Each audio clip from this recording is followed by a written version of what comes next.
Hey, my name is Des, and today we are gonna watch a few videos. Then, I don't know, I want to play a game, and I'm not sure which game I'm gonna play. So, in the meantime, let me just fix this. All right.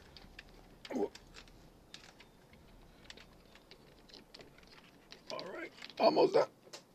This is good. Good. So let's watch video, and then this is when evil cops realize they've been arrested. Let's watch this. Evil and corrupt cops are everywhere, but what happens when they actually get caught? I can't believe what you're telling me. Here are 5 shocking examples of when evil cops realize they're going to prison.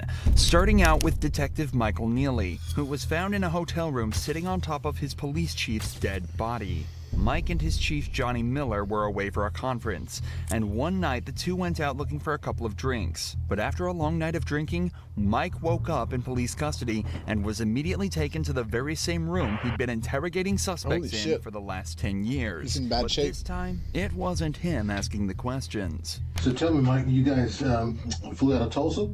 Oklahoma City. Oklahoma City, okay. And to Pensacola? Yep. Was it a direct flight? Nope. Where'd you guys stop? Houston. Houston. Mm-hmm. All right, and then from there? Got to the hotel and that's it. Mike is keeping all his answers short, which is a good idea in this situation. But it's up for debate whether it's because he knows it's the best move or just because he's still extremely hungover. Any problems or anything going on at crowd? Just normal dinner or what? It's normal. Any drinks there or just dining with? Couple beers. And Was it a early dinner, late dinner, or what? it's pretty early. It was I don't think it was dark yet. And tell me what you guys did once you got back to the hotel. That's about it. Just watched football game. That was a Dallas game starting. Mike said the night consisted of a football game and a couple beers, but in reality, things went much further than that. Tests reveal that both men's blood alcohol levels were around or above 0.3. To put that in perspective, a level of 0.4 is widely considered to be a fatal dose, and 0.3 will likely result in alcohol poisoning, a condition that can lead to death and loss of consciousness. Either way, both men will have been completely out of control of their own emotions and actions, likely leading to the horrifying events that occurred that night. Do you remember hotel staff or hotel employee coming up and telling you guys to keep it down? I don't remember that. So what is the last thing you remember as far as that evening up until the football game? I mean, I know you're asking me questions, but can I ask you a question? Absolutely. Okay, homicide. Who is dead? Dead. Dead. Yes, sir. I guess I probably don't have anything else to say then. I've got nothing to say to you.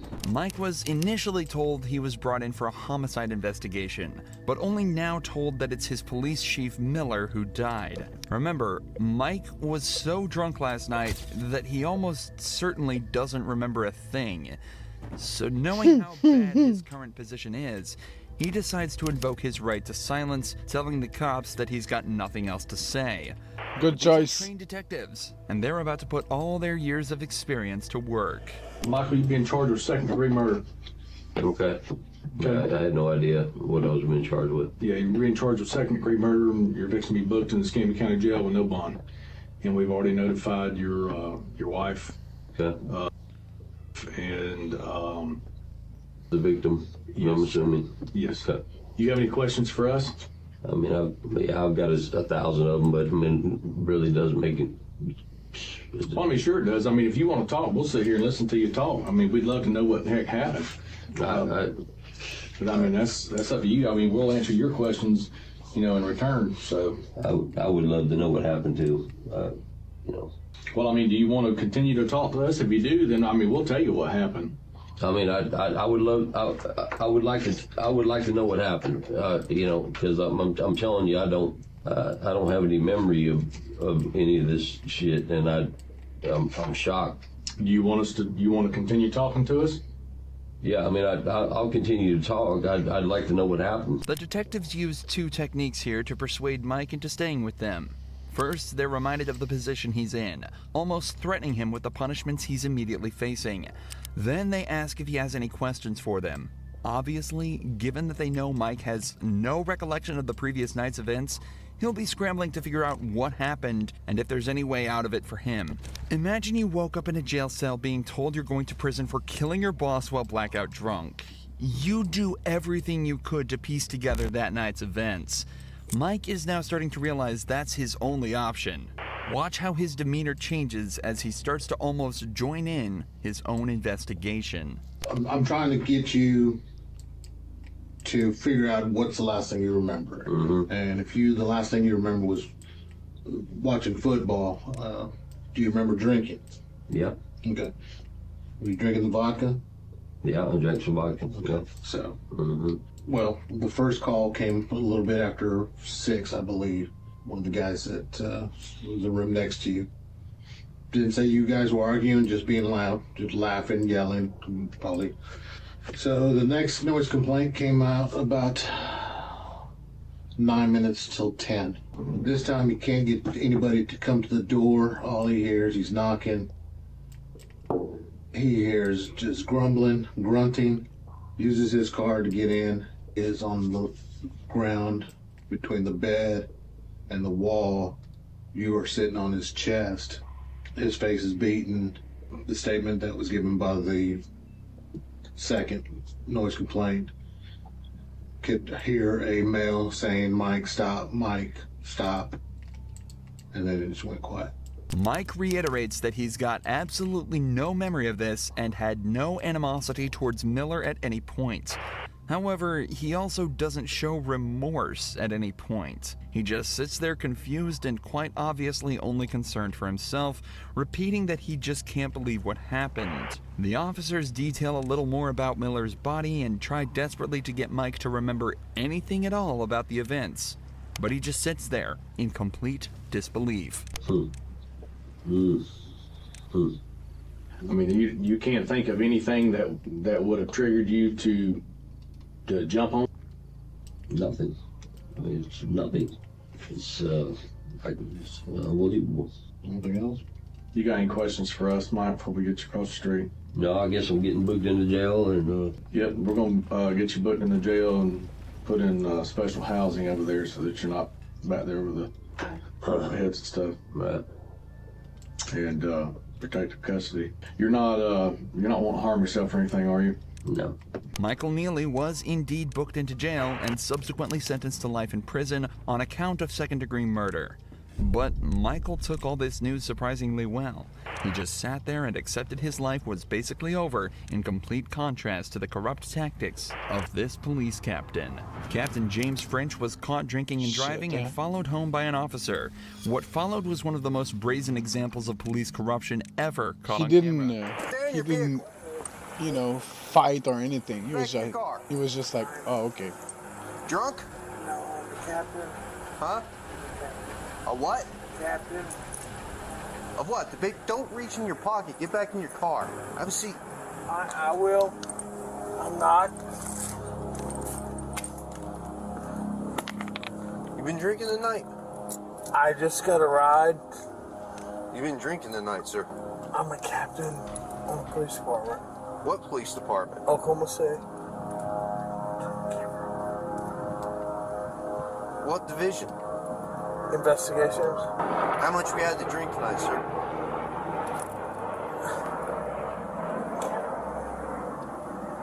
Please. Huh? I'm not turning my camera off. Okay. This guy isn't just drunk. He's absolutely hammered, even to the point where he thinks the camera can't hear him whispering. But despite the captain's pleas, the officer refuses to turn off his camera and continues with the investigation. Go ahead and step out of the vehicle. You gotta be kidding me. How much we drink tonight, sir? I was at a poker game. Uh-huh. Because you were swerving all over me when you turned off here. You didn't use your signal. I'm sorry. How much you drink at your poker game? Not much. Not much? How much is not much? I don't know. Beer? Liquor? How Beer. many beers? 3 or 4. 3 or 4? How long ago was that? It's been going on a while. How long ago did you drink your last beer, sir? What time is it now? It's 0140. Midnight. You think you should drive it? No, but I came from 4 blocks. Your mom lives here. I live here. You live here. Yes. Come over to the rear of your vehicle. Okay. You got any weapons or anything on you? I do not, sir. Those must have been a strong few beers, as not only was he stumbling over his words, but apparently also swerving across both lanes on his way home. The captain is then searched and told to stand in the open where he's tested on his balance and sobriety. Hands down by your side, please. Yeah, Look straight ahead. You see the tip of my pen, sir? I do. I want you to follow the tip of my pen without moving your head, okay? Come over here where it's a little bit more level. I'm going to demonstrate for you first. While I'm demonstrating, I want you to stand with your feet together, hands down by your side, just like this. All right, sir? What's your name? Matt French. Matt French. Mr. French, stand just like that for me. When I tell you to begin, okay, I'm just going to demonstrate for you first. I want you to pick a foot of your choosing. It doesn't matter if it's your left or your right foot. I'm familiar. And I want you to lift it approximately 6 inches off the ground. And while you look at your toe, I want you to count by 1,000. It's 1,001, 1,002, 1,003, 1,004, 1,005, so on and so forth until I tell you to stop. At any point in time you lose your balance or your foot touches the ground, just go ahead and pick your foot back up and continue to count, okay? Do you understand these instructions I've explained to you, Mr. French? You may begin. 1,000.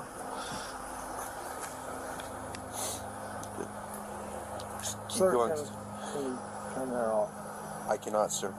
please? I know you're aware of our body cam policy. You know I cannot turn off this body I cam. do, but I'd like to talk to you.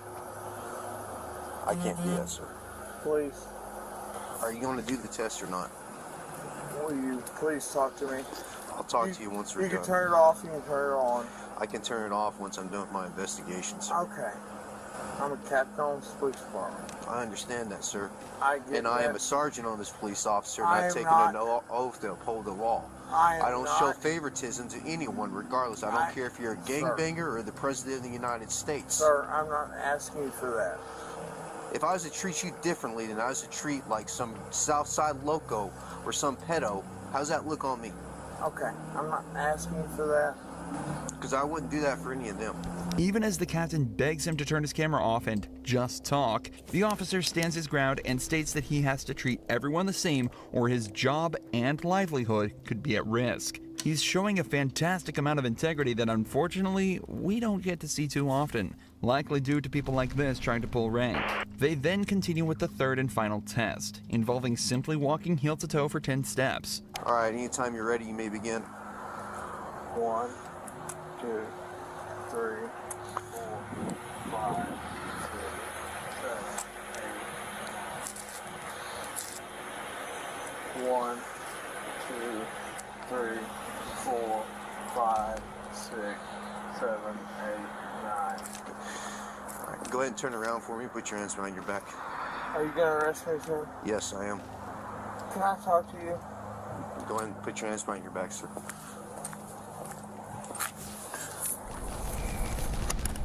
Now that the investigation is concluded and the perp is placed under arrest, the officer turns off his camera and returns the captain to the police department. Not only was he suspended from his position as Oklahoma police captain, but he was also hit with the regular punishments for DUI, likely amounting to a small fine and a few months in jail, a punishment that Stephanie Lazarus makes look like absolutely nothing. After decades of investigations, DNA evidence revealed that Stephanie was very likely the culprit of a murder committed in 1986. Because of the high-stakes nature of the case, the detectives made sure to meticulously plan this interrogation. Stephanie was a really successful detective herself, and she had recently received recommendations for her good work on a theft case.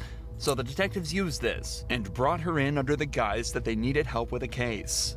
I don't want to talk about this in the squadron because I don't know who people are. I've seen that one. If we go to my side, Everybody's always wondering what everybody else is doing. No problem. Okay. An interrogation room is a strange place for such a conversation to take place, so to put her mind at ease, detectives told her this was the place they'd least be likely to be overheard, as the case details were strictly confidential. Sherry Rasmussen's body had been found at her home after being shot 3 times. At the time, police suspected the murder was a result of a burglary gone wrong, but the case went cold when they couldn't identify the suspect. However, 23 years later, when revisiting the case, 23 detectives years found later. evidence that led them towards Stephanie, a girl who had been trapped in a love triangle with Sherry and her husband, John Rutten. So the detectives decided to bring up John's name to see how she'd react. Were you guys friends, close friends? Yeah, we're very close friends. Yeah. I mean, what's this all about? It's a case we're working on, and it involves John, and in there's notes and stuff that he knew you and stuff. Oh yeah, I mean, we were good friends. Lived in the dorms for 2 years. Was there ever any relationship or anything that developed between you guys? Yeah, I mean, we dated. You know, I mean, what's this all about? Well, it's relating to his wife. Both the detectives and Stephanie have tried to seem as friendly and relaxed as possible around each other, but Stephanie is obviously starting to get very anxious at this point.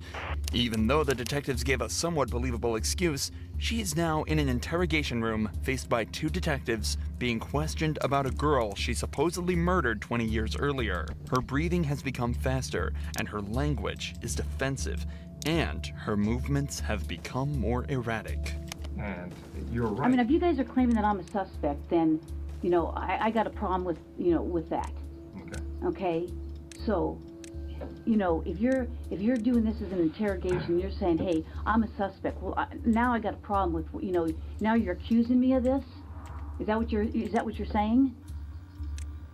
Obviously, you know about all the DNA stuff and things of the nature that, you know, gets done on cases nowadays. You know, if we asked you for a DNA swab, would you be willing to give us one? Maybe. Because now Because I'm thinking I probably need to talk to a lawyer. Stephanie chooses to provide DNA evidence, hoping her willingness to help out would ultimately prove her innocence. But, unfortunately for her, just 5 minutes later, the detectives decide they've heard enough and put her in cuffs. Months later, after a long and arduous trial, a decision was made by the jury. We, the jury, in the above entitled action, find the defendant, Stephanie Eileen Lazarus, guilty of the crime of murder of Sherry Rasmussen. We further find the murder was of the first degree. Stephanie was sentenced to 27 years in prison after being hit with a single felony charge of first-degree murder. But Damn. his next cop, Jalen Fleer, a single felony charge looks like child's play. Can I ask, is this something I should have lawyers on? In April 2020, San Diego police received tips that a man had been engaging in with a local child. 2 months of investigation led directly to Jalen and a mountain of questions that desperately needed answering. So, I know that I have a lot to delve into, but I really want to get to know you first, if you don't mind. Definitely. Okay. So, I'm gonna lean back and get comfortable. Just because, are you comfortable? Do you want to take off your duty belt? No, I'm good. Okay. Can you tell me a little bit about your upbringing? Yeah, so I will ask what this is about. Yeah, so we're looking into some allegations that were made. We're kind of, it started with a Crime Stopper report, so we're just kind of going from there.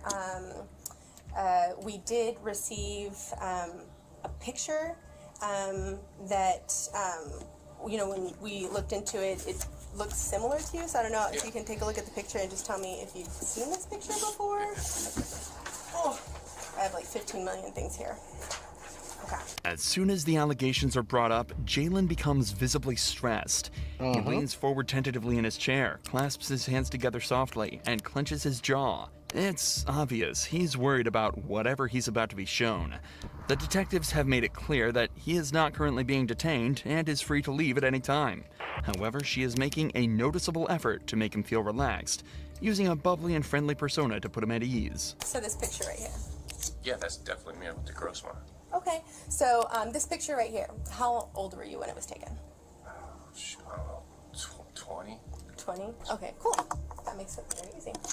So as far as like the picture, so this photo came up in connection with some allegations about you communicating with a younger female on Snapchat.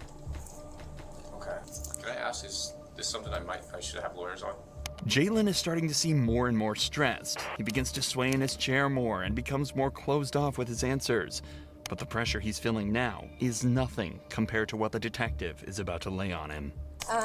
So, you know, this, like I said, this photo was sent to this person, so they were in possession of it, and we can't find any connection or reason why this photo would end up with this particular person if it wasn't shared by someone you may know or yourself. I agree, yeah.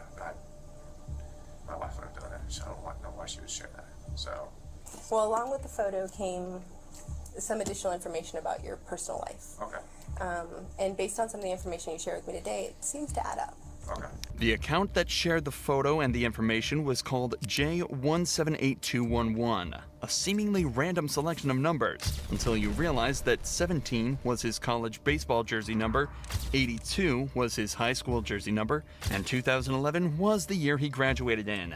If this account was operated by a so-called enemy of Jay, they'd sure done their research. Jay, I'll be very honest, I want to know the truth. Yeah, no, I've never even heard of that account. Okay. Have you ever shared any images of your with anyone? Yeah. Okay.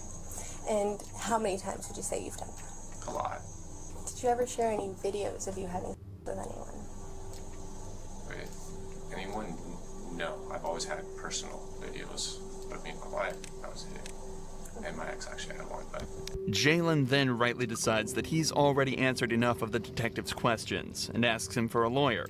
However, unfortunately for him, he's quickly handed a search warrant, allowing the police to seize DNA, his phone, and his car. Police used this to gather a mountain of evidence against Jalen and, just a few weeks later, turned himself in. Jalen was charged with 20 felonies, including engaging in lewd acts with children under the age of 14, pandering children under 16, and engaging in the child under the age of 16. A few months later, he was sentenced to 12 years in prison, a fraction of the amount Grant Hardin received after a murder investigation led to the shocking discovery of a crime committed over a decade earlier. Grant has been apprehended on suspicion of murder, but the secret he was hiding would end up making him so desperate, he would try everything he possibly could Oh to yeah, I escape. seen that one. On the 23rd of February, James Appleton had pulled into a parking lot on Ganridge Road to take a phone call with his brother-in-law.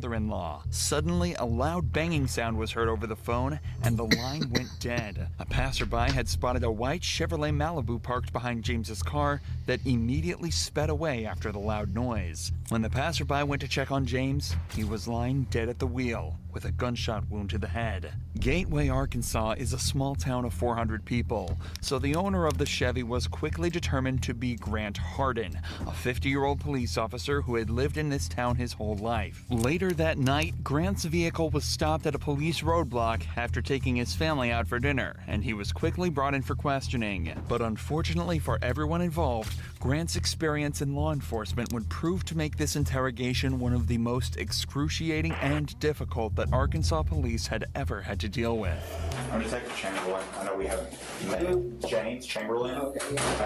I know. Did you used to be a police officer somewhere? Or I recognized you, but I wasn't 100% sure where I knew you from. But somebody said that you used to be a police officer at Gateway or something like that. Okay. The interrogation begins casually as Detective Chamberlain opens with questions about Grant's career. As they're both police officers, he assumes he can strike an immediate middle ground with him, building trust between them and hopefully getting him to relax so he'd give up information easier. A strategy that he'd soon find out had the opposite effect. Grant is then read his rights, but decides this is where he's going to start making it difficult for the detectives. Here's the thing. I want to talk to you about what you've done today, okay? Can you just take me through when you woke up this morning to when you got stopped by the police out there in, what's the name of that road you were on? I'm sorry, I'm going drunk. Ganridge? I'm not going to say anything after I've been read those rights yet. Okay.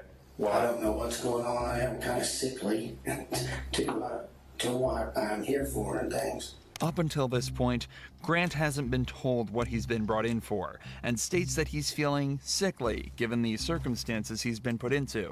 Given his disturbing body language, he may also be feeling exposed and somewhat inferior due to being the suspect of a case instead of the detective for the first time in his life. So you don't want to explain what you've done today? Did you? Is there a reason behind that? What was the first thing said? I have the right to remain silent. Okay. So you're telling me that you don't want to talk to me right now?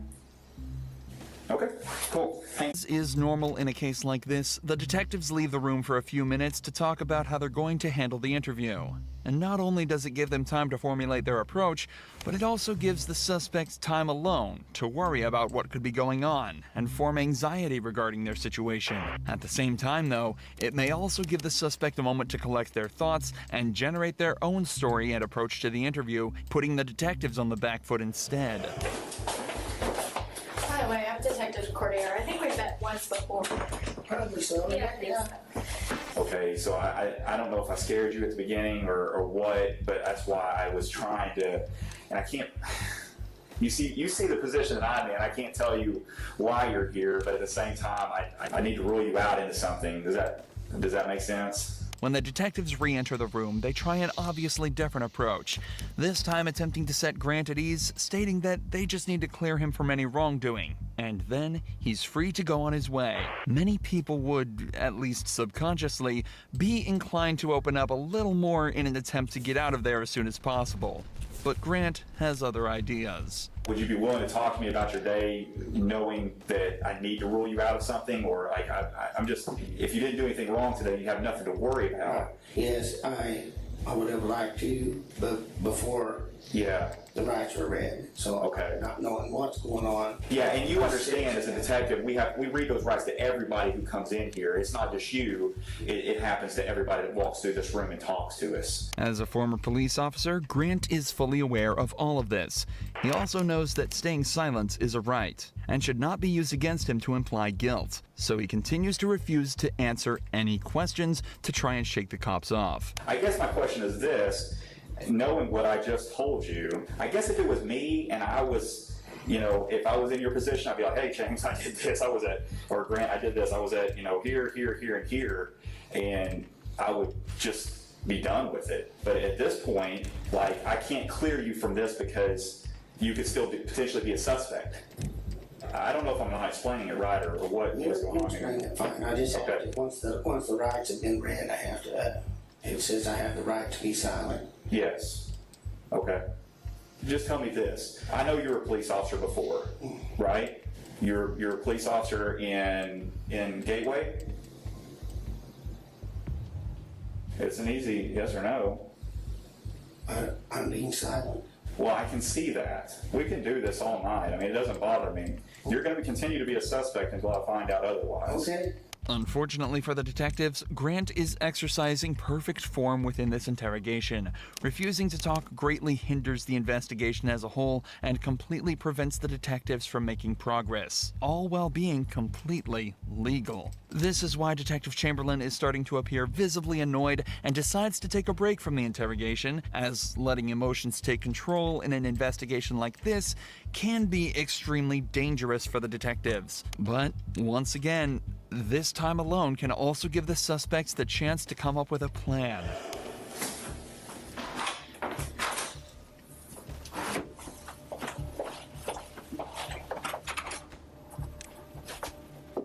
Hello, I need to go.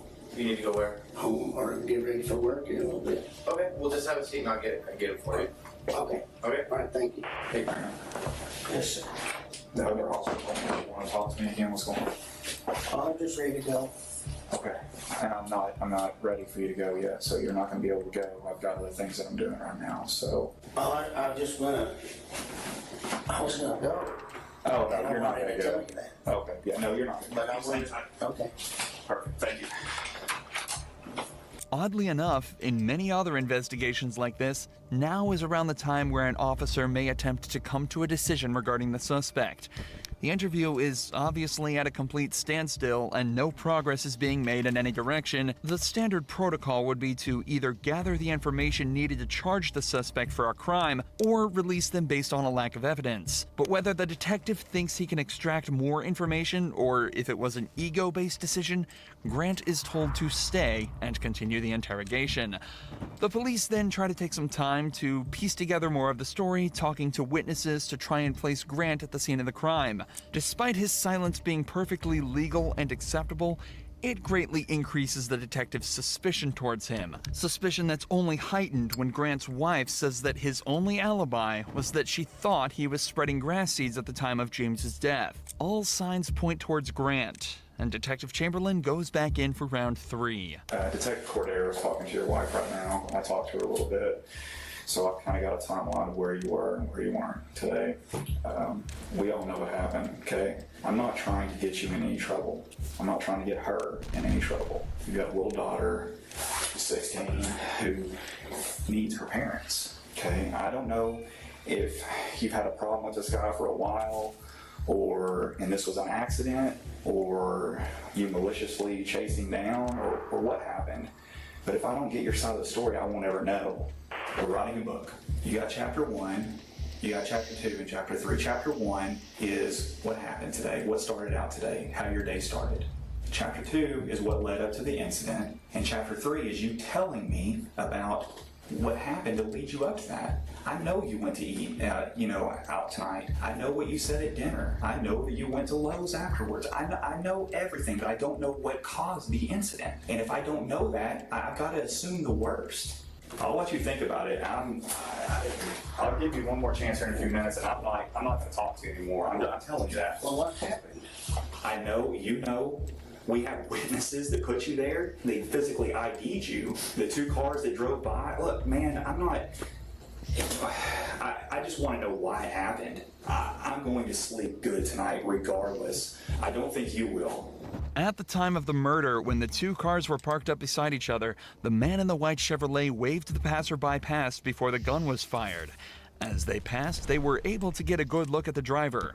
And unfortunately for Grant, it was Andrew Tillman, another resident of the small town who had known him since he was a child, and was hence able to undoubtedly place him at the scene of the crime as the gun went off. Both Grant and Chamberlain know without a doubt what happened to James, but Grant also knows that his only chance of escaping is to continue to remain silent and pray that they can't gather the evidence they need. The detectives are now forced to try almost anything they can think of to get movement out of Grant, starting with allowing him to see his wife and daughter in hopes that it will invoke some sort of emotional reaction within him and get him to talk. Your wife's about to leave. She wanted to give you a hug before she left. Are you good with that?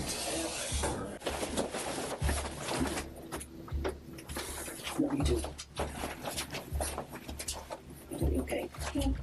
All right, I'll be back in a few minutes. Thank you. Unfortunately, even this doesn't work. So instead, Detective Cordero decides to return alone with a more calm and sympathetic demeanor in a second attempt to build trust with Grant. Often, male suspects are more likely to build a subconscious connection with female detectives due to them often thinking that they're less threatening and more understanding. Realistically, this is the last option the detectives have. All right. Get ready to think about laying down up on that desk, but it looks awful hard. Yeah, I don't know if you'll be any more comfortable up there than what you are now. Can you help me understand how we got to this point? I don't know. I don't know. Man, I remember being on patrol and running into you one night. Help me out on a call, back me up. Oh. It was way back in, I guess almost 3 years now. Well. Two. Yeah, probably so. Like that. Yeah, something like that. You guys are always good to help us, help me too. Yeah, absolutely. Brad, you was always right there, man. Cordero opens up with an anecdote about how Grant apparently backed her up on a case 3 years ago. Even though he doesn't necessarily remember it, this will give him the idea that Cordero will be even more sympathetic and helpful towards him as he's done her a favor in the past. It also allows them to continue reminiscing about their time on the force and the people they've worked with, further strengthening the subconscious bond Grant will be creating. I just don't understand how we got to this point. Yeah, me neither. You're willing to talk? Tell I'm me. just ready to go to bed. I don't blame you. Me too. Me too. And we could do that. You just talk to me. Well, I just have to, since you read those rides, I have to do the ride. Well, what's the difference? You know the difference? Regardless of something happened or not, and if it did, if it was an accident, well, tell me. Like, let me help me help you. Like, I want to know what I can do or what happened today to be able to explain it later. I don't know what happened today. I just need to. You know, people are gonna have questions. Your family. Well, I have questions. Well, exactly. So why can't we figure this out together? Cordero is making a conscious effort to use inclusive language, such as, "We will figure this out together." This and her open and expressive body language are both techniques she's using to make Grant feel more relaxed, and as though he's part of the solution, not the problem. She's also making every effort to be nice to Grant, in hopes that maybe he'll finally open up to her, or at least give her a way in. We can start from the very beginning. I mean, I know you probably slept in because you work nights. I work nights. Trust me, I worked nights for almost 4 years. I understand how that sleep schedule is. yeah, I was sleep's all So, messed up. did you sleep in today? Yeah, I bet you did. You could have got to work tonight, huh? Yeah, Yeah. What time did you get up? noonish. Around noon. That's usually what time I got up too. Did you watch anything good on TV? Usually that's what I do. I'd eat and watch TV. I'll woke myself up a little bit. Anything good? Same old stuff Oh yeah? on TV. You watch the same episodes? Or like, do you have a specific TV show you would wake up and watch? Well, we watched, my wife always has it on, I can't remember what channel it's called, right now, TV Land. Oh, okay. I haven't really watched any of that. I couldn't even tell you what it was about. Is your wife like that? Oh, yeah, I think she's been watching other stuff, but Yeah. It might not be about the case, but finally, Grant is talking, and Cordero has found her way in. If she can keep the flow of this conversation up, she might be slowly able to extract information from him even without him knowing. Talking about specifics such as TV shows and sleep schedules, even that could lead to catching him in a lie, and placing him in certain places at certain times. But most importantly, she's building a connection with him and continuing to let him talk, which increases the chance that he either slips up or decides to make it easier on the detectives and answer a question. But predictably, as soon as Cordero started asking him to talk about the case again, he shut down once more, refusing to answer any more questions and staying silent. I think you have a lot to live for. Beautiful family, who I've had the privilege of talking to. The way I look at it is you're a man. Men face their mistakes and they own up to them. And they figure out what happened and figure out how to solve it and move on. Like I said, I'm honestly here to help you. I want you to understand that. I wouldn't spend my time in here with you if I didn't. And that something happened today that needs to be explained. Did you make a mistake today? Even after reminding him of his family, Grant doesn't move an inch. Again, realizing that his only chance of being let off is to not speak and hope they don't find anything. I like you, I like this fella that was a detective here, and I know y'all don't care about any of that and stuff, and I just don't know how to, I haven't had this happen before, being brought in and interrogated for something, so I really don't care, but I just don't know how to be silent, sitting over here looking like a jerk. No, you're not. That, honestly, you are far from that. You're very polite. Don't you know why you're here? I appreciate you guys, and I'm just gonna get a lawyer. Yeah, it's up to you. But obviously something's going on and I need one. I just want to hear your side of it. I want to get a lawyer. After hours of almost pointless back and forth, Grant finally asks for a lawyer, meaning the detectives can no longer question him, and concludes the interrogation. But this is far from where the story ends. Between this interrogation and the final court hearing, Grant and his lawyer both realized that there was simply no way he was going to be released scot-free. Not only was there a man at the scene of the crime who all but saw him pull the trigger, people were also starting to realize that he'd actually either been fired or resigned from 3 different police force jobs before becoming the chief of police in his hometown. So, on October 16th, 2017, he pleaded guilty to the first-degree murder, but refused to reveal his motive, leaving each member of James Appleton's family without closure to this day. However, as Grant was being prosecuted, a shocking revelation was made that turned him, a murderer, into a senseless monster of a human being. As his DNA was being taken, they realized it was already in the system, under an unknown name, for a crime committed almost 20 years ago.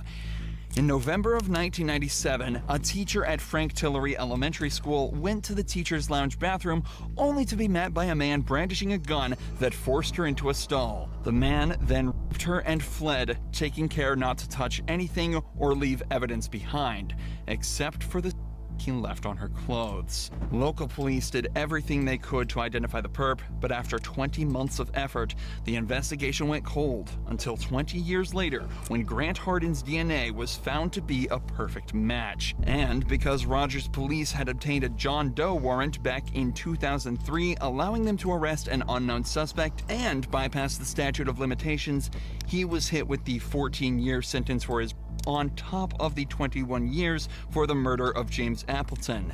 And as such, Grant Hardin was sentenced to 35 years in prison, meaning that he'll likely live out the rest of his life behind bars. Nice. I got him. Nice. All right, let's watch this one. Stay right here, dude. Y'all keep him right here. Yeah, see the body.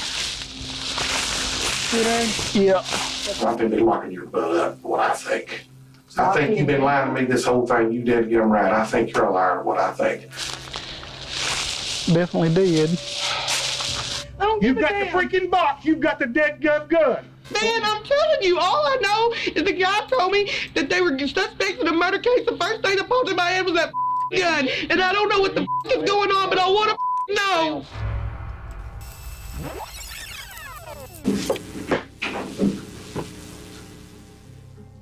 This is Samantha Wolford, a young mother, a wife, and an aspiring YouTuber turned ruthless killer. Hey guys, I was asked to do a video 15 weird things about me. She has arrived at the sheriff's office for routine questioning after her husband was kidnapped during an alleged home invasion. It was an unthinkably sadistic plot. The abduction of a young father and a futile race against the clock to find him before it was too late. Rewind approximately 6 years. Samantha, a single mother of 10-month-old twin girls, was just 19 years old when she met 23-year-old Ernie Ibarra Jr., who was known to friends as Dagan. The two began a relationship which soon turned to marriage, and eventually the couple had 3 children together. Although they were doing their best to get by in the small town of Mount Pleasant, located in Titus County, Texas. The relationship was already starting to crumble. It was no secret that the couple had their problems. However, it ended up escalating to a point of no return, and no one had anticipated things would end in such a shockingly tragic way. Titus County 911, what's your emergency? I have a home invasion. My niece is tied up. I am at the verge of untying my niece at this particular moment. Okay, she's tied up. She is tied up and gagged. And gagged? Is that what you said? Ma'am. Is there anybody else there? Where are the kids? We have 5 small infants asleep. 5 small infants asleep? Yes, ranging from 7 to 1. 7 to 1 years old? Yes, ma'am. Does she know, Samantha, did you know who the suspects are? Can I talk to her? Is she able to speak? Yes, ma'am. Hello? Hi, Samantha. I know you're upset, but I'm going to ask you a couple questions. Do you need EMS? No, they didn't do anything to me. They hit me once. She's advising no, they only hit her once. Okay. And I just asked my aunt if it was bruising or anything, and she said no, they hit me in the face. Okay, they hit you in the face? Yeah, they had me tied up, and they dragged me down the stairs to face my husband, and when my husband went in to face me, they hit me in the face, like, backhand slapped me, and so he looked at me then, and they said, I thought that would get your attention, and I want you to stare at this woman. Do you want us to kill her? And he said, no. And they said, then tell us the truth. And he said, I don't know anything. When someone gives way too many details on a 911 call, this can be a warning sign that they may not be telling the truth. The purpose of a 911 call is to get help immediately. As Samantha is not currently in danger anymore, her primary focus should be on getting help finding her husband. Instead of requesting that officers be sent right away to search for him, she's telling an elaborate story about what supposedly happened. There's no sense of urgency in getting her husband found. If someone is lying on a call to emergency services, they may feel the need to offer up all these additional details because they want to support their lie. Samantha's love for acting isn't a secret after all. I've always wanted to be an actress. I think it is so much fun. I've been extras in movies. I've had small parts in like short films, and I've done plays. I think it is so much fun, and it is so beautiful. It is one of the most amazing forms of art ever, to be able to express yourself that way. I think it's amazing.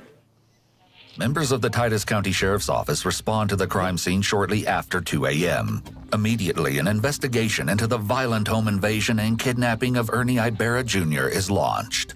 The following footage is raw body cam footage recorded by Corporal Chris Durant and Deputy Ed Godoy just minutes after the twisted crime took place.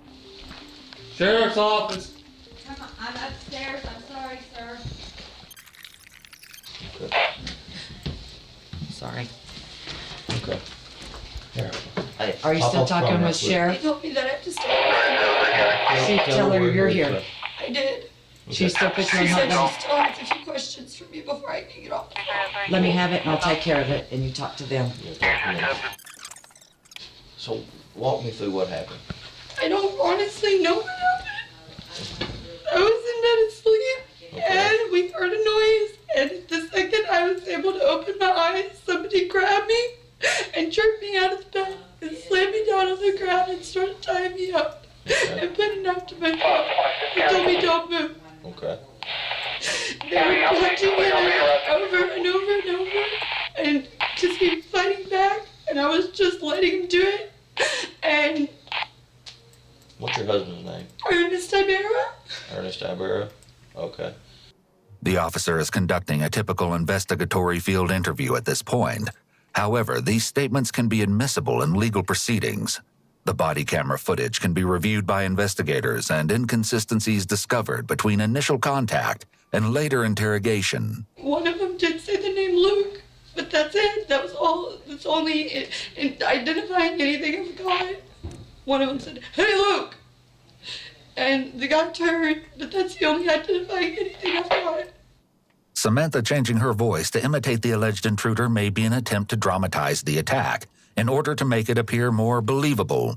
Although her voice is emotional, she doesn't actually express much concern about Dagan, and instead seems focused on telling the story about everything that happened to her.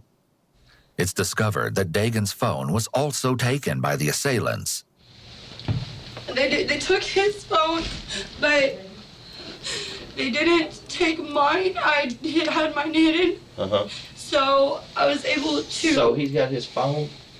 No, they have his phone. Okay, that's what I'm talking about. What's his phone number? Huh? Well, I need that number. Get that number from me. They cut my shirt off, and then after they made me stand there naked in front of him, threatening to do things to me. The guy said, "I can't do." You were outside or here inside? I was in the living room. The living room? When they took me to the living room, he said, "Get your shirt, get it quick, because I'm not this type of person." So I started rummaging through my closet. He said, "I said get it quick," and pushed the knife against my throat. So I just grabbed whatever shirt Okay. and put it on. Okay. But he grabbed my shirt and he started cutting it. He cut it down the collar, and then he said, What's your name? "Samantha." Samantha Wolford. Wolford? Where's that shirt at? Is it downstairs? What color is it? It's gray sweater. Gray sweater? Okay. That's what I was sleeping in. Okay. Yeah, I've got the front door's been kicked in. As he dictates details of the crime scene to dispatch, Samantha handles her own urgent business. She sends out a text message that reads as follows. Hey, all right, this is what we need to do. I need to do an emergency phone ping on, yeah. and I've got the cell phone number. The phone service company is immediately contacted in hopes that the position of Dagan's phone can be traced and lead law enforcement to his location before it's too late. Was the spray paint already on the walls? Yeah, somebody broke in over Christmas time, or over Halloween time, and did that. And he's already been out here once over this. Okay. They cut his hair off. I don't know why. Is that his hair? That's his hair? That's his hair. Okay. And he said, And you said those are the pants he had on? he said you're gonna want something of your husband, and choked a piece of his hair off and threw it on the floor. Okay. You said those are his pants that he had on? Yeah. Where's the sweater you had on? I think that's it on the dining room floor. Or on the chair. On the chair? Gray sweater, it's got a cut all over it. Okay. I said I got another car pulling up. Let me go see who this is. Due to the fact that I was dialing with my nose. Hey, just stay out there for just a second for me, okay? Can I go out there? Well, let's get this checked out real quick. Because right now this is the most important thing, you know. Let's get this all figured out. I don't see how me writing a statement is in the crucial hours of you finding my husband. It is because, I mean, this may help you trigger something to help us, you know. Is that 2:02 a.m.? His cell phone ping 0.86 miles from a resident in Pittsburgh. You know anybody in Pittsburgh? Contact Pittsburgh. Samantha does, in fact, know someone in Pittsburgh, as it just so happens. As the deputy continues to gather information from Samantha, the corporal speaks with Samantha's mother, Rosie, and Samantha's Aunt Ginger. Sir. How you doing? Just fine. You're the one that found her? Yes, she's the one that found her. I'm the one she called. Okay. So she called you first? She called me. Okay. Bound and gagged, and then she called me. We live in Winfield. Do we have any idea where her husband is? That's what we're trying to figure out. I'm assuming it has something to do with people that would be part of Circle. That's the only thing I could possibly put together, is that it had something to do with people that knew. Samantha says that the intruders named someone she knows as the reason for the attack on her husband. For this person's privacy, as they were never proven to be involved in the case, we have redacted their name throughout. Samantha will continue to bring up this person's name throughout the investigation. Samantha sends out yet another urgent text message at 3:19 a.m. reading, At this time, investigator Chris Bragg arrives at the scene and the corporal begins to bring him up to speed. Interestingly, the investigator is immediately skeptical. So they've got a pretty volatile past, and we've arrested him before. Yeah. Assaulting her and the infant. Make sure she didn't do something to him and then stage the scene to make it look like something happened. The investigator is developing what's called a theory of the case. This is the same theory of the case work that a prosecutor will do in order to paint a picture of the criminal activity, linking physical evidence, statements, and circumstantial evidence to prove guilt beyond a reasonable doubt. He looked down and he had cuts on the top of his head, and they had him kneeling right here, and they cut part of his hair off.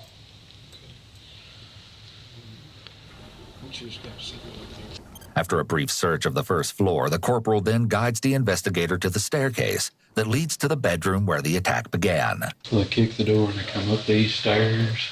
And get them before they're being able to know what's going on. Yeah, that's the only part that's getting me is how do you... They would have to either be familiar with the place to be able to do all that and know where they were asleep. And the babies are asleep in there. Both members of the sheriff's office observe that the conditions in the home are not ideal for children to live in after viewing the area where all 5 children lay sleeping, though the body cam doesn't capture a clear view. Pitiful conditions. Yeah. I'm not really seeing a whole lot of blood, though, for somebody that was pistol whipped. The investigator proposes they have Samantha come upstairs to provide more specifics. I haven't seen or anything. All of that, I don't know what's going on with or what has possibly got himself tied into this. But they kept saying, cause this. Asking for compensation, $20,000. Remember this. It'll be important later on in the story. If you would just hold tight with her, so I'm gonna go get some evidence bags and I'll be right back. I'm gonna grab my camera, I'll be right back. Are you guys trying to accuse me of something? No. Her story immediately falls apart here, though Samantha's reaction is typical of someone caught in a lie. However, this is why all subjects under questioning should request counsel and refuse to answer questions. Police motives are not frequently known, though it's common to start with a large pool of suspects and eliminate them, rather than start with an empty pool and try to add likely suspects. This means you're immediately classified as a suspect or material witness until proven otherwise during the investigation phase. What kind of gun is that? A Glock. Standard issued or? Mm-hmm. Can I see it? Hmm? Can I see it? Can you take it out? No. Then I gotta do paperwork. Really? I just was gonna see comparatively to the gun they had. I don't know guns, but the gun he had wasn't very big, or his hand wasn't very small, one or the other. It fit pretty closely to his hand size. This is a very odd request given the circumstances. Indeed. It's noteworthy that in the midst of Samantha's chit-chat with the officer, she doesn't appear to stress that her husband is missing. It's possible that this is her attempt to be friendly and distract the officers from the situation, since she may believe at this point that police may consider her a suspect. What them kept saying, took someone from us. The only thing I can figure is they're saying like narked on someone. They said something about now he's behind bars. What time did y'all go to bed last night? Around 11. Just a couple hours before the invasion occurred. Next time, she'll have a different answer to the question. How old your babies? The youngest. One. You got four? Five? They were in there squirming a minute ago. Hmm? See what is going on. Investigators are doing their thing. Samantha doesn't seem overly concerned about her children, but it seems she's already growing impatient with the investigation. Little does she know, this is just the very tip of the iceberg. At 6:10 a.m., just a few short hours after the violent home invasion and abduction of Samantha Wolford's husband, Dagan, she arrives at the Titus County Sheriff's Office in northeastern Texas. It's here that the disturbing story will start to unfold. I'm about to curl up on the floor and go to sleep. Samantha places a call to her mother, but displays almost no emotion during the course of the conversation. She appears very self-centered, and her behavior is quite strange for a woman whose husband is missing. I would like something to eat. I'm starving to death.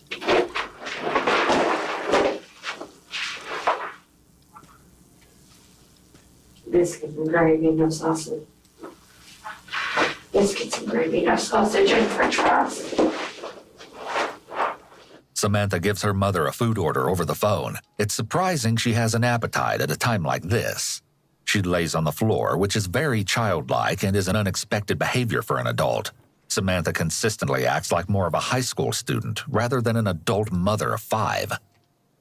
Chris, the investigator, enters the room.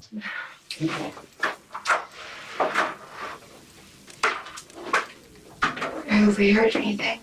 We're still working on everything. Get you working. Think for me. I feel like there's something he hasn't been telling me, but I don't know what. What's your gut feeling tell you? I think it's something to do with. What do you think would be going on? I hate, and I'm usually right, and I hate that, but it has a problem with getting involved in things that he don't need to be getting involved with. Samantha seems to be setting up a potential motive as to why the attack and kidnapping may have occurred. She continually brings up the same person in her speculations about what may have happened. Has he been using any drugs? No. What about you? No. And I can take a test right now. This is a convincing statement which can be a red flag for possible deception. When someone is being truthful, they're more likely to just provide a straightforward denial. However, when someone is lying, they often feel some anxiety about whether they will be believed or not. So they may add on these types of convincing statements to support their lie. So have you had a past used any drugs? Me? No. Never been involved in it? It's interesting that Samantha states she's never been a drug user. However, David Smith, a former friend of both Dagan and Samantha, alleges otherwise. Because there was one that come out there that drove a little silver Jeep Liberty. He was supposed to be some kin to her, supposedly. But I found out later from Jeremy Rule that he was her pill dealer. Needless to say, Samantha's credibility is becoming increasingly questionable. You know about what time it was when you went to bed? I looked up at the clock and it was like 12:01 and I was like, yeah, you've got to get to bed because you have to be up in 5.5 hours. Sure. Samantha says she and Dagan went to bed at midnight, contrary to the 11 o'clock time she gave a responding officer at the scene of the crime, as you may recall. Already, her story is beginning to change. What's your first memory of what's going on? Well, I took an Ambien, so it makes it a little harder for me to wake up. And I have a prescription with me if you want to see that. But when I can't sleep, it's supposed to shut your brain off so you can go to sleep, but also make it to where you can wake up fairly easy. Samantha gives two more inconsistent statements back to back.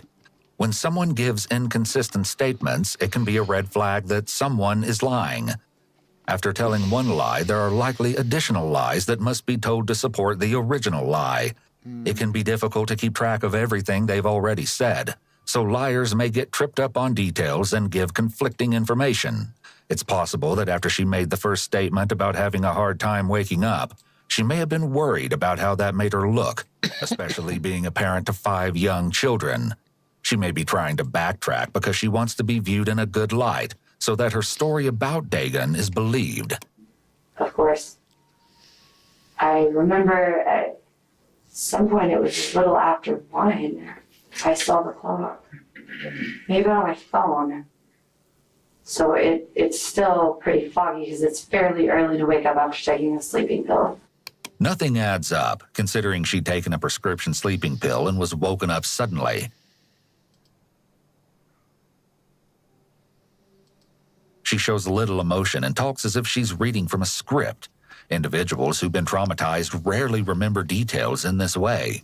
Of course, this could be explained as Samantha trying to give the investigator as much information as possible in an attempt to find her kidnapped husband. However, the fact that Samantha has repeatedly given confirmation to the investigator that he can double-check her story, such as verifying her Ambien prescription, suggests that Samantha is trying to preemptively dismiss any suspicions the investigator might have about her story.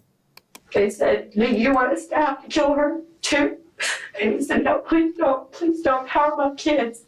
And they hit him in the mouth. Are my kids okay? And they hit him in the mouth and he said we wouldn't touch a child. And it flew out of his mouth. I don't know if it was a tooth or if it was just spit or blood. Something flew out of his How mouth. deceptive can you be, woman? Lights on down there. And that's when they started cutting my clothes off and making me stand in front of him naked. This part of the story seems to be fabricated. The sweater she claimed to have been wearing had no obvious cuts. She didn't recognize the voice or nothing about it. I tried listening to everything. They forced him to tell me not to call the police.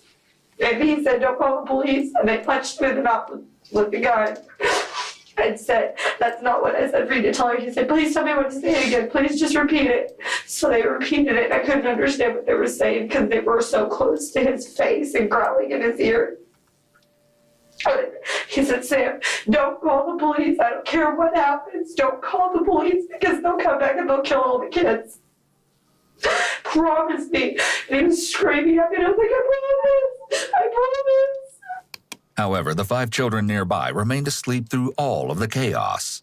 The police, as well as Samantha's aunt, will scrutinize this assertion later. I know you said something about some money or... Yeah, he said, what do I have to do?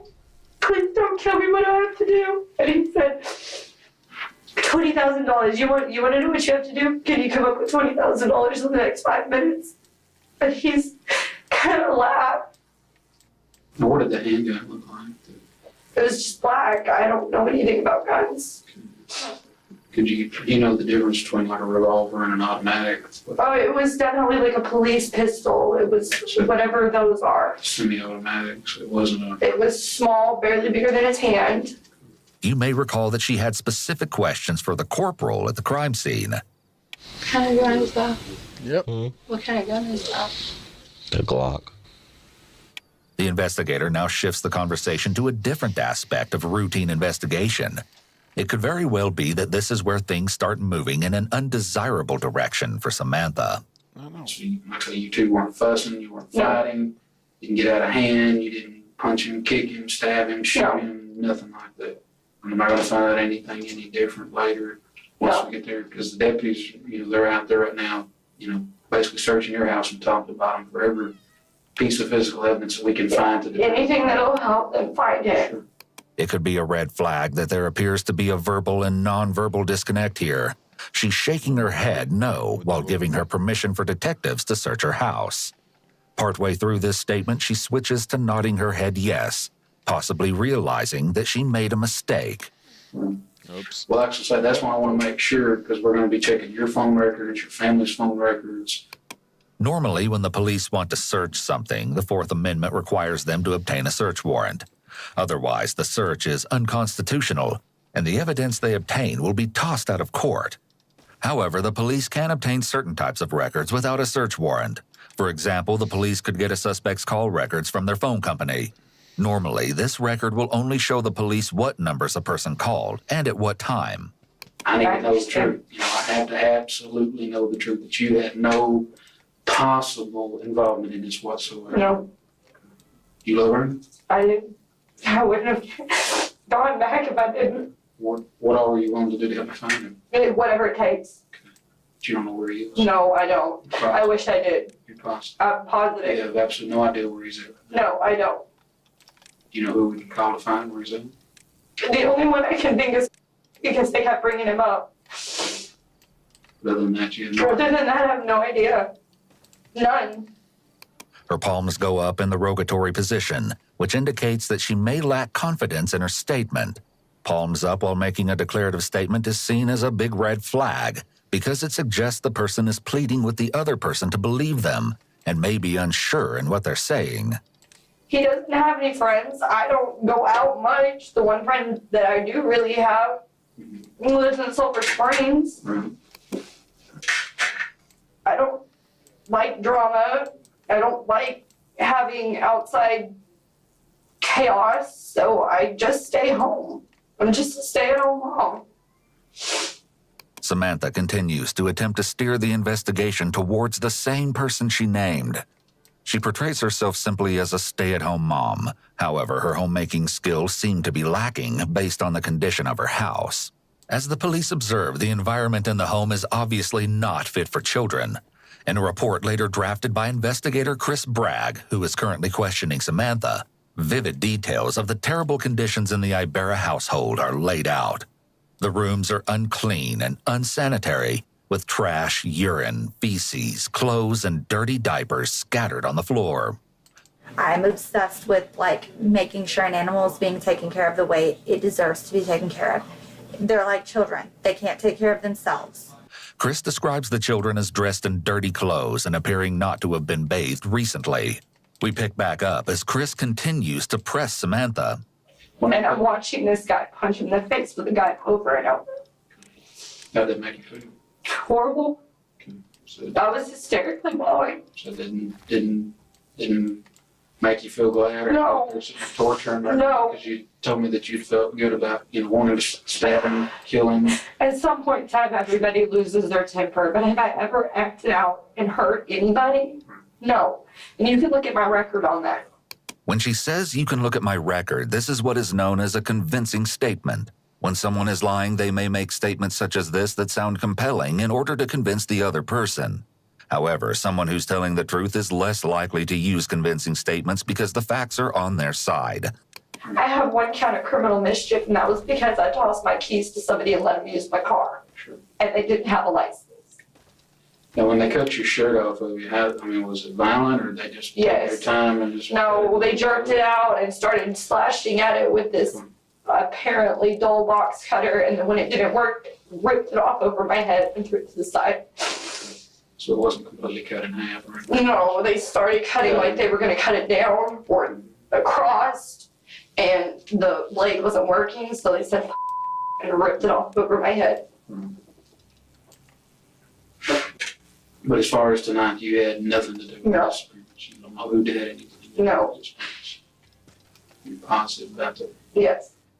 Well, what I need you to do for me is make me a list of everybody, friends, family, contact numbers, his boss, where he works at Little Caesars, his boss where he works at the Talcott Woodcraft. The investigator exits the room and leaves Samantha to her list. A few minutes later, Sheriff Tim Ingram enters the room and tries his hand at getting to the truth with Samantha. And this is why that it's very important, honey, that we want you to be honest, because I'm going to tell you what, the evidence we found on the scene, it's just not matching. I don't think you harmed this boy, but I think you know who did, because if somebody's going to kidnap him, why is there his blood in y'all's pickup? Kidnappers ain't going to use their pickup to do something with him and then put him out there and put him in the truck and haul him back.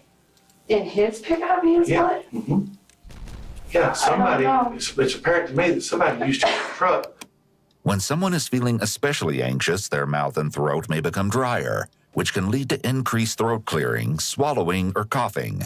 If any of these behaviors start or increase suddenly, it can be a sign to detectives that they're on the right track and need to question the suspect further. Samantha's cough here could be related to this. She may be panicked about the news that blood was found in his truck, and the cough is an attempt to reduce the discomfort and dryness she feels in her throat. To take him somewhere after he was assaulted at y'all's house. I told him that they got into his truck because they wanted his ID. Because they said they needed to verify 100% they had the right person, is what they said. I don't know if they were one of the people that hit him or not. They sent somebody out to the truck to get his wallet to check his ID. Came back in and said, yes, he is who he says he is. Okay, but that still don't explain why his blood is in that truck. They hit him in the face like 100 times. Well, no, but you said they went out and did it and got it. He was never supposed to be in that truck. If they had blood on their hands and got in the truck. No, it's drip blood. It's not. It's drip blood? Yes, he was in that truck. And this is what's going to look so bad is from your story, and this is why you don't have to be a suspect, and I still don't think you did it. I don't think you're strong enough to do it, but I personally, I think you're scared. I don't know if you had a boyfriend that he found out about. The investigator is attempting to establish the existence of accomplices, and from there, the existence of one or more conspiracies. I didn't have a boyfriend. Okay. I don't know what the deal is, but Sam, you've got your kids in the same room. It's telling that Samantha says she's being as honest as she can. This may be another convincing statement. It sounds reasonable, but someone who's telling the entire truth likely wouldn't feel the need to make claims about being an honest person. In addition, Samantha's statement here may have some level of truth to it. She's being as honest as she can be without incriminating herself. Adding on "as I can" may be an exclusion qualifier, which allows her to tell the detective some of what happened while withholding information about her specific role in the crime. There's just the whole layout of your house and the way you said they took him. It's just not making sense. The interrogator is doing a good job of appearing neutral. Despite the evidence pointing to Samantha being dishonest with him, he makes it out as if he is on her side. The more she trusts the detective, the more likely she will be to confess. Okay. All right, well, finish writing your statement. What you need, okay? You need something to drink? He left with my phone. Where did he take that? Well, we've got a search warrant for your phone. That phone's gonna be ours for a while. Because the calls, every call you made probably within the past year, we're gonna have to look at. Okay. Your text message, everything, so we've got a search warrant for your phone. Okay? Okay. I'm telling you everything I know. I'm repeating everything they've said. Okay. Well, just go ahead and you got your statement. We'll get back with you again, okay? You can look at my record. I'm not somebody that gets into trouble. Sit right there and told me the same story just like you're telling me.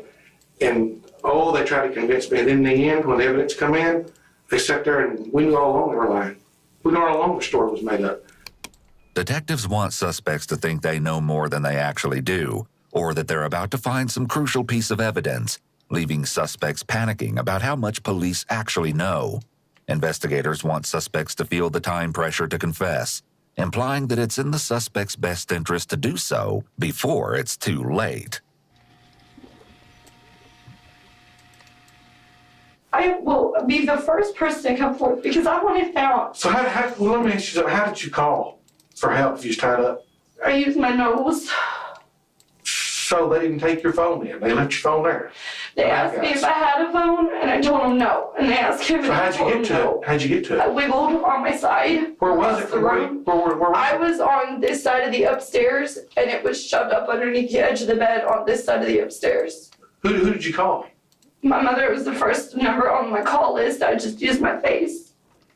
And so instead of calling 911 for help, you called your mother? How do you press 911 with your face? Well, how did you dial your mother with your face?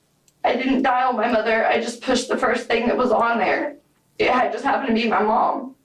Although Samantha may believe this is a reasonable explanation, you'll encounter another witness who will tell the sheriff's office that they observed Samantha with her phone simply laying on her lap in the aftermath of the attack. Next, the sheriff wants to hear about what's been going on in Samantha's personal life. Well, now see, here's something else I don't understand. Maybe you can help explain to me. You talked about how much you love Ernie, right? Mm-hmm. But though you're talking to Brian, you're talking to Alan. I'm not allowed to have friends because I'm married. Oh, no. No, not that kind of friend when people like you, No, do you think that's normal for married people to... In the world nowadays, in general, I think more people our age. I wish I could marry somebody like my dad. He's great to my mother. There's nobody else ever that could turn his eyes from her. He's the perfect husband. Okay.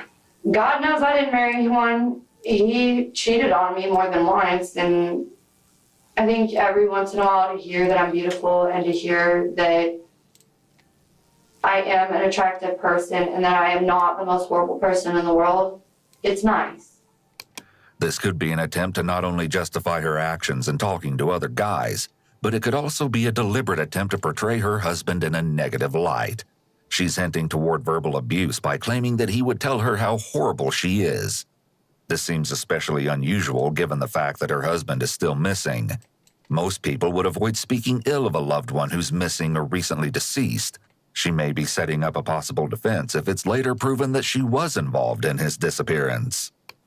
Did Ernie ever look at your phone? Yes, all the time. Did he see those messages where you've been talking to them guys? Yeah. What'd he say? Nothing. He didn't particularly like it, but after what he put me through, he told me as long as I didn't bring anything home or do anything at the house, then he didn't want to hear about it. He didn't want to know about it.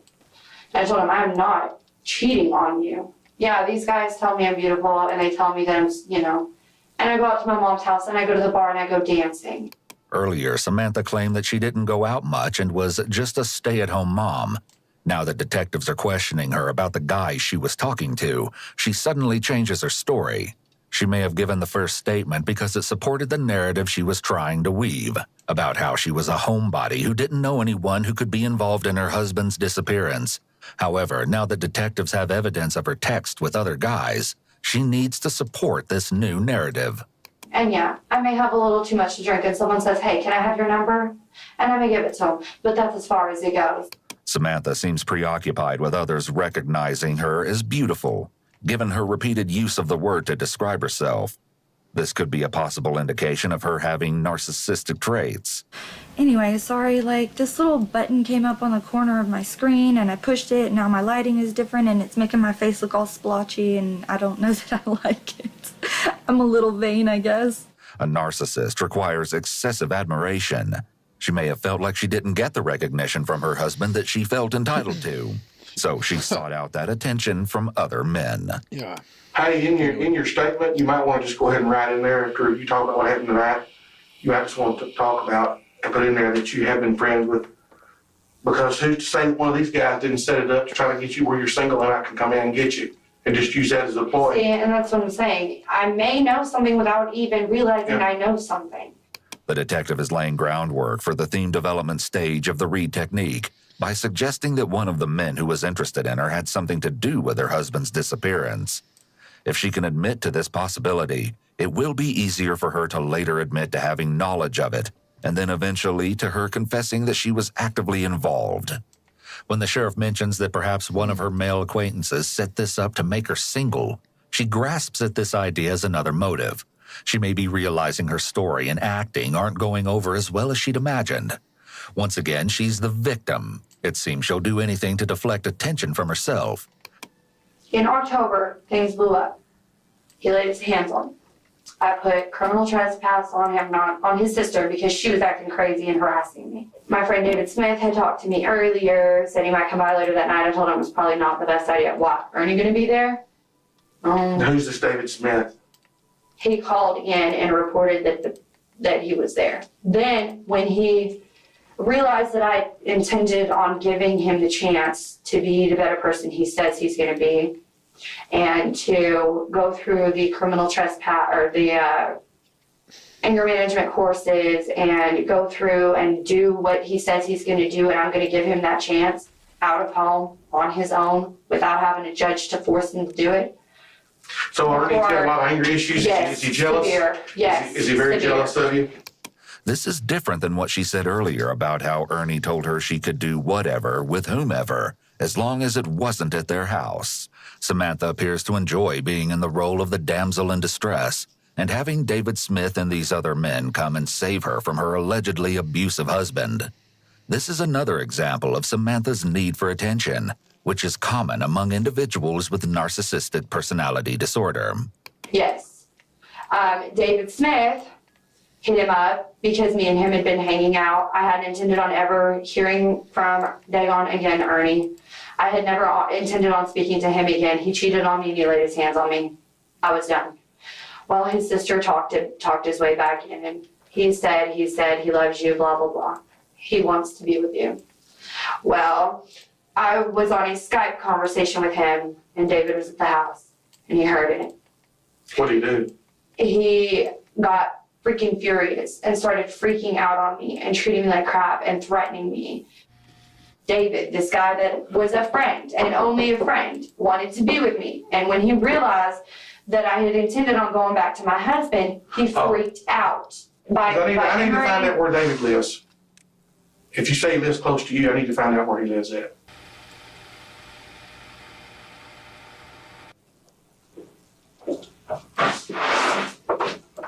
Rita? Hey, there is one other way that we can make absolutely sure and clear you. We can give you a polygraph test. Would you mind me speaking to my mother before I completely agree to that? Well, but now if you have nothing to hide, why would you want to talk to your mama? Because it's nothing against you personally, but just cops in general. You hear such negative things and how they are not out to help you, and CPS is the same way, and I just kind of want to get my mom and dad's opinion on if it's in my best interest. You know what? You know what I think? I think it's not going to be long. I think they're locking your butt up, what I think. I think you've been lying to me this whole time. You did get them right. I think you're a liar, what I think. I think you know exactly who did this, and I don't buy your freaking story for a minute. That's what I think. So I tell you what, let's do. Let's just get on with it.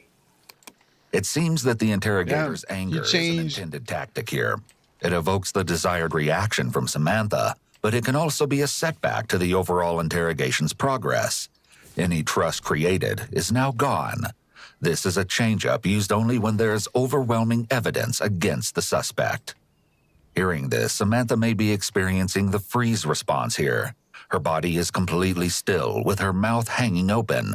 When someone senses danger, such as Samantha realizing here that police don't buy her story one bit, they may cease all movement. This is an instinctual response to danger. Movement invites attention, so freezing may make someone momentarily feel like they can lower the spotlight on them. He becomes invisible. I've tried to really be honest with you. And that's why and yet I'm I feel coming up that you with have done more nothing now and but sit trying here to this help. whole time. If I'm gonna tell you right now, DPS is dang good to them. If you ain't got nothing to hide, and what bothers me is you even hesitate to take that, knowing it would positively clear you or to positively show that you're hiding something. But what's gonna make you guilty is when we prove that you lied to us in here. The sheriff indicates that lying will essentially make her guilty. This is somewhat misleading. Though, as stated previously, the police are legally allowed to mislead suspects so long as they do not coerce them into a confession.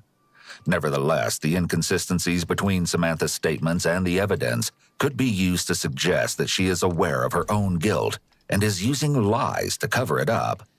Therefore, the investigator is trying to establish knowledge of guilt, or more commonly referred to as consciousness of guilt. This is most often established by circumstantial evidence related to the suspect's actions or inactions after a crime. That is the case that I do know who did it and why they did it. Okay. Doesn't that make me like an accomplice? Nope, it sure don't. No, that makes you a scared mother with children. Interestingly, Samantha asked the sheriff about being an accomplice. The law usually treats accomplices just as it would principals, meaning that accomplices can face exactly the same legal penalties. Most states hold a person criminally liable if they aid or abet another in the commission of a crime. The classic example of this is a getaway driver for a bank robbery.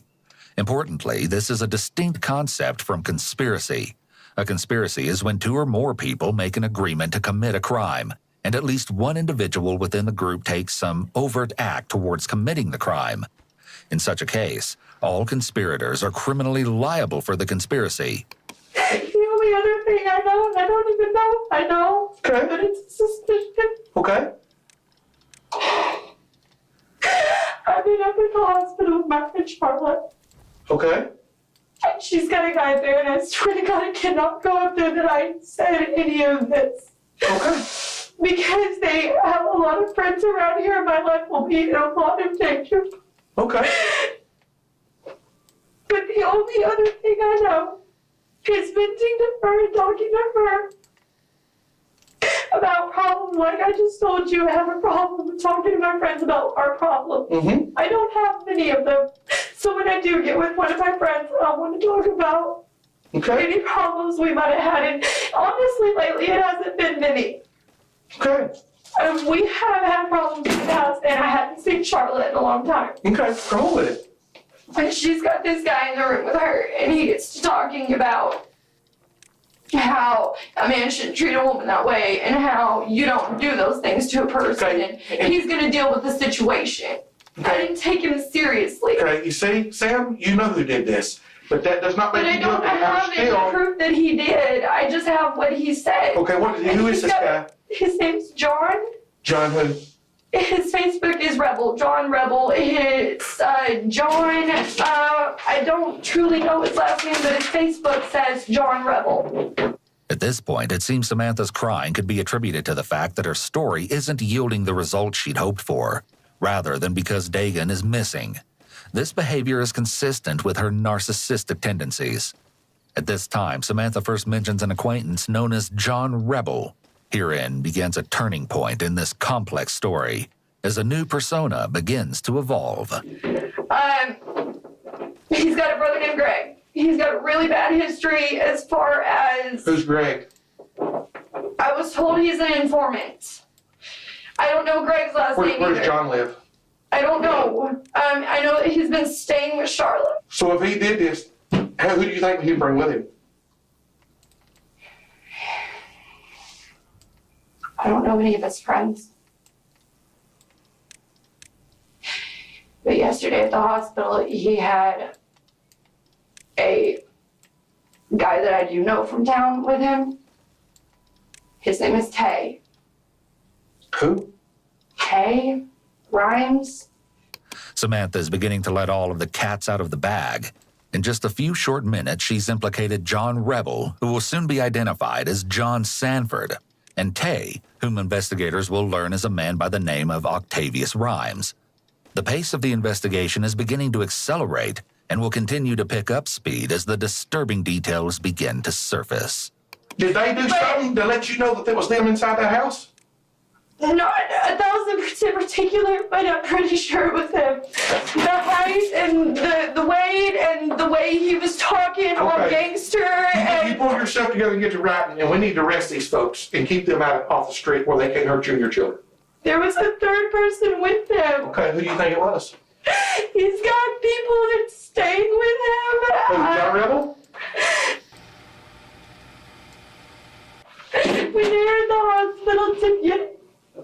Before this happened in my house. Yes. Tay was with him. There was another guy, I don't know his name, but he pretty much fits the bill of the third guy. There was 3 people? Yes, at the house there was 3 people. And at the hospital yesterday, you can look at the cameras, there was 3 people. So they have them on the video camera there at the hospital? At the hospital, yes. Okay. There was Tay and that guy and this third party. The one that I said was basically like the ringleader that was bossing everybody around. The other 2 really didn't talk much other than Damn. here and there. Hey, but it was the big guy. another lie on top of another lie. It's a pile of lies. But she's prepared to shift all of the blame in his direction.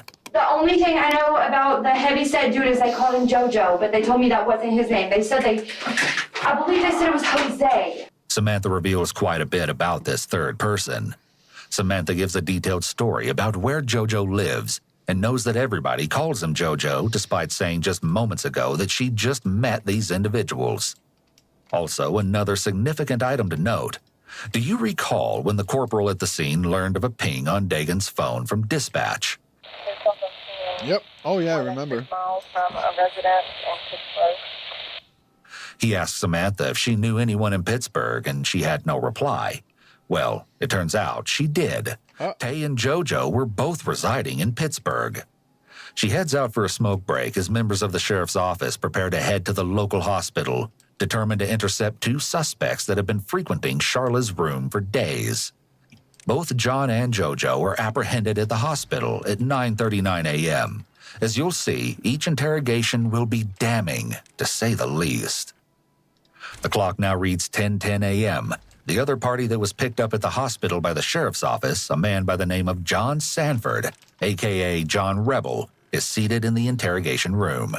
He's dressed in black pants and a black long-sleeve shirt. The clothes match Samantha's description of the assailant's dress provided to law enforcement. Clearly, John is quite comfortable here. He may be thinking that if he engages with law enforcement, they'll believe him or go easy on him. John, you know what this is about, buddy. You know exactly what it is. You know what happened over at Samantha's house last night. That's what we want to talk to you about, okay? I'm gonna randomize you. You know you're right. You don't have to talk to me if you don't want to, and that's fine. I hope you decide to, because I think there's some things you're probably gonna need to tell me. Your side of the story. They see if it's gonna match Samantha's, because Samantha, well, I'll be honest with you, she's pointing the finger at JoJo. She said you was with him. Now, do you want to talk to me just a little bit about this? Yeah. Okay. Well, let me tell you what they're saying first, because I think you'll be honest, because our bear is dead. He's dead. But now, according to Samantha, you was just a bystander. Why, JoJo beat the living crap out of him up there in that room where we got all the blood and collecting evidence. Anytime there are multiple suspects involved in a crime, police will want to separate them as soon as possible, so they don't have a chance to get their stories aligned. Police may often plant the seed of doubt that the others are implicating them, leaving each suspect with the decision dilemma of whether to confess or remain silent. The detective is also utilizing a Reed technique here of placing blame on an outside source rather than on the suspect himself. This will make it easier for John to admit his involvement, because the detective is building the theme that John was just a bystander and not the main perpetrator. Additionally, in this situation, it's likely that there are no real bystanders from a legal standpoint.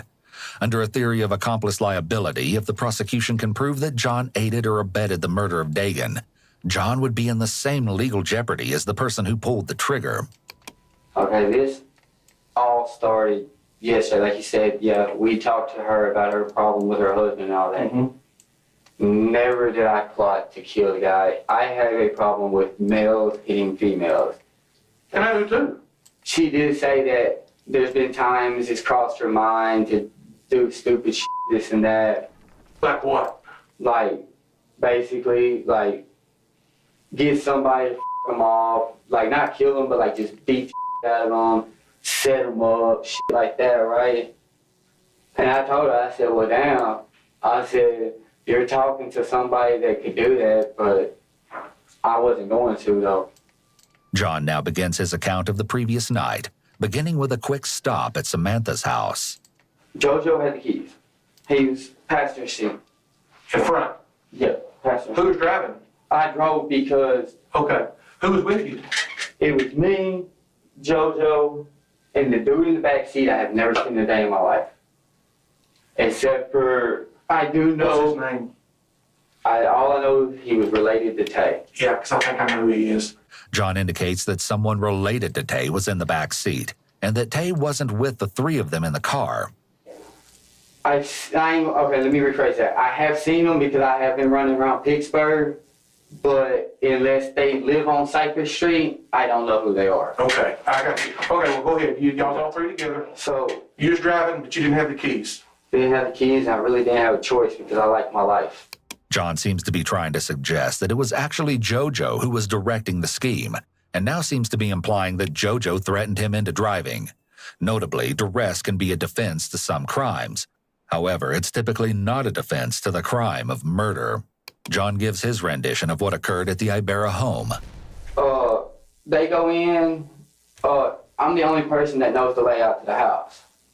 So JoJo asked me, like, where they sleep at? And I just walked up, stopped, and told him, man, look, upstairs. They didn't go up. I have to go up in the middle. It was JoJo, me, and then the last dude. We go up. And that's when all hell breaks loose. Beat the living hell out the dude. Honestly, me personally, I do not believe Samantha really had a hand to play in it. I think that what she was saying just kind of got took too far. Okay, so what happened? Who beat the hell out of him? JoJo and the other guy. John is awkwardly using his hands as he talks, despite being handcuffed.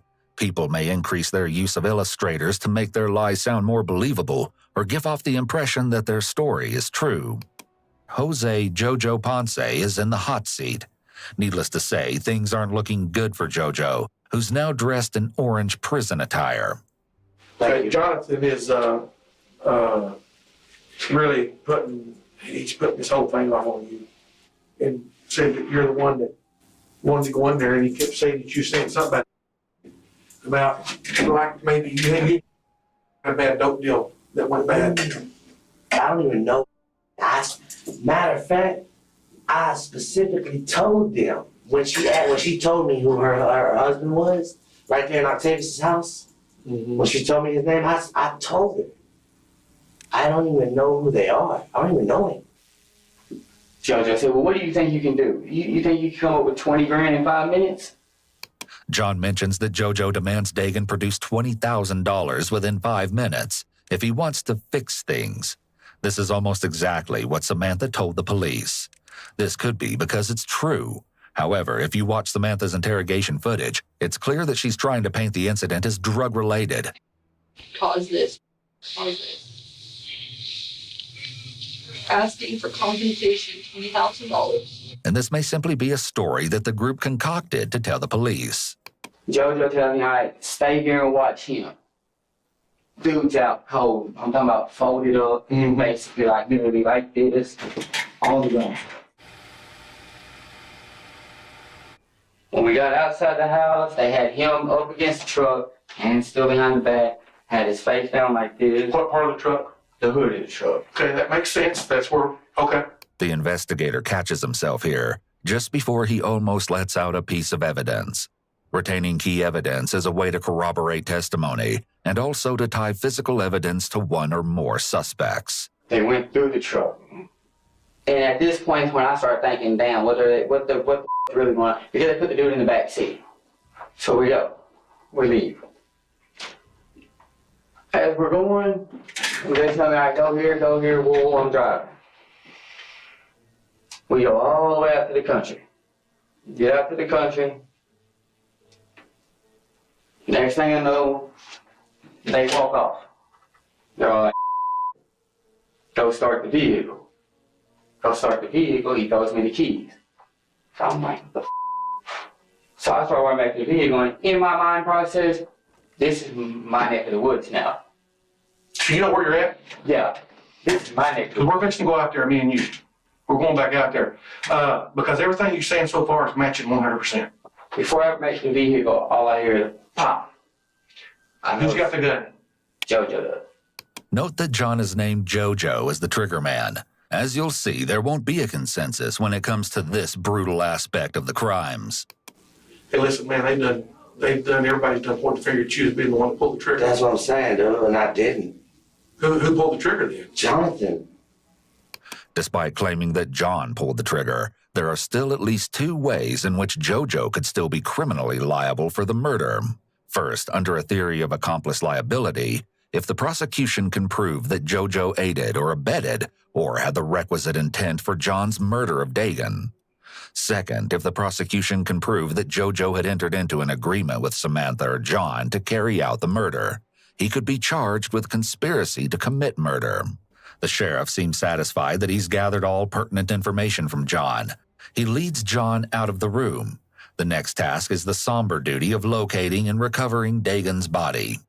Sheriff Tim Ingram and investigator Aaron Baxter, along with their helpful suspect, John Sanford, depart the sheriff's office as Chief Deputy John Livingston follows closely behind in Aaron's vehicle. Aaron wears a body camera to document the events that are about to transpire. Be forewarned, things are about to take a drastic turn for the worst as members of the Titus County Sheriff's Office begin to uncover the true horrors that occurred earlier that very morning. Well, you think old Cuz went to bed after all this? You think he's home in bed? I honestly don't know. Who will know who Cuz is other than in case the crib will talk to me? Who's going to know this guy's going to get him quick before he tries to do anything?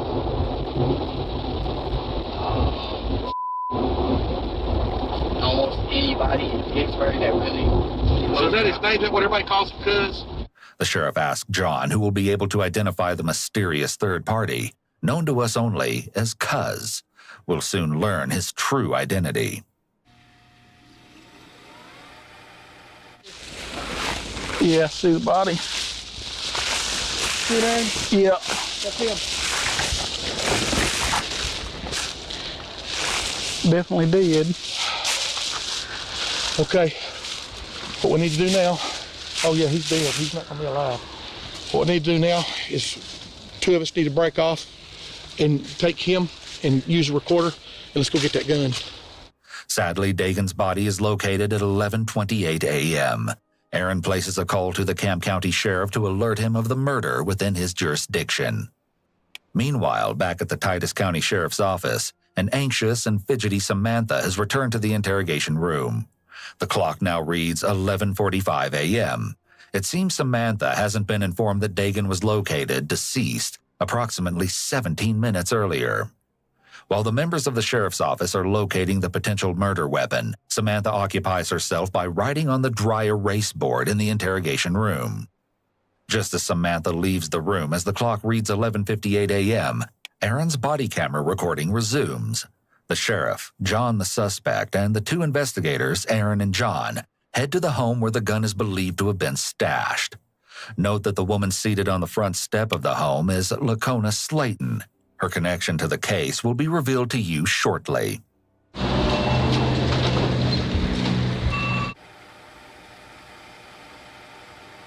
Okay, I'm sorry. Hey, what? Thank you. I appreciate you, man. Won't take us but a minute. We'll be done. They know everything. Like, dude. Hey, John. Where's that gun at? It was out here, but it's apparently not out here. Who got it? I don't know. Y'all arrested me. Why ain't it out here? I don't know. No, I swear to No, God, I don't got know. the box, and the box is I empty, was in a okay? lockbox. So you already knew the gun was involved in it? No, she has no I didn't clue. know about- She has no clue about nothing. I'm telling y'all that now. So I haven't. She has no clue about none of this. here's the deal. All right, we need the gun. You could be charged with the same thing. She was. I not know here. what the. You could be an accomplice to murder, capital murder. That's the death penalty. So if you know where the gun's at, She knows where the gun's at. you She need got the to box. you need to go I ahead and don't tell know where us. the gun's at. I just told you that. Okay, I'm gonna give you one more opportunity. Dude, you can Give me the handcuff gun. me. I don't Well, know where the that's goddamn probably gun's fixing to at. happen. That's probably about to happen because I think you're a liar. I don't You've give a got the damn. freaking box. You've got the dead gun. Where'd the gun go then? I don't know. So why'd you get the box?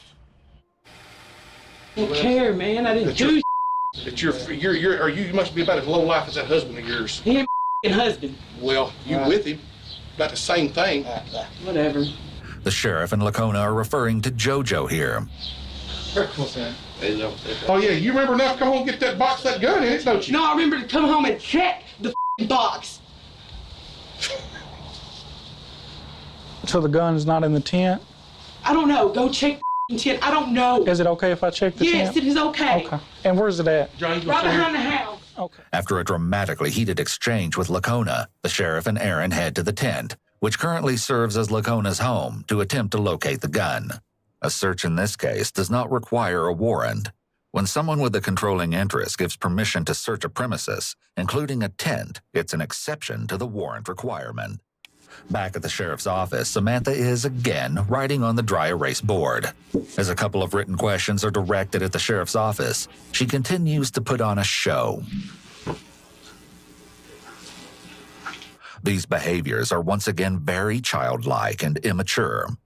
Oftentimes, individuals with personality disorders will display immature behaviors.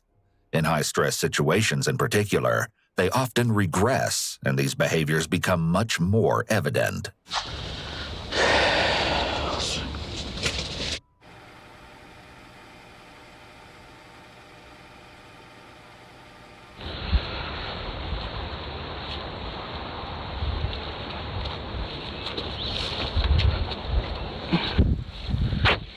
There you go, right there, I bet you. See the dope or the gun? Gun. Well, Computer had his gun.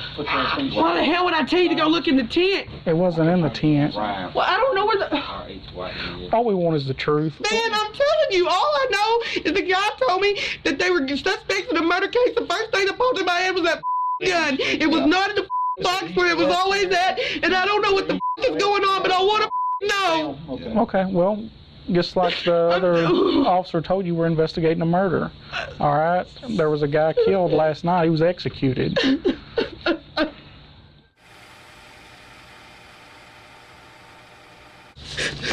He wasn't supposed to have it, was he? No. Convicted felon or? Yeah. Okay.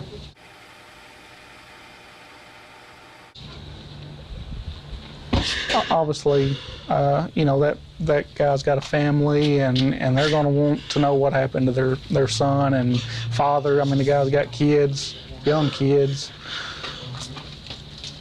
And so we're just trying to gather the facts up and get justice for this guy's family.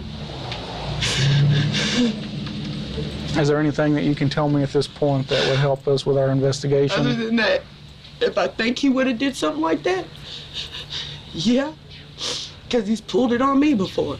He's pulled the gun out on you before? Yeah. All right. I know I've prayed, but damn, I didn't think I was gonna split up with him like this. This important piece of information, which was uncovered due to the officer's catch-all question, may explain why Lacona didn't reveal the gun's location. It's possible that if she did know where it was, she kept the location secret for a much different reason than avoiding trouble herself or protecting someone else. Instead, she may have been fearful of retaliation from JoJo if she talked. We've yet to hear JoJo's side of the story, but it's going to be hard to dig himself out of the hole that seems to be getting deeper by the minute. The members of the sheriff's office depart with the recovered weapon that was believed to have been used to execute Dagan. Investigator Aaron Baxter sits down with Lacona on February 24th, just 4 days after Dagan was killed. During our last encounter with Lacona, when the handgun was retrieved near the tent that served as her place of residence, she seemed to insinuate that her days with JoJo were numbered. However, she initially referred to JoJo as her fiancé at this meeting. It may be that she had a change of heart and decided against ending the volatile relationship after all. As a result, she may be less forthcoming in her interview than the sheriff's office would have hoped. You know, the other day when we were over there with the gun, what made you think that that gun was used to you just had a gut feeling? I just had that feeling. It was a feeling because I don't know, it was just a feeling. And you said that Jose had pointed at you before? Yeah, in the past, but he would never, when it comes to other people, he's not mean. He's a coward. When it came to me, it was different. Other folks, he was a coward. He always backed down for fights and stuff. And I just don't understand. I don't see. I just don't understand. What? Why? JoJo didn't even know her. As far as I knew, Jonathan was the only one that knew her. Then I found out Tay's known her, Jonathan's known her. JoJo didn't know her, so why would he even? I don't know. Lacona seems genuinely confused about the conspiracy and why JoJo would participate, seeing as he hadn't met Samantha until the day before the murder. According to future testimony provided by John, the three men smoked methamphetamine while en route to the Ibarra household. Perhaps this claim could explain the violent behavior seemingly uncharacteristic Smoking meth JoJo. before. Oh my God. Gun in my tent, I promise you didn't. Where do you think I found it? I know exactly where you found it, which is in the spot that Jonathan hid it. Jonathan put it there? Seriously? Yes. JoJo seems to believe that by knowing where it had been hidden, he can somehow pin the murder on John. Jonathan pulls his pistol out and he hits him with it. Where'd Jonathan have the pistol at? In his waistband. Whose pistol is it? Jonathan's. Where'd he get it? Beats me. Clearly, JoJo's story is not agreeing with John's version of events. Most significantly, JoJo claims the gun that was allegedly used to murder Dagan belongs to John, though JoJo is unsure where or how John obtained it. All right, and the gun that we got out from under the house, that's the gun that, I guess it belonged to Jose. It was mine. It was a gift to me from him. It was mine. Okay. Most importantly, perhaps, Lacona confirms that the handgun that was recovered near the tent belongs to her and JoJo, not John. What I need to do, I've got Samantha's version. Samantha is the ringleader. I never met her until yesterday. So you just up there with Charlotte and them, that's when you met. That's when right, yes sir, I met Samantha. And I met her 5 kids. We all left. We get to Walmart. We're at Walmart for a little bit. All of a sudden, Octavius Rhymes walks up to me. He said, "Man, I gotta go." I said, "Why?" He's like, "My mom just called me and cussing me out, telling me I better get the damn car home." So I said, "Well, let me go find Jonathan real quick. Let me ask Jonathan if he can give us, me and my wife, a ride home back to your house." When Jonathan took me home that afternoon, though, Octavius was home. Octavius ended up leaving with Jonathan. They left together. Me and my wife stayed home. All of a sudden, around the 7 or 8 at last time, they showed back up. This time, they showed up with Octavius, Jonathan, Samantha, and her kids. Jonathan pulls me to the side. "Say, cuz, I need to talk to you." I don't know what's up. He's like, "Look, old girl," talking about Samantha. He said, "Samantha, wants us to, do something." And he wouldn't tell me full details until we went to the place. All of a sudden, he tells me, he said, "Look, I just need you to stand guard." JoJo describes what is called a criminal conspiracy between himself and John to commit the crime of kidnapping. Another important revelation is JoJo's claim that Tay was a willing participant in the conspiracy, despite Samantha's and John's initial reluctance to implicate him. It turns out that old Cuz was actually Tay all along. Let's hear it straight from the source. Meet Octavius Tay Rhymes, whose identity Samantha and John attempted to conceal initially.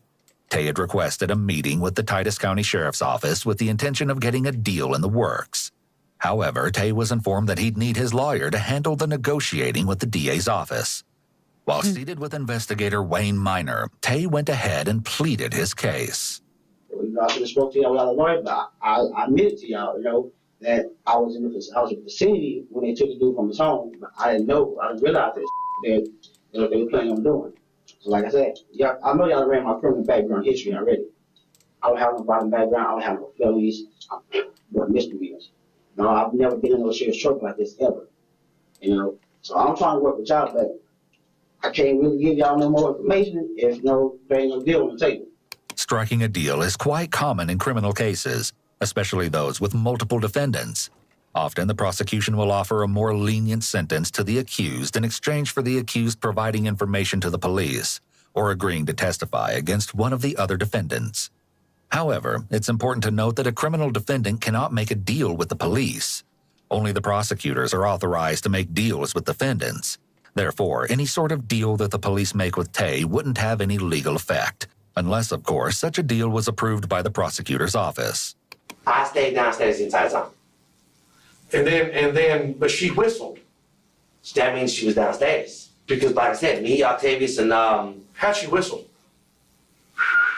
Was it like that or? Yeah, like that. That's what I'm saying. She was downstairs. She had to be.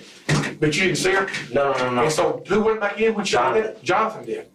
And all of a sudden, Jonathan comes back out and says, "Come here, cuz I talk to you." So we walk over here. And he's like, her mom just called, said she's that a friend, she's sending a friend over to see her or whatever, something like that. He's like, so she said, "We got to go, we need to go now." JoJo claims that Samantha told them to move quickly. Records indicate that she called her mother to alert her of the attack. Because her mother's home was an hour's drive from Samantha's, she assumed that would give the men ample time to leave the premises with Dagan. What Samantha didn't anticipate was that her mother would send a nearby aunt to her rescue. There's no way JoJo could have known this bit of information if Samantha wasn't in on the ruse.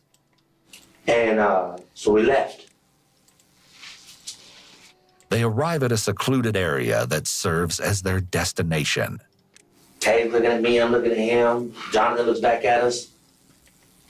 Jonathan pulls it out, he's holding it. All of a sudden, I tell him, "Man, dude, you're too close, dude. You finna take the man's life, but you're too close to the road." Tay's looking, Tay's like, "Man, you really are." He said, "It's gonna be loud." This moment is key, as with this statement, JoJo may have just admitted to being an accomplice to Dagan's murder. By admitting to the sheriff that he told John to move further from the road before killing Dagan, prosecutors could argue that JoJo attempted to aid John in his murder of Dagan, leaving JoJo equally culpable for it. All right, hold on just a second. Drink your Coke, and I'll be right back. While JoJo waits for the sheriff to return, he's well aware that the camera is still rolling. I don't understand how the hell you gonna blame me for shit that he did. Okay. I went because he asked me for help. So you know what time that they took Samantha home? To be honest, I believe it was before midnight, but I couldn't really tell you the time. I don't remember the times. I think it was before midnight though, because she was talking about how the kids were getting sleepy and she needed to get to the house. Something about her man was asleep or something and she didn't want him waking up and getting mad at her. No question about it, Samantha has been caught in a lie.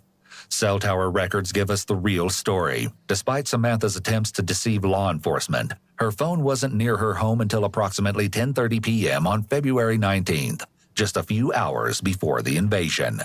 A major development in the case occurs just 3 days after the murder of Dagan, though it would be a stretch to say it came as a shock. Samantha is arrested and charged with aggravated kidnapping and murder. In the end, the failed conspiracy resulted in lengthy prison terms for all involved. John and JoJo pleaded guilty the following year, in April of 2016. They received 50-year sentences for their roles in Dagan's kidnapping and murder. Damn it. Months later, in December of 2016, Tay went on trial. It didn't go as he'd hoped, however. He was found guilty of murder and aggravated kidnapping and was sentenced to a total of 93 years. Last but not least came the mastermind behind the whole terribly designed plot. Samantha went on trial for Dagan's murder in September of 2017. Not surprisingly, she was found guilty. She was sentenced to 99 years. In addition, she received another 50 years for the kidnapping to be served consecutively with her murder sentence.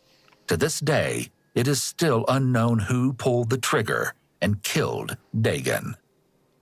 I'm not demanding, I'm asking nicely. As a kind civilian that also knows how to manipulate cops. This is 20-year-old Russell Jones. Just hours prior to the filming of this interrogation footage, he was arrested for helping a 15-year-old girl execute the brutal murder of her father. What's up, mon ami Yolas?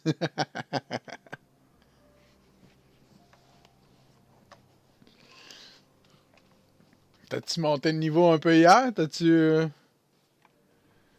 joué un peu? T'as-tu continué ou tu t'es allé coucher tout de suite aussi? Yolas says. 2 TMUs. 2 TMUs, yes! Non, non, je trouvais ça drôle. Ouais. Ouais, je me trouvais bien drôle.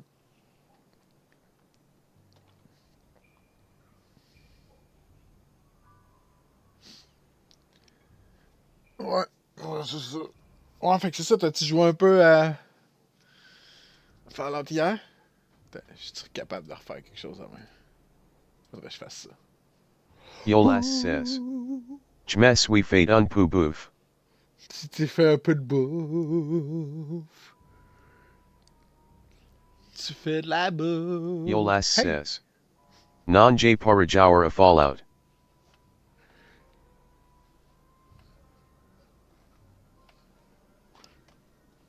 Yolas says. Pi la J Tankor Olit.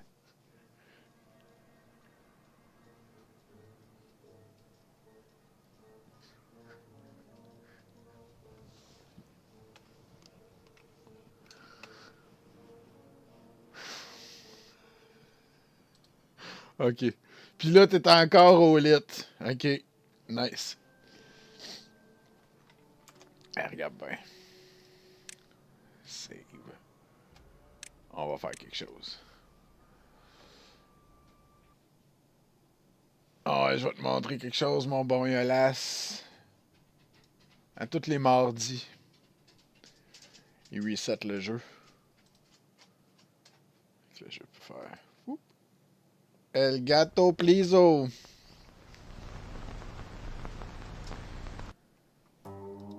Pom, bom.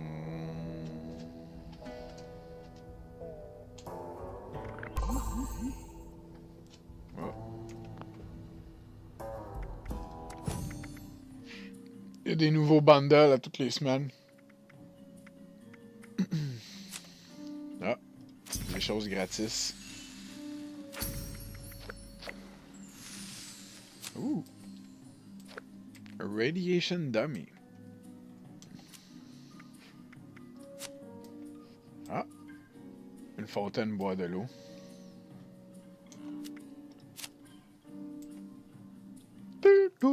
Des skins pour tes bonhommes, pour ton bonhomme. C'est beau ça. Ils sont tous propres. Tu sais, ils sont tous propres. Tout le monde est propre dans ce jeu-là.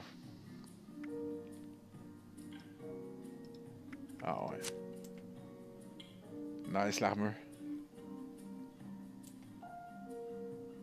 Une petite veste de cuir. Un petit veston de cuir.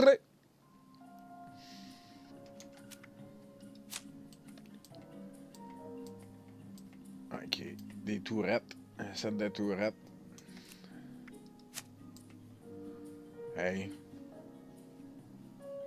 C'est-tu pas beau, ça?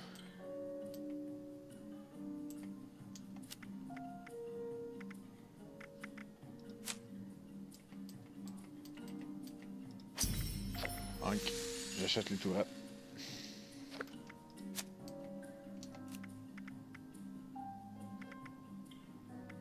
Ok, ça c'est ce qui était là la semaine passée, puis ça c'est cette semaine. Hey. C'est beau. C'est beau, c'est toutes des belles affaires. Cesse de la monnaie atomique. Yes, cesse de la monnaie atomique. Exactement. Hey, wow. T'as l'air intelligent, toi. L'air d'un esticoun. C'est quoi, steel porch? What the hell is the porch?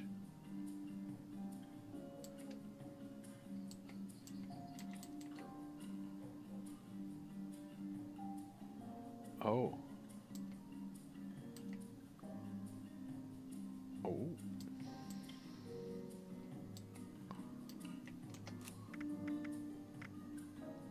Fallout Yolas first, says. Comment est-ce que tu l'as gagné cette monnaie? Vu que moi j'ai l'abonnement premium, il m'en donne à chaque mois. Puis en plus, tu sais, il y a tout le temps une saison dans le fond dans ce jeu-là. Il y a tout le temps. C'est du scoreboard. T'en débloques là-dedans.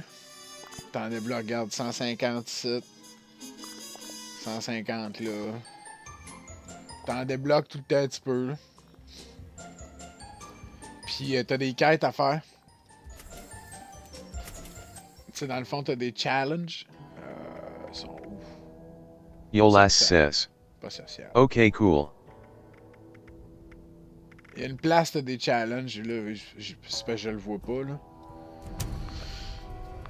Faut que tu te logs. Puis t'as des challenges, puis t'en débloques, là, de temps en temps, là. Mais je te dirais, la source principale, c'est vraiment l'abonnement par mois, là. Ça t'en donne 1800 par mois.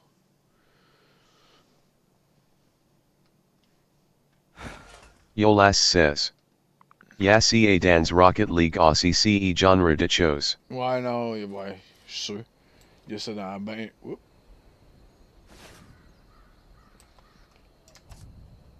Check maintenant. Challenges.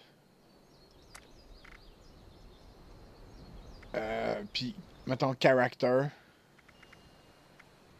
Quand je vais avoir joué 7600 heures, il va m'en donner 760. Mais ça, c'est tout ceux que j'ai débloqué là, sur mon bonhomme. Là. Tu sais, 20, 40, 10, 20, 20, 40, 40, 10, 20. Ici, aussi, ça t'en donne. Toutes des challenges là, que tu peux faire qui sont pas très difficiles. Yolas says.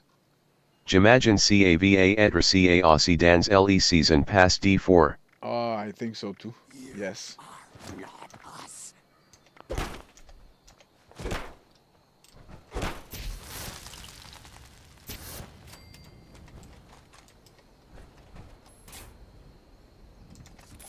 J'imagine ça va être ça aussi dans Diablo 4. Je suis pas mal certain, même. Bon.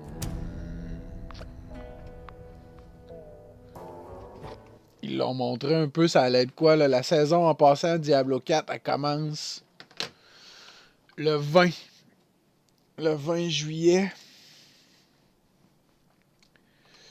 Puis, le 20 juillet, attends un petit peu, attends dire c'est quand? C'est jeudi, pas prochain. Yolas says. Yup. Yup. C'est jeudi, pas dans 2 jours, c'est l'autre.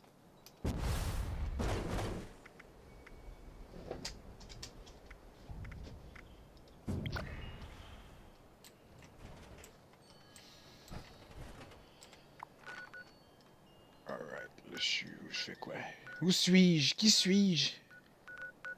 Que fus-je? Pardon? Cherche le fuck. Y'a un autre qui cherche le fuck? Hey! Cherche pas le fuck. On entend un autre chercheur de fuck. Chris m'a monté et marche. Hey! Tu veux-tu que je te parle de notre sève, de Sauveur Jésus-Christ? Laisse-moi te parler de notre Sauveur Jésus-Christ. Il a donné sa vie pour toi. De toute évidence, ça n'a pas donné grand-chose. Ouh, explosif.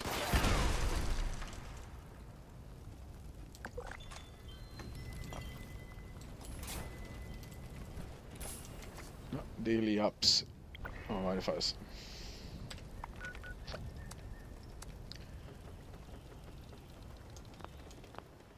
The Burrow. All right.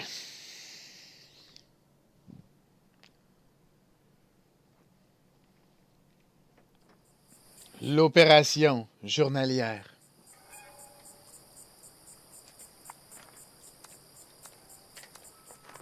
Allons-y. Maintenant que Yalas m'a montré comment rendre mon jeu beaucoup plus fluide.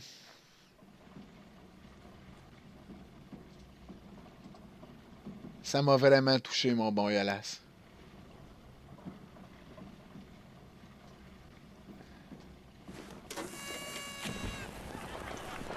Really? Yolas says. LOL. LOL.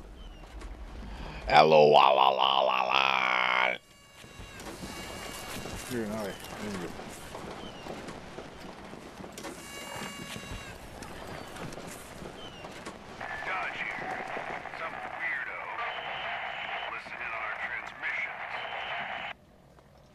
This is Homer, Extraterrestrial Protection Force. I am currently its only member.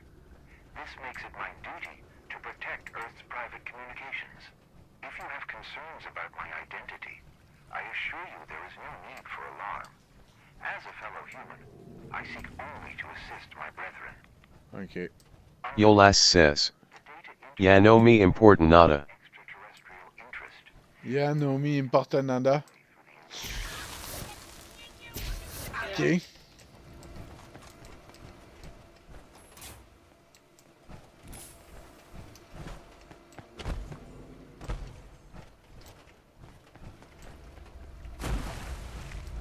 Faut que je trouve les ennemis. Les extraterrestres.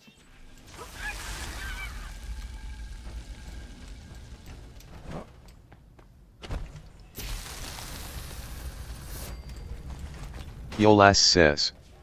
Yo no soy David Wozniak. Oh, je ne suis pas David Wozniak. Ça, c'est dans Starbuck. Yo no soy David Wozniak. Yo no soy David Wozniak, tabarnak.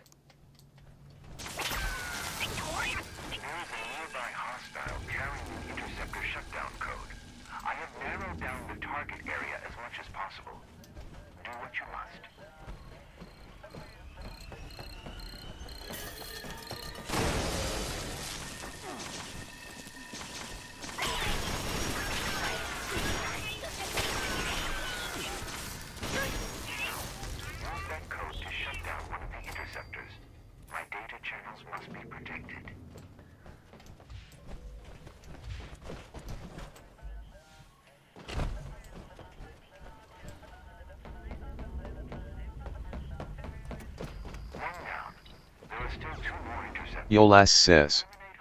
Yo no soy marinero. Ta ta ta ta. Tu es un capitaine.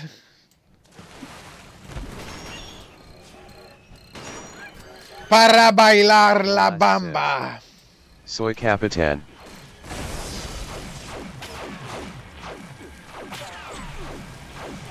Para bailar la bamba. Ti, ti, ti.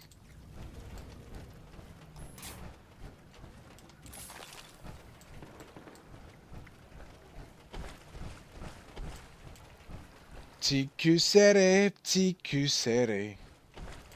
Ne veux pas de go to slack. Ne veux pas de go to slack. Tabarnak. Ça laisse Yolas des says. flaques. Bayabela La Bamba. C'est para bailar la bamba.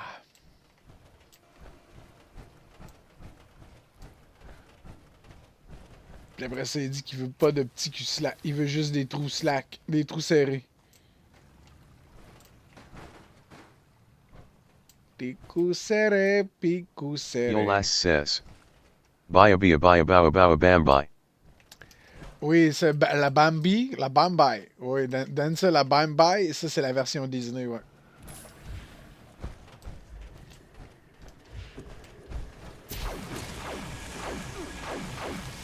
Another code carrier is in your vicinity. Secure the code by any means you deem necessary.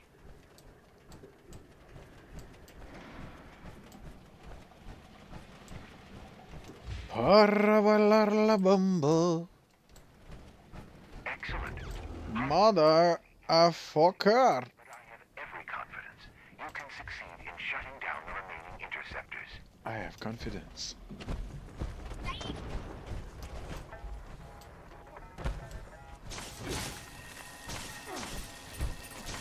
One interceptor remains operational.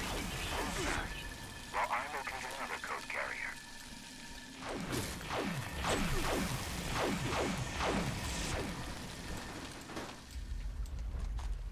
Yolas says.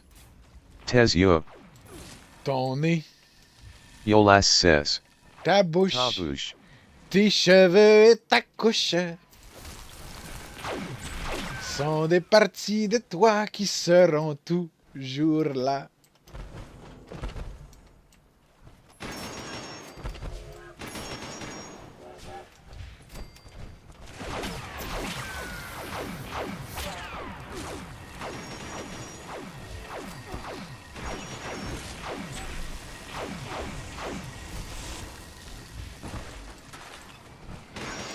Tes cheveux et ta couche. I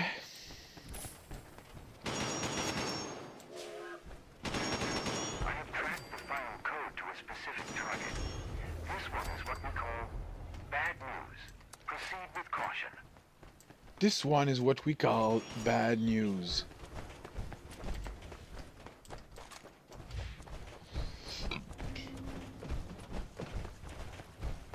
Yolas says. Pew pew pew pew pew pew pew pa pa bang bang puff. Yup, yup. Chou-chou. Lui, il utilise son gun, c'est un... Il lance des tracts de chemin de fer. Un railway rifle. Ça pète en tabarnak, on te le dire.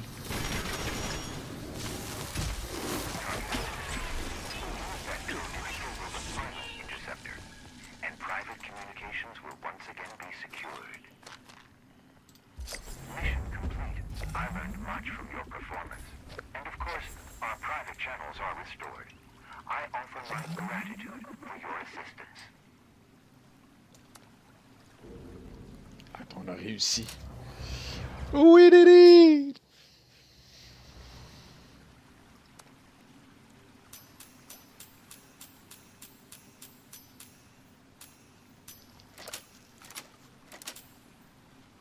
Poodle sleeping bag. Hein? Eh ben!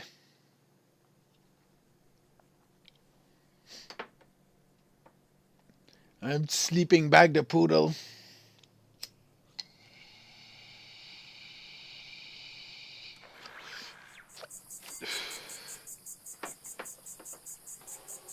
Dis-moi, dis-moi, dis-moi, dis-moi, pourquoi?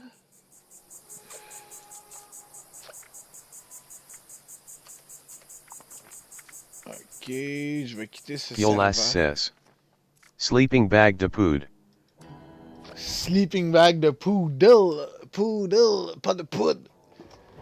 Un sleeping bag rempli de poudre, c'est sûrement pas... c'est pas un sleeping bag, c'est un wake-up bag. Hein? Qu'est-ce que vous en pensez, les animaux? Aucune réaction. Aucune réaction.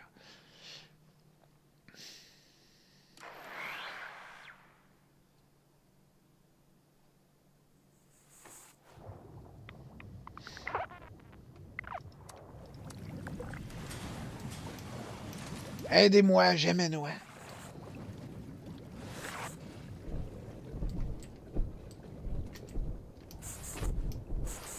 Yolas says.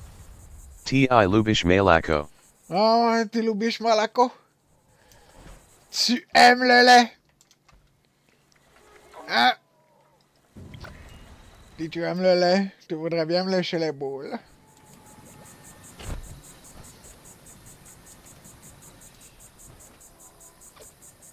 Yolas. C'est correct que tu aimes le lait.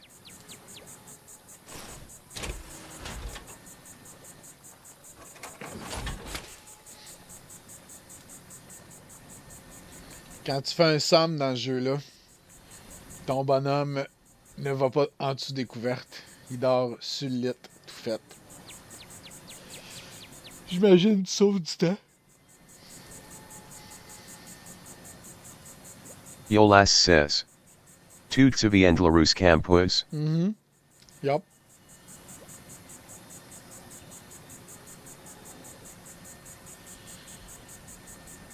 Oh là là.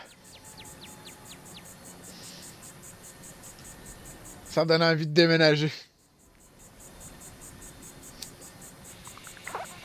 Yolas says. Le bon temps. Temp. Oh, yep.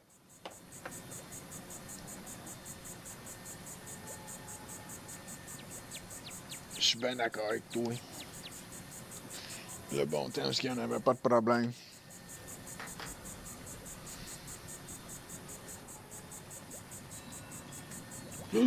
Ah, c'est mon armure.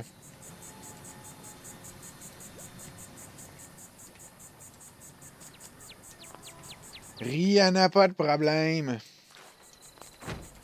J'y ai dit à Rihanna.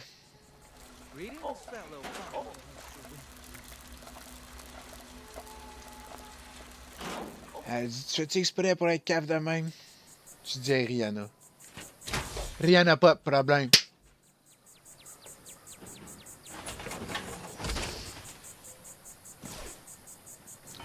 Je ne lui ai pas donné de taloche à Rihanna. Elle a violemment lancé son visage contre ma main. Elle dit que c'était bizarre.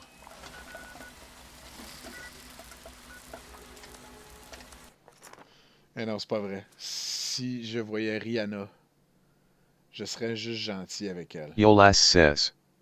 Le sol problem ac tate mon group de camper qui prena een polar Ritalin. Ouais. Ouais. C'est ton groupe de campeurs qui prenait pas le Ritalin.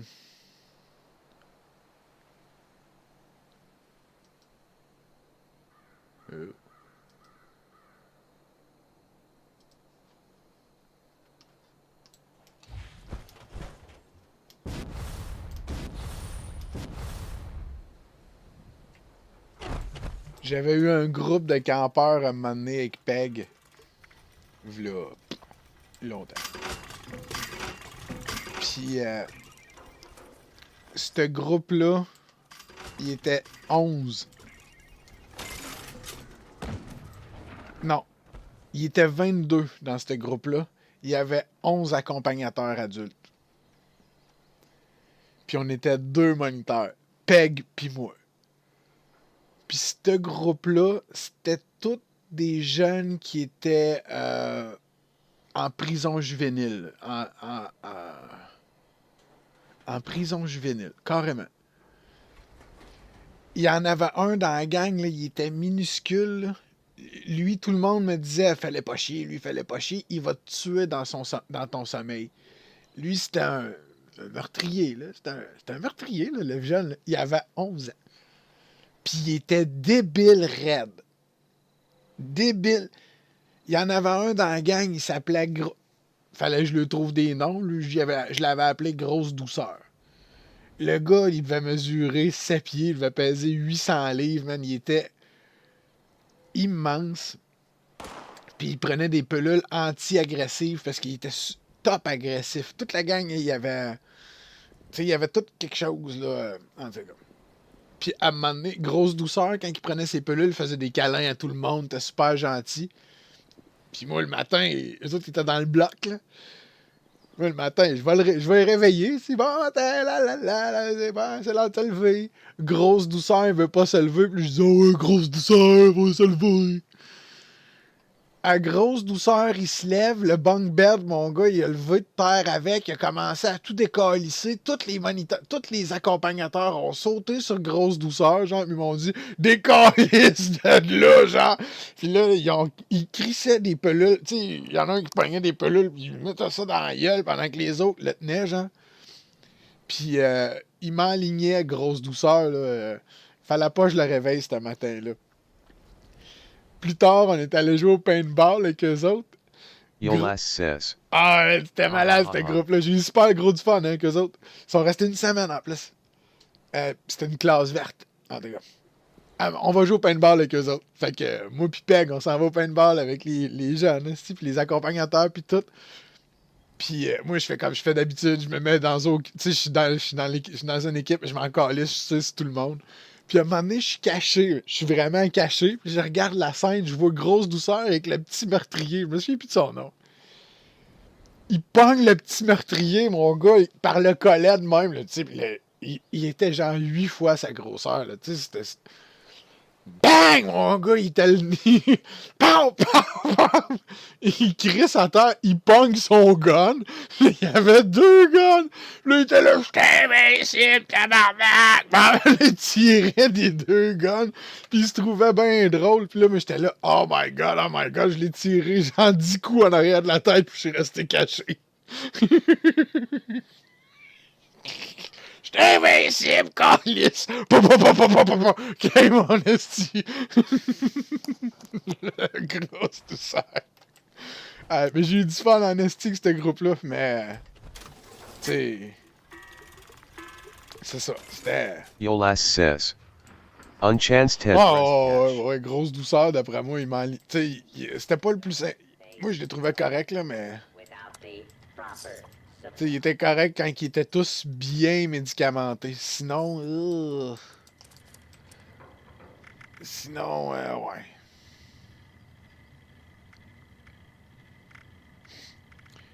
She's my Jedi boy. Ammunition and other supplies available here.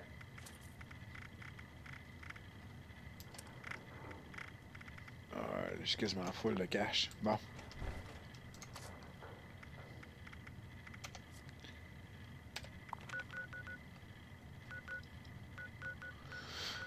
Ouais. Ah non, c'est ça. Quand Gilles l'a vendu, là, ça m'a fait bien de la peine. C'est correct, là. Mais ça m'a fait bien de la peine.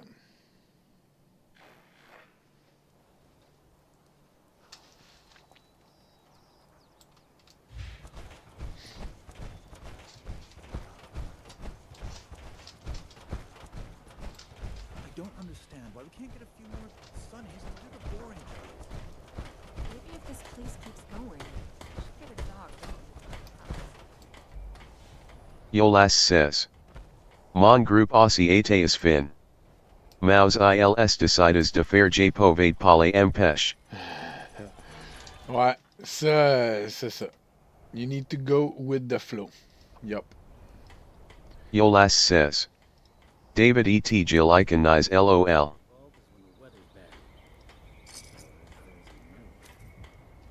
David puis Gilles ricanait. Ouais.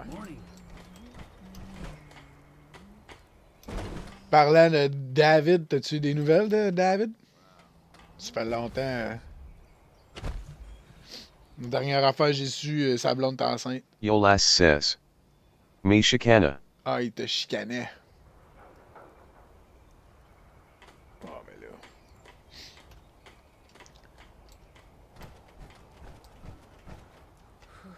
David, c'était le premier à dire fais pas ça, fais pas ça, fais pas ça. Mais quand Yolas says. Tourner, whoop. David Ue Popa. David Ue Popa, ouais. I've made a lot of friends. Puis, y a-tu encore la garde de cette affaire-là? Really go for a hoagie.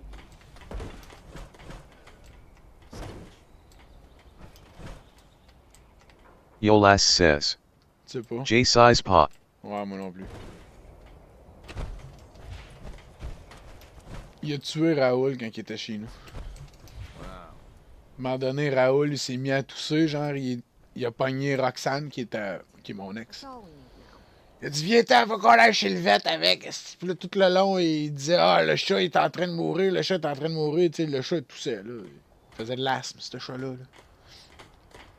il est allé chez le vet, il a dit ah faut que tu le piques. Fait que là, le vet, il a dit non, il est correct ton chat, là. À moins que t'insistes, là, on pique pas des chats de même pour le fun, là. Ah non, là, faut que tu piques mon chat, faut que tu piques mon chat. Même Roxane était là, what the fuck, c'ti. Puis là, le chat, quand il l'a piqué, il est revenu à la maison, il dit ah, le chat, il est parti, tu sais. Il était dans mes. Tout le long, on se rendait là-bas, puis là, il était content, tu sais. Puis là, il me remerciait de mettre fin à ses souffrances, pis tout. Roxane a dit, le chat, il s'est débattu tout le long, tabarnak. Elle dit, il voulait pas partir, le pauvre Raoul. Là. Fait que là, il est arrivé chez ses parents avec ça, man, avec le chat. Says. Ouch. Ouch. Ah ouais. Il est arrivé chez ses parents avec le cadavre du chat, il a dit, ça, mais ça dans le frigidaire, on va l'enterrer à un moment donné. Roxane était là,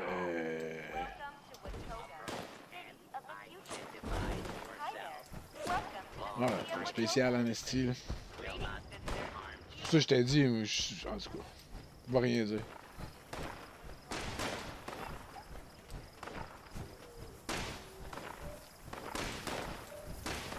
D'après moi, là, Diane et Yves, là, ils doivent garder pas mal. Pas mal souvent. Yolas says. Yatujers the period. Il y a toujours des périodes, ouais.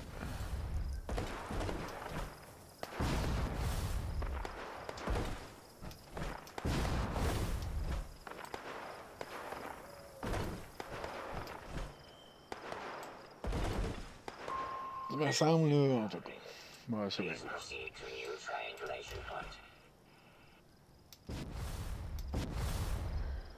Il faut que tu prennes des médicaments pour pas... Pour être une personne normale, prends-les, tes médicaments.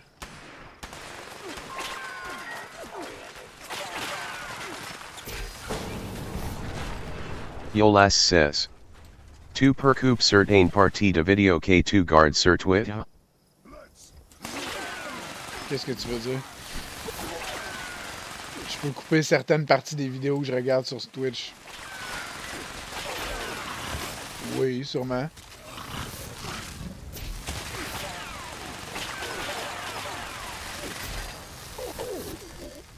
Ah ben, tabarnak. Crisser le camp en bas.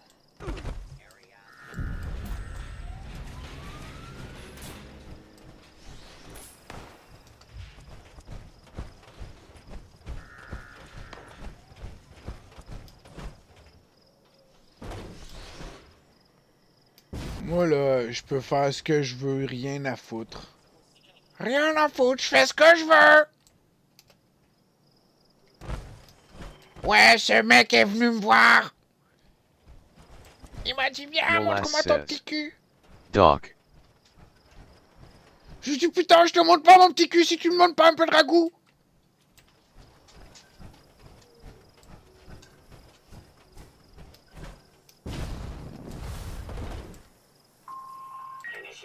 Surveillance process. Scanning. Scanning. Survey complete. Resource drop. Authorized.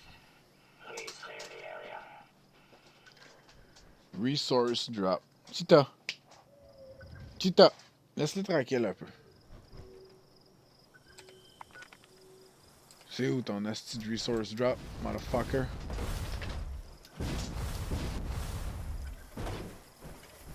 Protect and serve.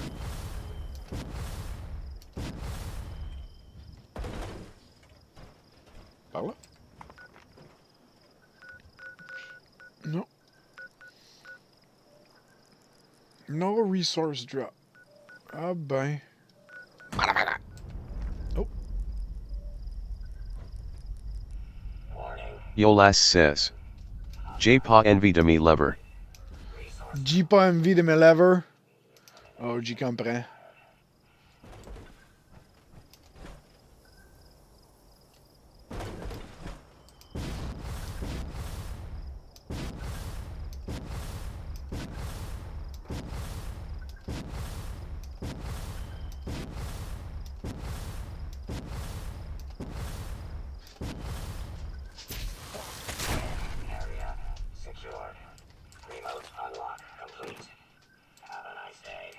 Have a nice day.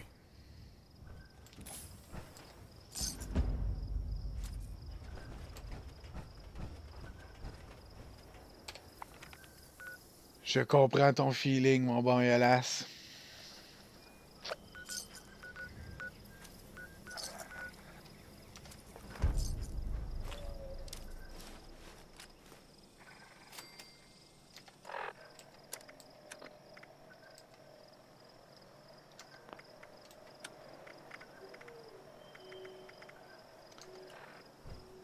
Mr. Warlock kill reward. Yolas says. Si fallage me dot leave pour gamer. Si fallait que tu te lèves pour gamer, ouais, tu te relèverais pas. Je comprends. Yolas says. Mais non sport aller travailer. Spiralis Travailer.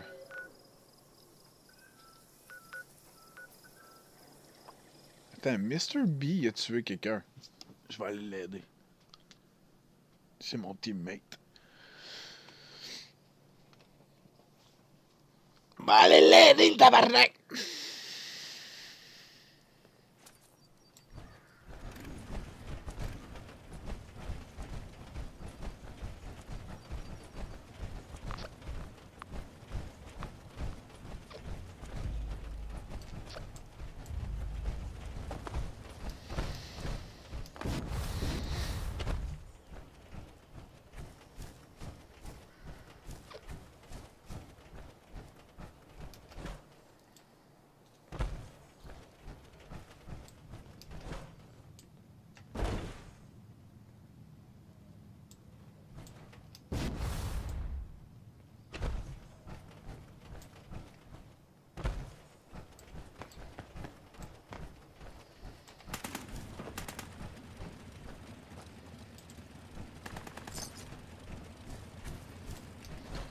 Lazy Turtle.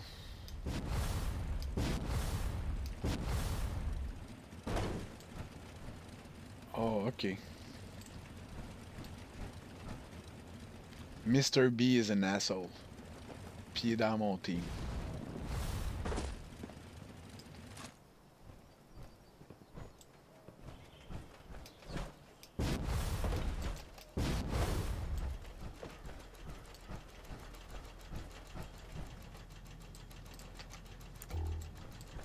Mr. B, c'est un connard. Il tue des gens qui sont bas niveau.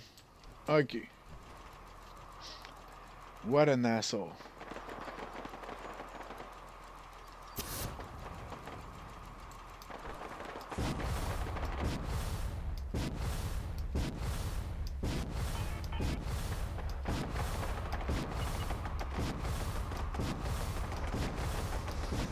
Ah, il est en train de détruire son camp.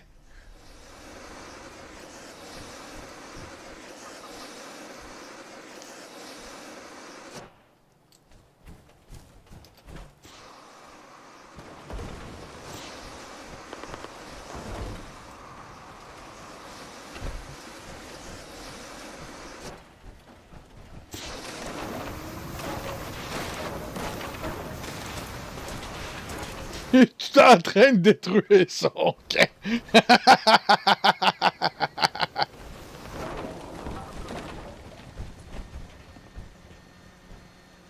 Je sais pas c'est le camp à qui. Yolas says. OL.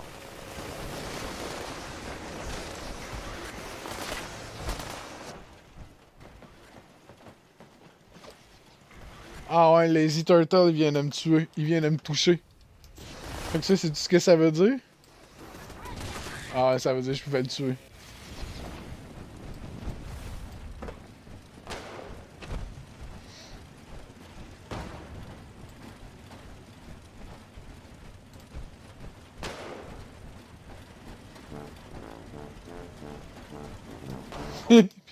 Il smash with trombone.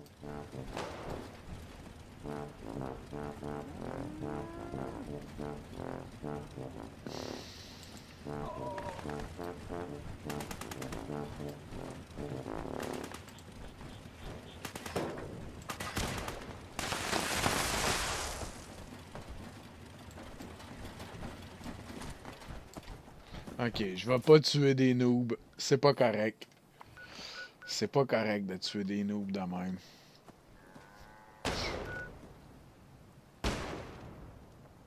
Je dois être un bon death. Soit un bon death, soit un gentil death. Ne tue pas des noobs pour rien. Ne tue pas. Ne laisse pas passer la chance de tuer des noobs.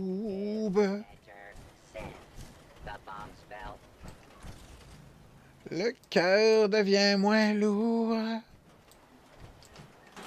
quand tu lances toutes tes munitions sur des noobs. Bon, on va aller voir s'il n'y a pas des événements plus intéressants.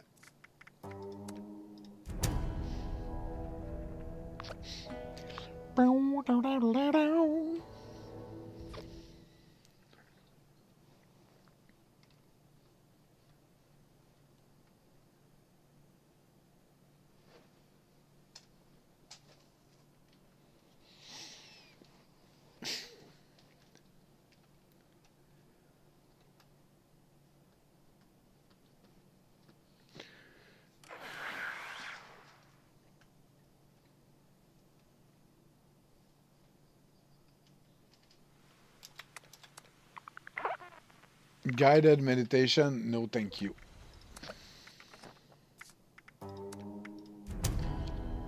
I want one of the special events.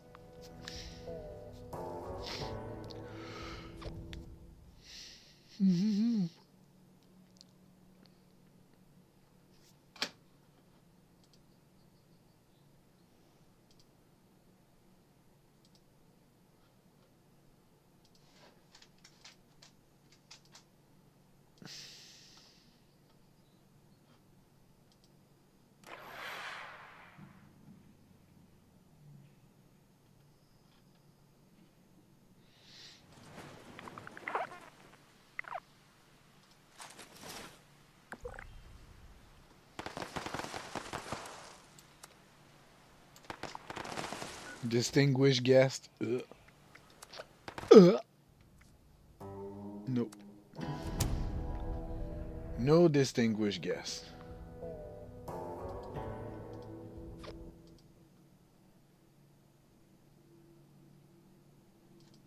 Nope.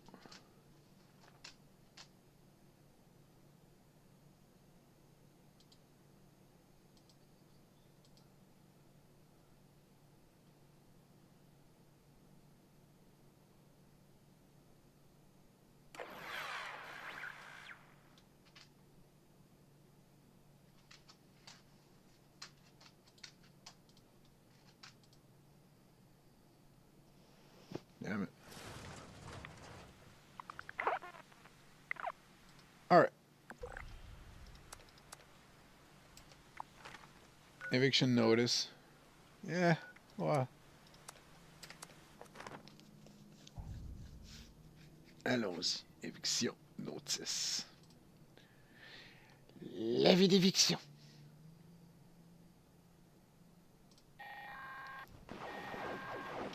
Is anyone out there? This recording is a call for help. Our settler camp was attacked by mutants last night. Please help. My name is Kenneth Dean. We're south of Huntersville. I think I'm the last one alive. Probably won't be much longer. The mutants are left. For now, hurry. Destroy their meat bags when you get here. That should drive them away if they come back. There's a machine in the crater. Take care of the radiation in the area. Keep it running. I will never finish moving here if it breaks.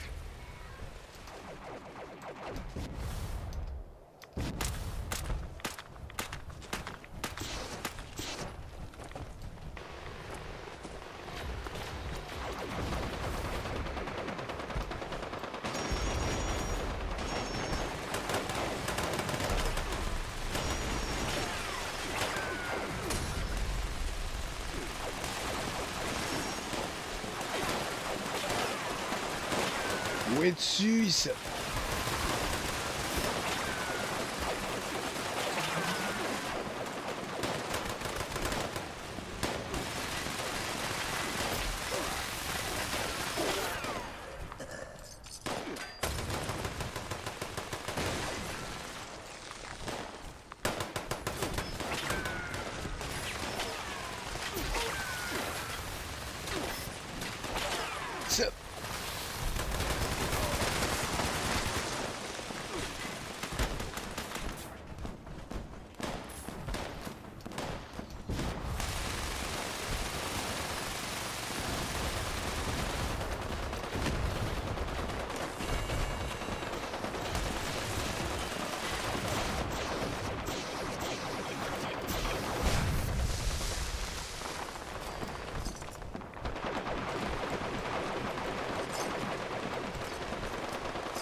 Donne-moi du gaz, asti. Donne-moi plus de gaz, Jimmy Guil.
Oups. Il y a un paquet qui arrive de par là.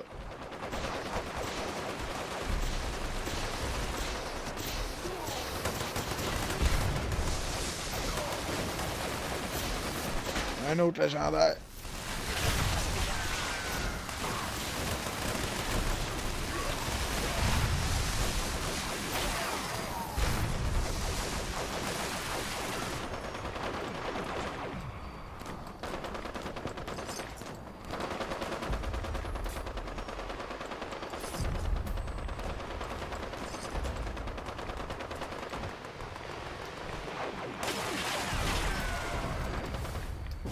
Hey.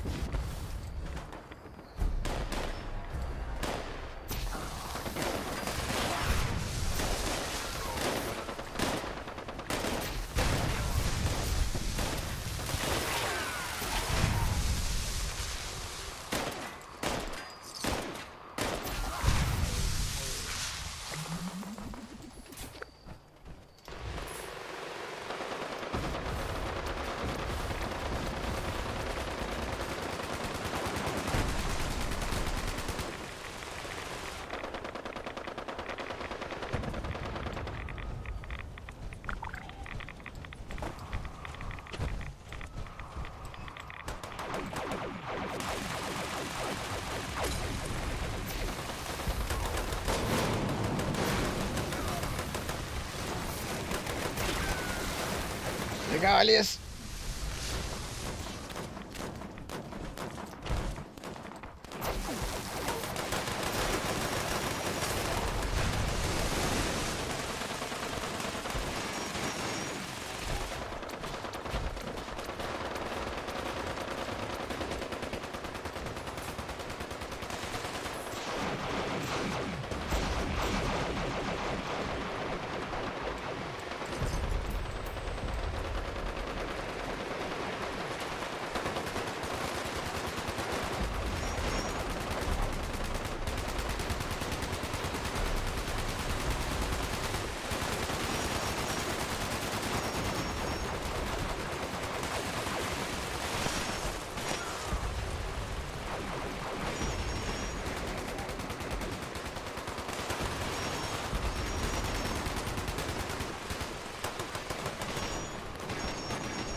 Hello.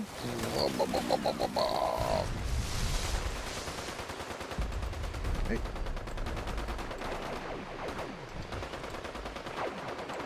Explose.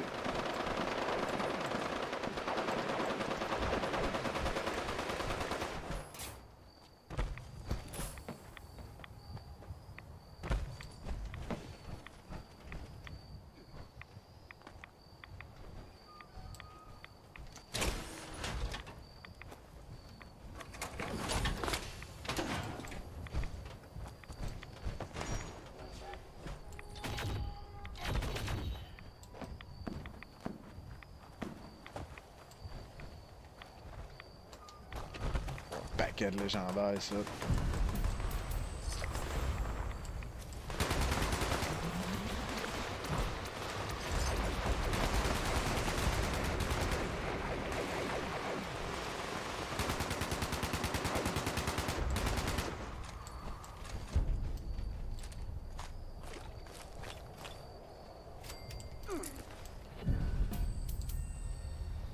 Alright, je pogne un paquet de cochonneries. Yolas says. Couleur Café. Ah ouais, c'est une bonne idée ça. Mais je vais sortir mes chiens avant.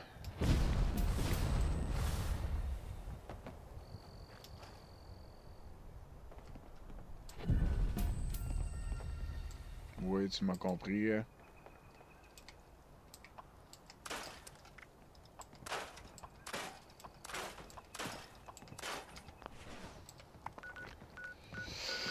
Sera pas bien long, notre petit bébé chien.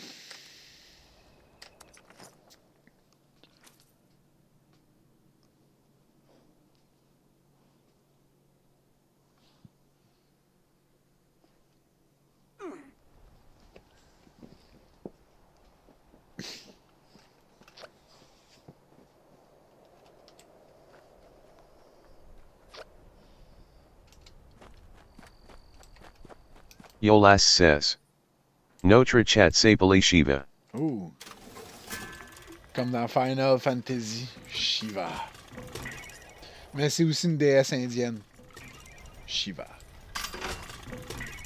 Yolas says. Exact.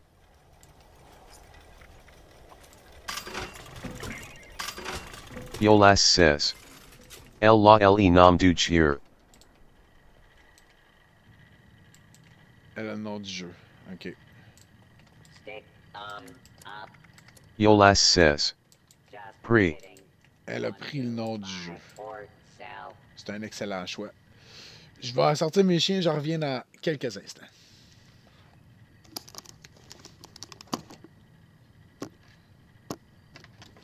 Va les bébés, les bébés. Les bébés, les bébés, bébés. Stop. On fait les bébés.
can be brown, I can be blue, I can be violet sky, I can be up, I can be anything you like.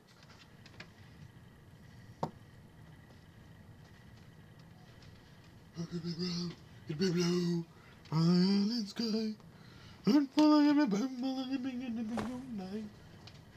I can be brown, I can be blue, I can be violet sky. I can be your lass, I can be your lass. I can be your lass, I can be your lass. I can be your lass, can I be your lass? Be your lass.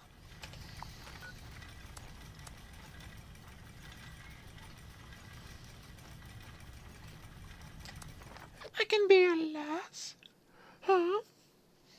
Your lass, I can be your, I can be your lass.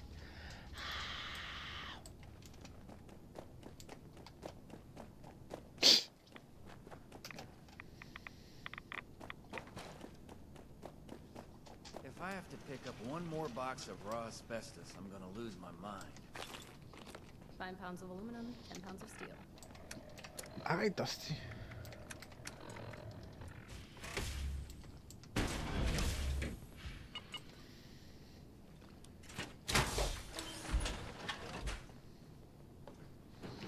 I can be brown, I can be blue, I can be violet. Hazmat suits don't grow on trees. It took forever to collect all these.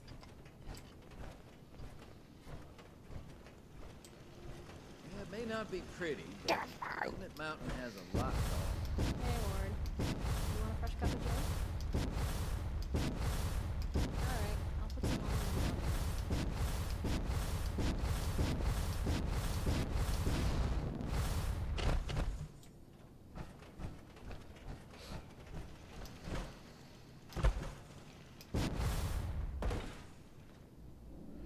I can be brown.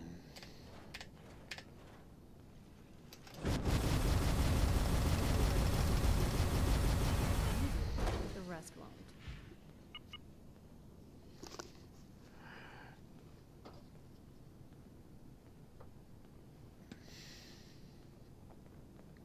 Not sure we take things, but we're cleaning up this mess as well.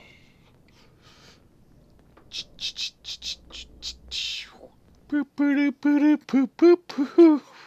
Start with the rest. Sorry. A rat Okay. X a day keeps the ghouls away. Oh shit. Wow. This one or this one? Oh. Wow. Get on there, Nick. Nicole, and show her how to do it. Yeah. Go ahead. Put your hands together.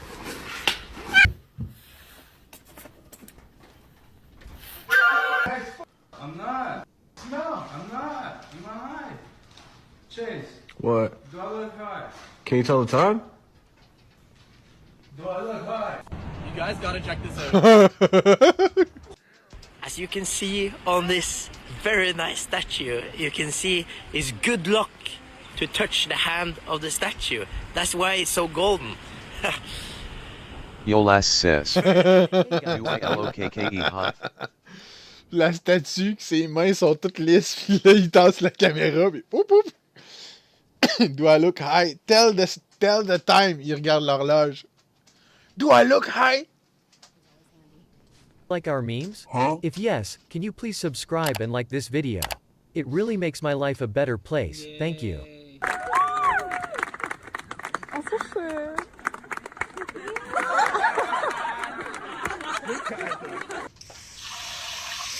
Penny. Copper's always handy. This trash day sucks, dude. I know, but you know what also sucks?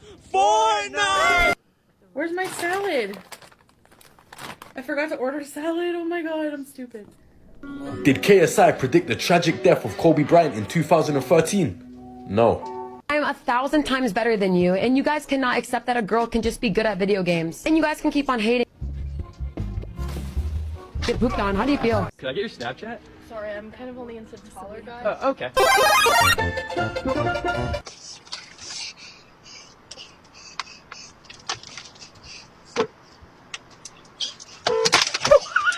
Mr. President, how'd you afford this car? Your taxes paid for it. Oh, I saw everything. You good? You good? What the heck? Did he just study in a bowling alley?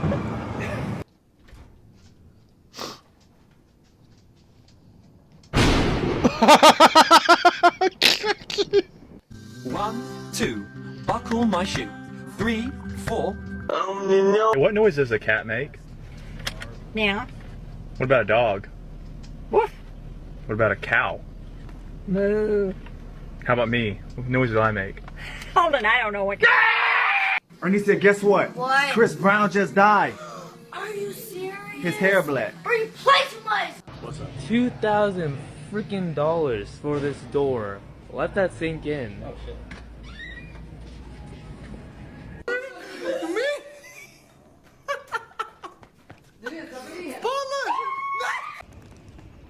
Bana yüz ona.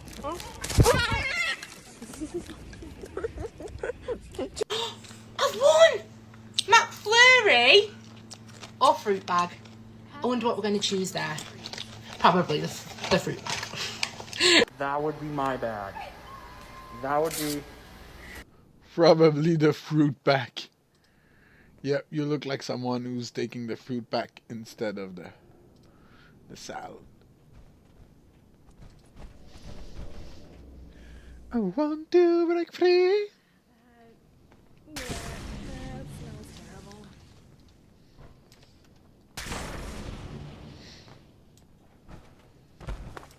You're bold to wander in. Okay, everyone. Today, we're going to be recovering ore to Get your shit ready. some of you in those tunnels gathering goods. Some here guarding the stash of my crew. Don't expect a reward if my people go down. Their survival is a priority. And don't forget it. Ghouls don't like us messing around down there, so gather as much as possible before they overwhelm us. Let's go. Okay, so you're gonna use that weapon against the ghouls. Yeah, makes sense.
Ok, focus, focus.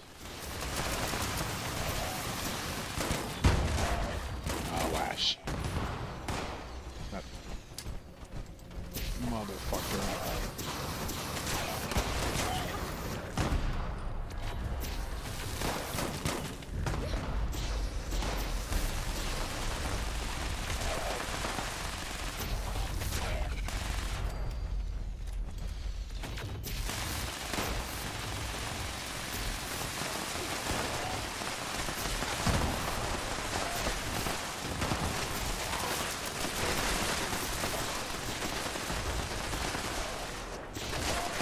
Yolas says. Yapod a friendly fire? Oui, mais non. Puis même moi, avec le lance-flamme, j'ai une habilité que quand je tire, justement, ça s'appelle Friendly Fire. Teammate hit by your flame weapon regen health. Ça heal le monde quand je les tue avec quand je les touche avec mon lance-flamme.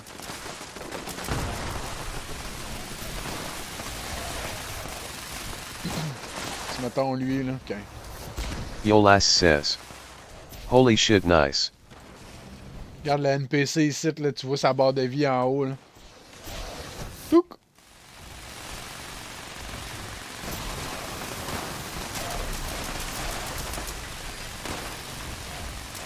Il est ici, le NPC, il est sur le bord de crever, là. Touc! Une petite barre de vie.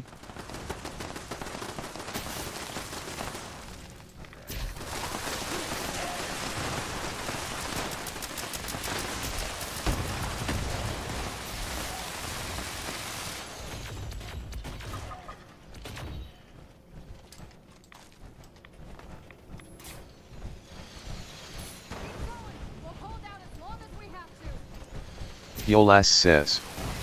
Bonjate les Javami preparer pour aller worker.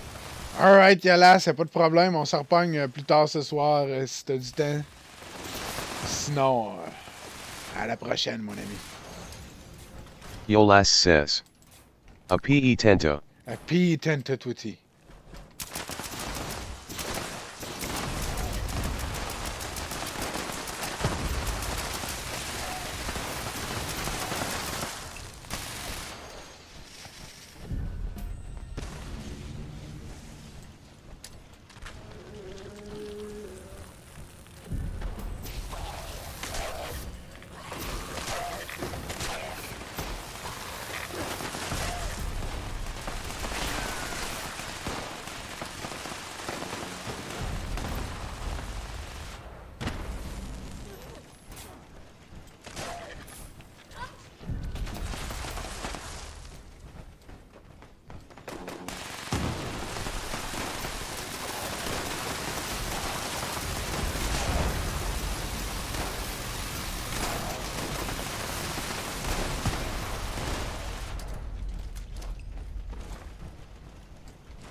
You're welcome here. If you can pull your weight.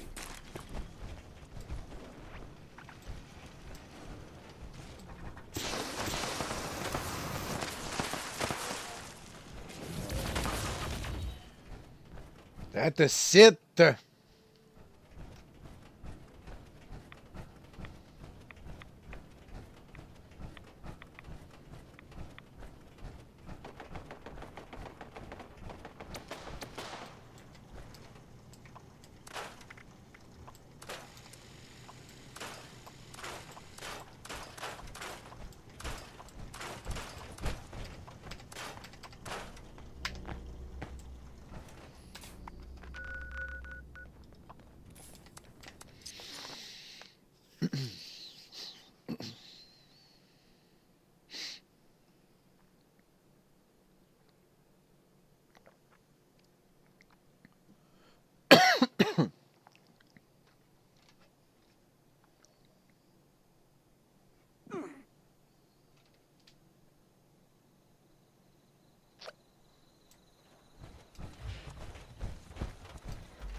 Alright.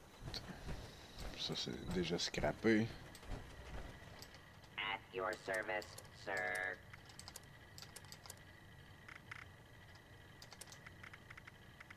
Glowing blood. Yes.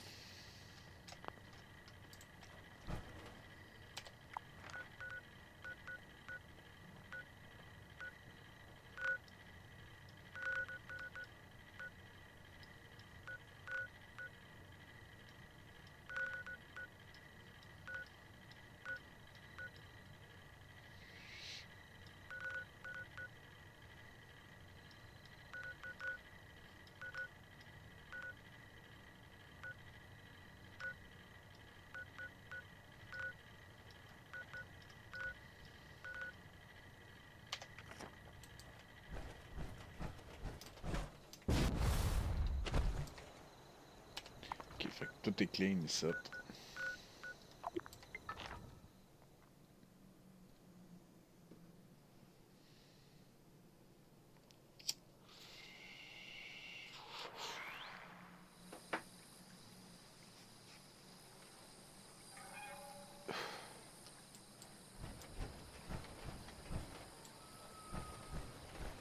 Good. On va voir. Canned coffee.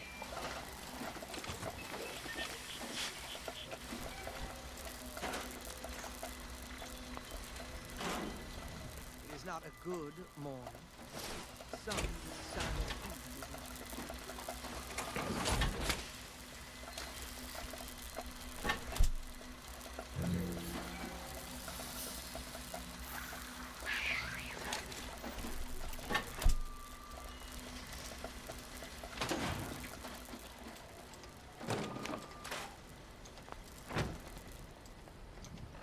Moi, ça, j'ai 300 livres de cochonneries sur moi.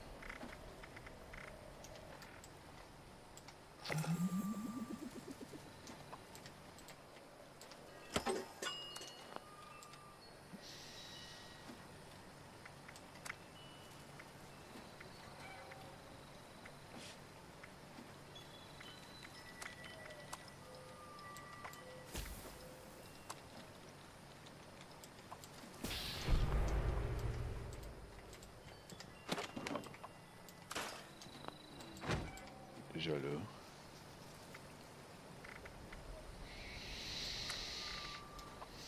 Ok.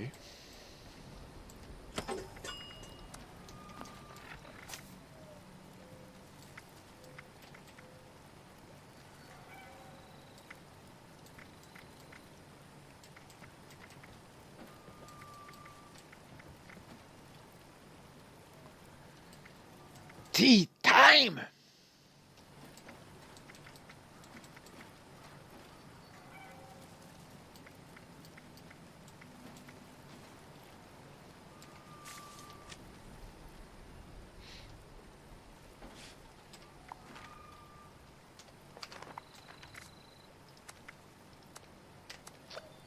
fuck, l'heure du thé. L'heure du thé, c'est pour les tapes.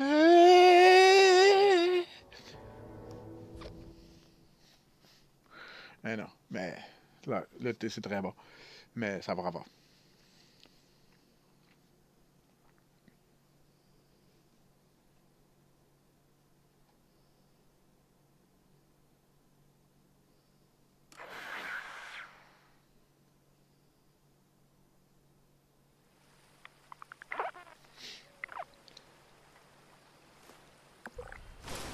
Campfire tale.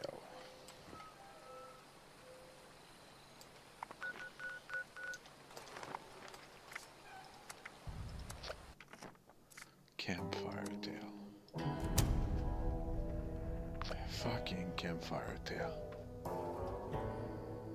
A fucking campfire tale.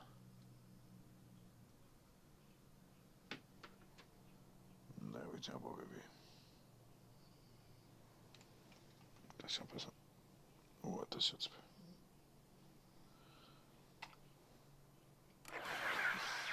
T'as dit.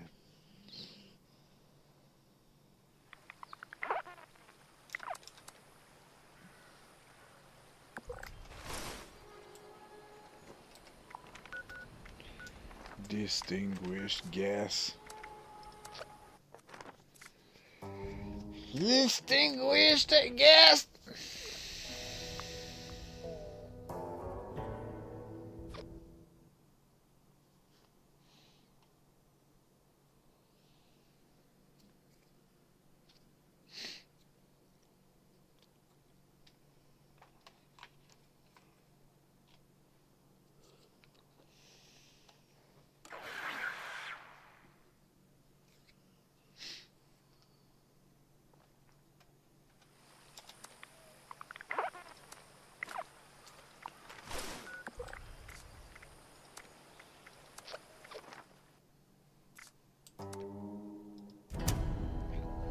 Project Paradise.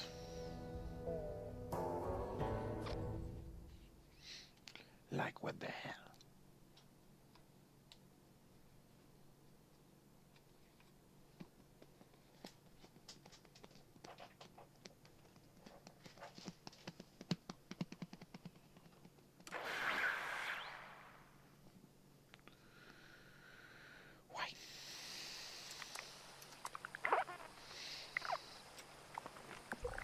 Spin the wheel.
Doesn't belong here.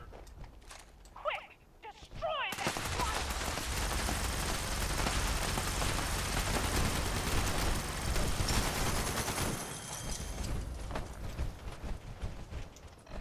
Return to the stage and spin the wheel. It's that time again, folks. Step up and spin the wheel. Get ready to spin the wheel again. There we go.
I could have pushed the Brahmins, or I could have just, you know, set fire to them.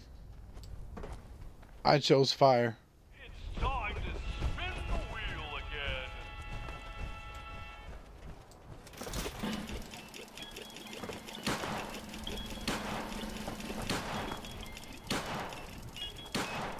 Hey, Mom! You know Red is a I do now. Watch out for it.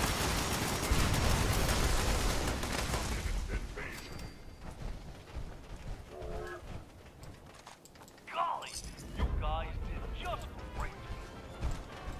I'm back and spin the wheel again soon.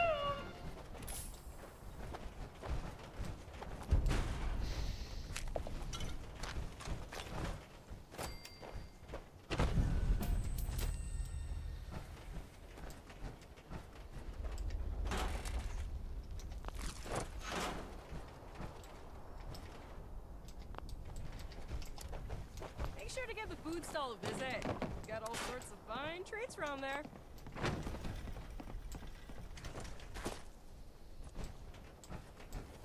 How can I make your day more fun?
So 10 minus 10 minus 2.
Deux lacs, deux d'intelligence.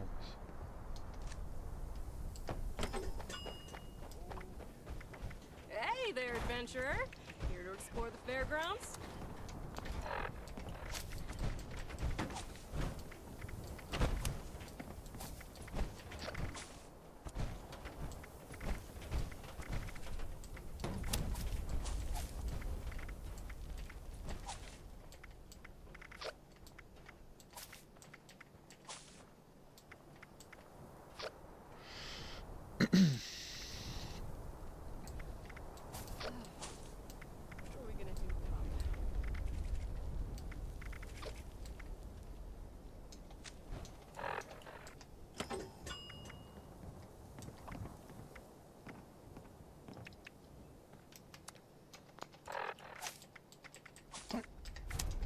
That's it.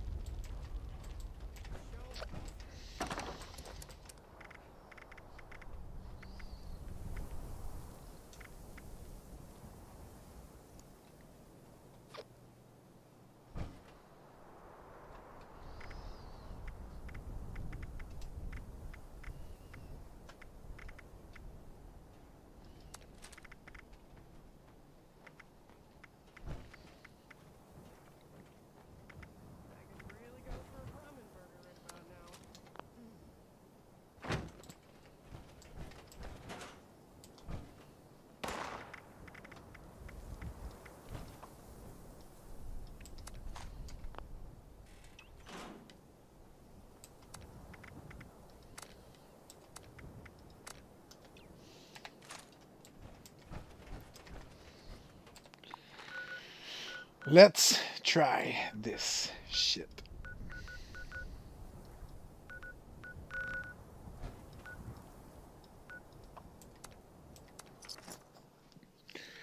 Heavy gunner build, full health,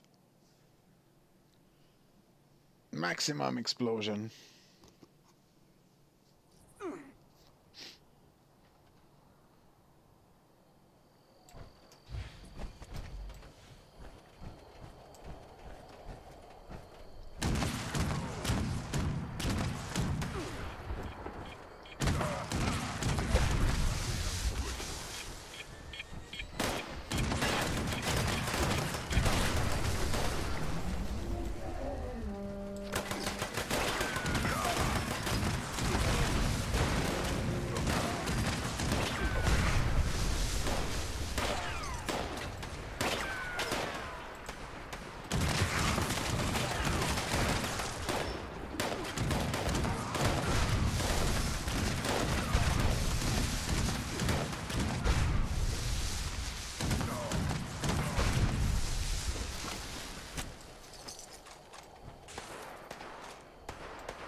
I mean,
this gun is very strong, actually. Oh.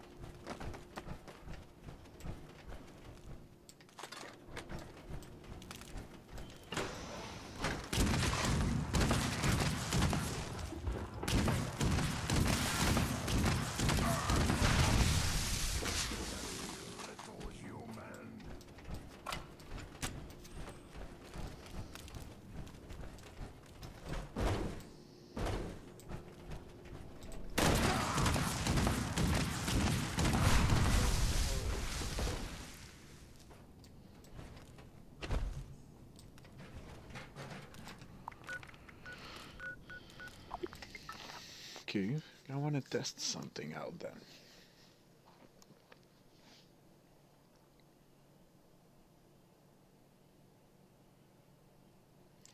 My accuracy is bad because of the mutations, but I think it's not a big deal.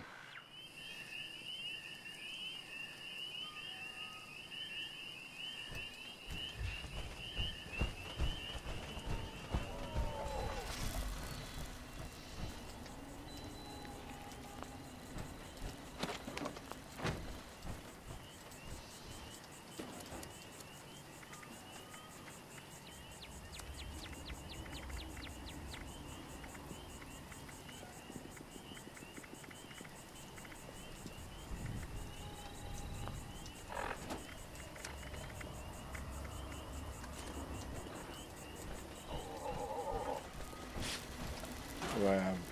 I do.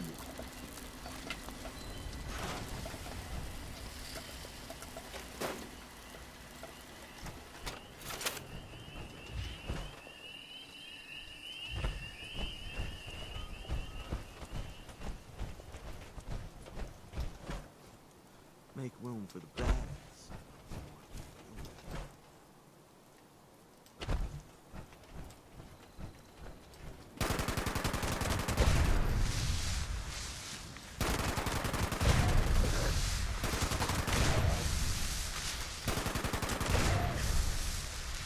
He didn't drop any ammunition.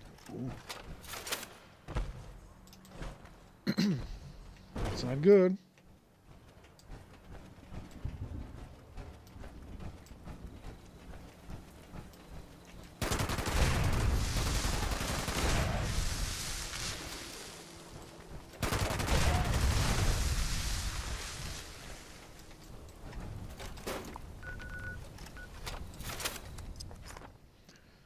Let's see.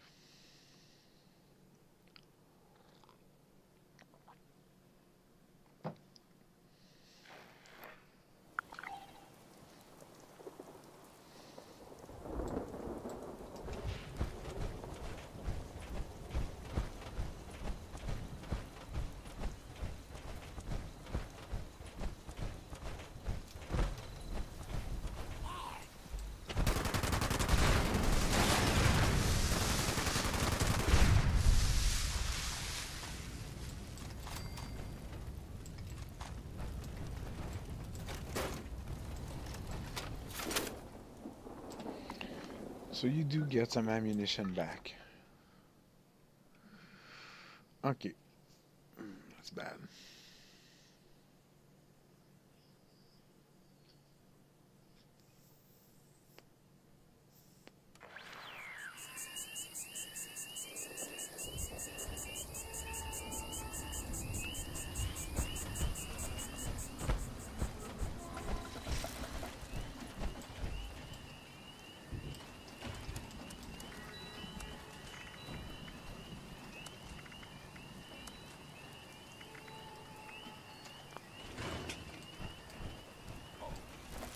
See that your day is lacking his life. Shall I help you fix that?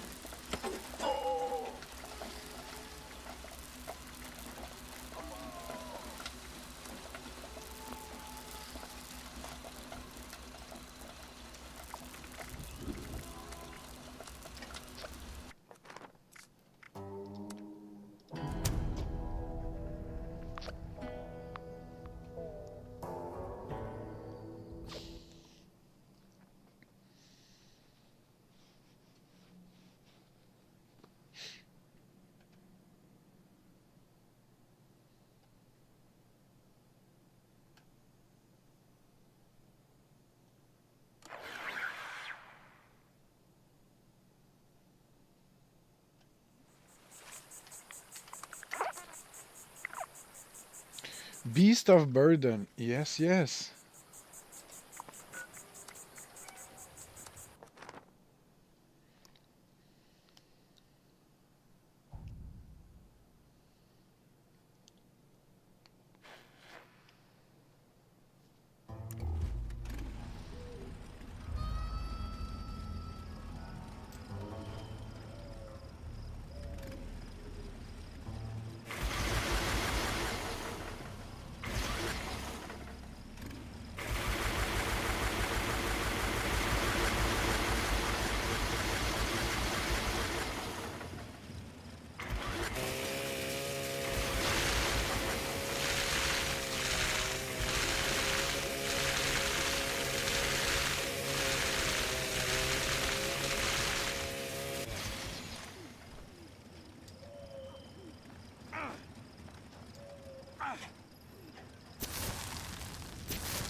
This guy's on fucking crack.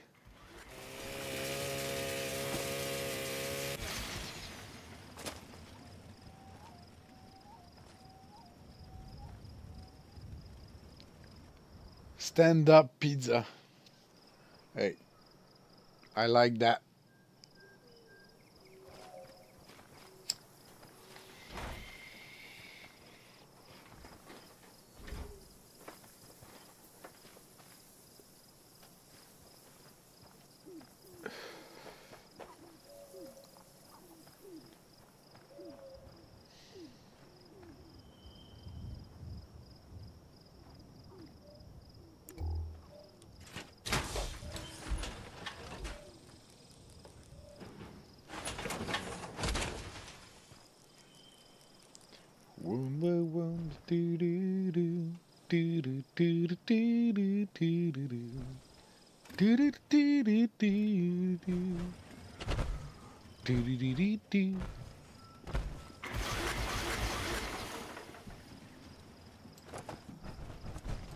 Finally! I was thinking no one was gonna show. So, I arranged a meeting with some local traders. They were all like, hey, we want to buy you bonds. Being the young entrepreneur I am, and a craftsman of the best artisanal bonds around, how could I resist? Anyway, turns out these guys were actually cultists. They waylaid me and took the goods. I barely got out alive. I'm so screwed if Uncle Vinny finds out. So I need you to go get everything back, so I can get back before Uncle Vinny learns what happened. I'll pay you.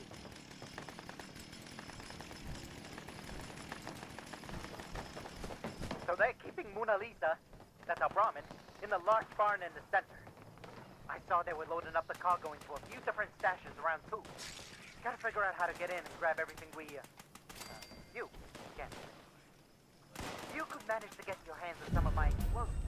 I bet you could blast those doors open.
Okay, that's all the doors. Get back!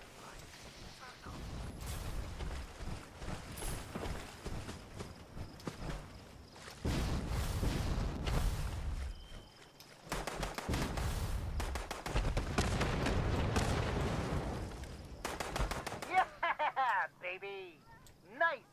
Grab the goods and bring it back to good old Mona Lisa in the main building.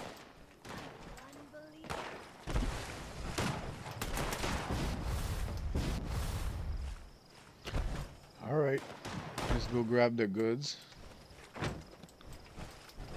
and get back to Mona Lisa.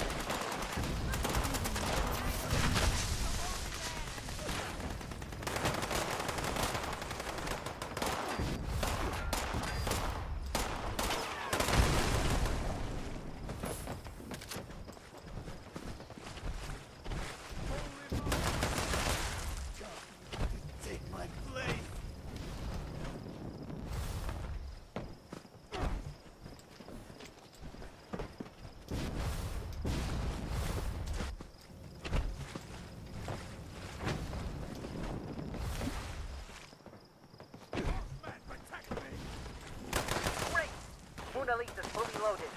Let's hit the road and get out of here. Uh-oh. What the hell is that thing? It's huge! I can see it from here. Kill it before it, comes this way.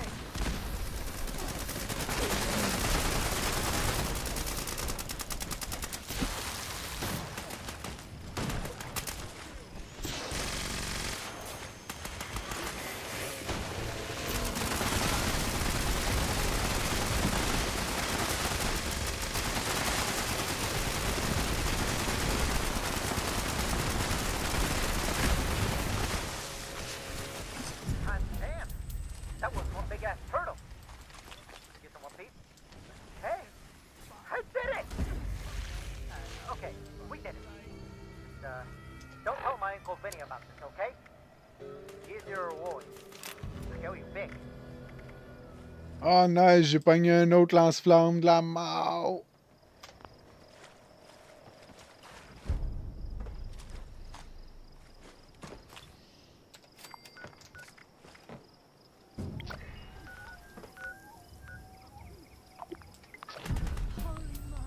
Ça veut dire que je vais pouvoir le rouler.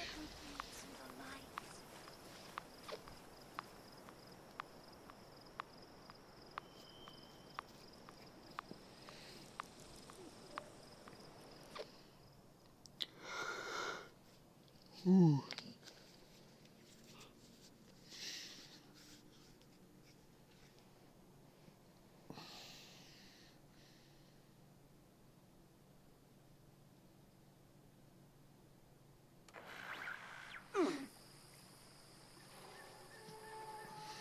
Mhm.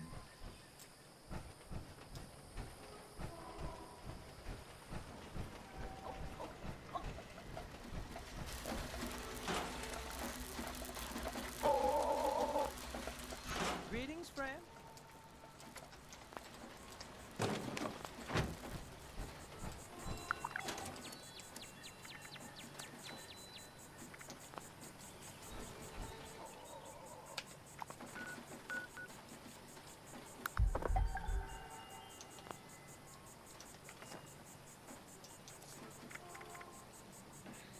Do you start the expedition or what's up?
Non, attention. Attention, grand monsieur.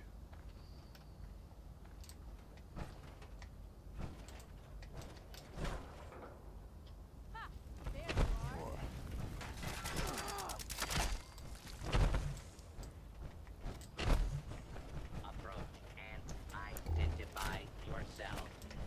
Law-abiding citizens will not be harmed.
supplies will help replace what was stolen.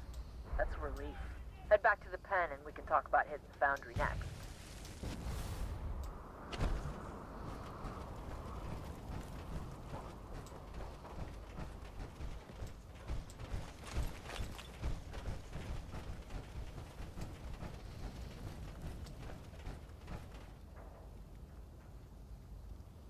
Well, how about that? You're still in one piece. Guards, let him through.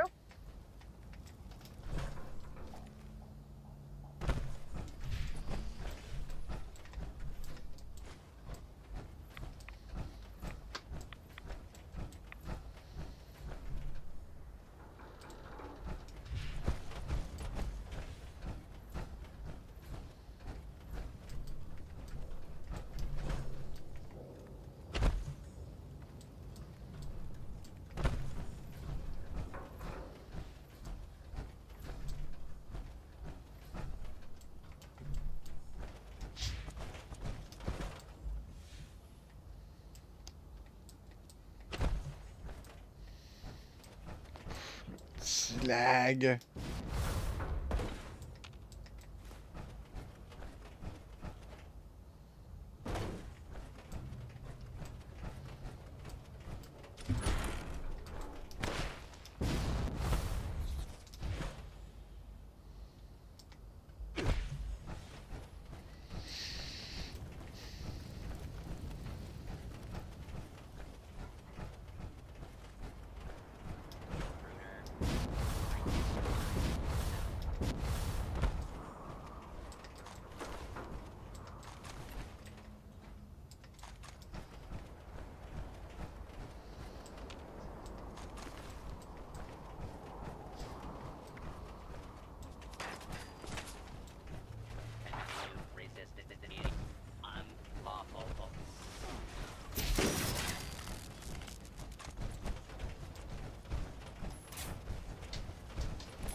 Let's go.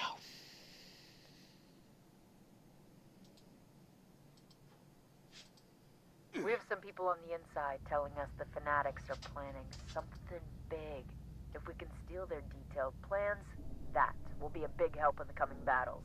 Take a look for safes, crack them open, and snatch those plans for me.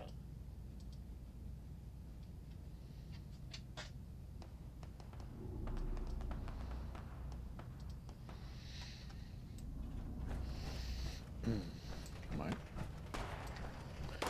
Let's find the plans.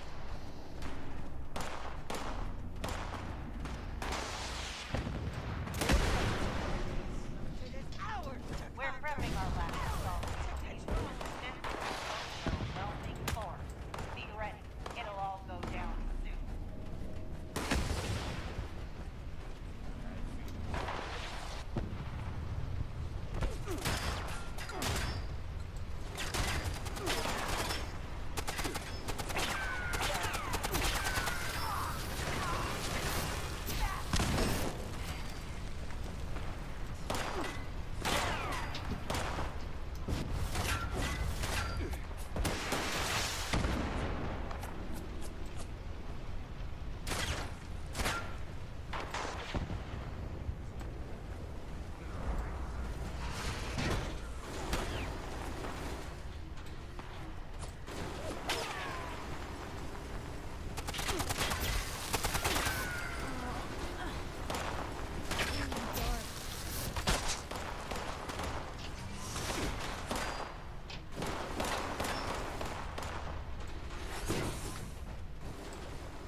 back to it.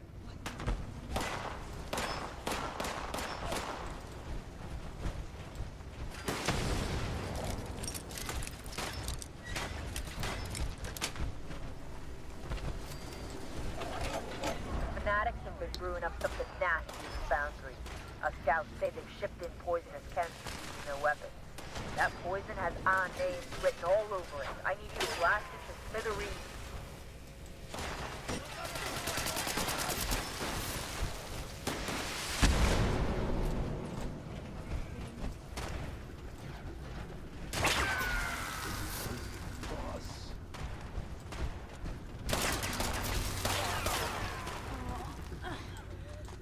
Going dark.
Still no, not heard of the supplies. Beginning search.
Still no supplies.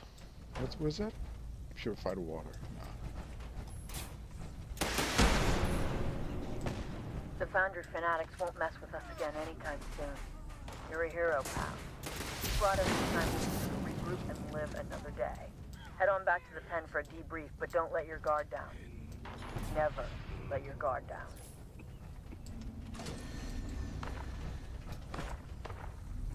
Seems we can't catch a break. More trogs coming. You need to get back here pronto.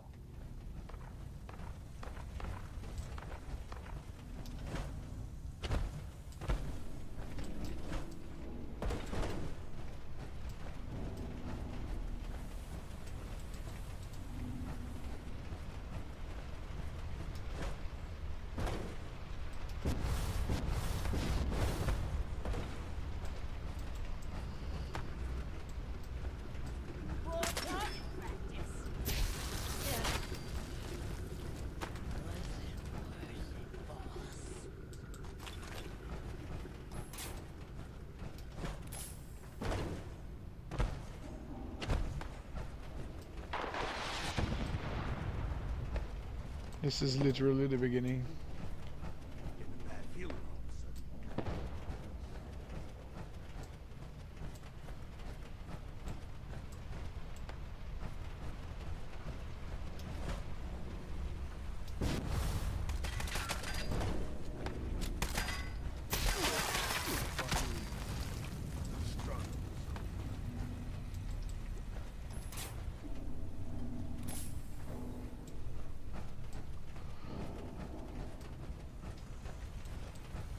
I didn't hear it. What?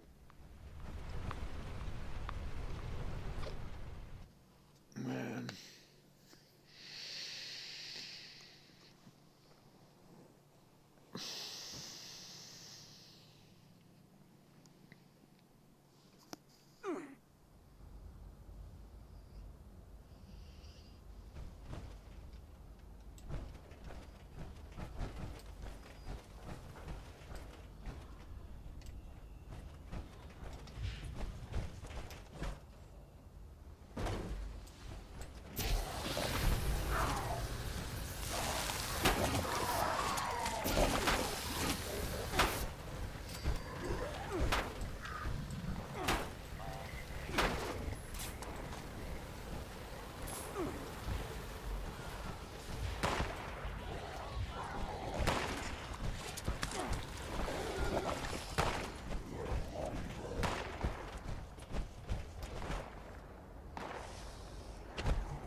That's what happens when you don't wait for your teammates. Or you do literally no damage.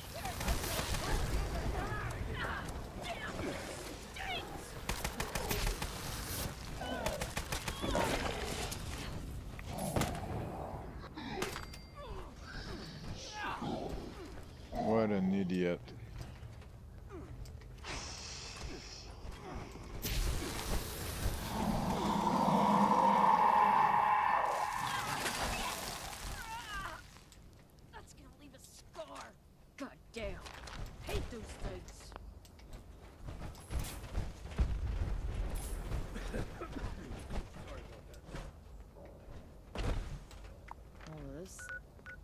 Business backing up.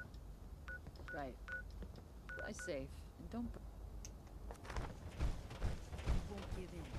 Not to the fanatics, not to this place, not to anything. I'll be damned if I get driven on home.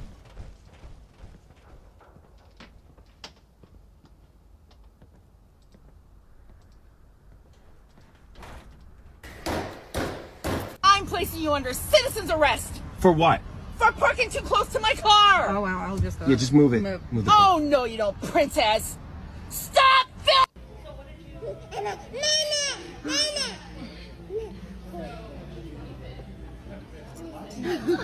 What's brown and sticky?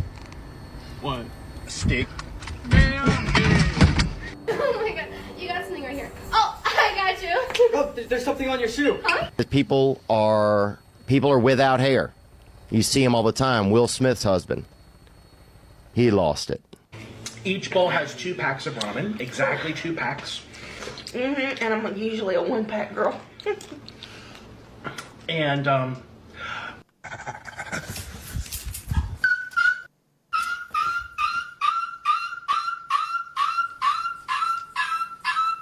24 hours with me and I couldn't say no, what would we do? Now we are going to start C++ introduction. In this concept, we are going to discuss about what is C++. Nurse? ไม่เอาตุ๊ดตู่ได้ข่าวว่าจะต่ออีกหลายปีใช่ไหมเป็นไงบ้างตุ๊ดตู่ Holy shit. ไปนะ I mean, I don't understand. Hold up, wait. Oh, he's got the LGBT lights. It's RGB, mother. I pretended to pass out at the lab clinic.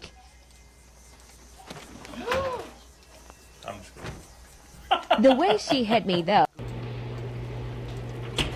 After Monday and Tuesday, even the calendar says WTF. Mom died because of you!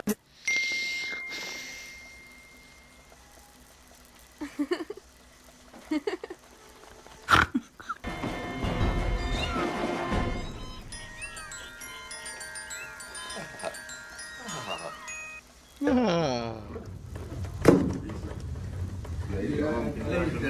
gotta put him out of his misery. Do you have a boyfriend? No? Why not? So beautiful. Oh, I have brother. You want me?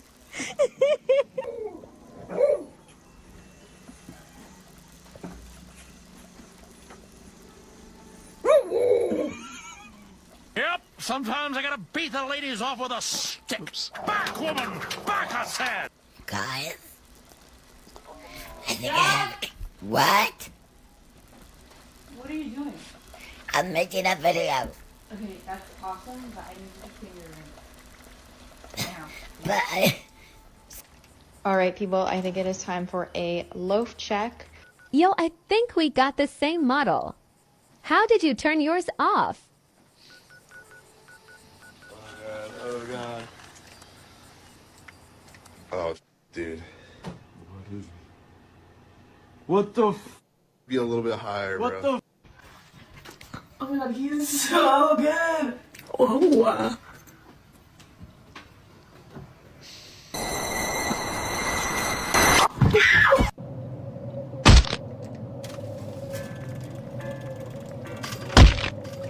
Ah, Raymond. You need to go back to...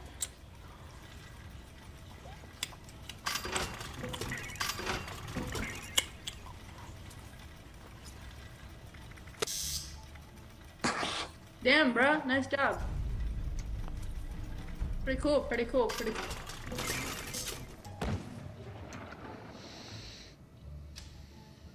Yo, what the f-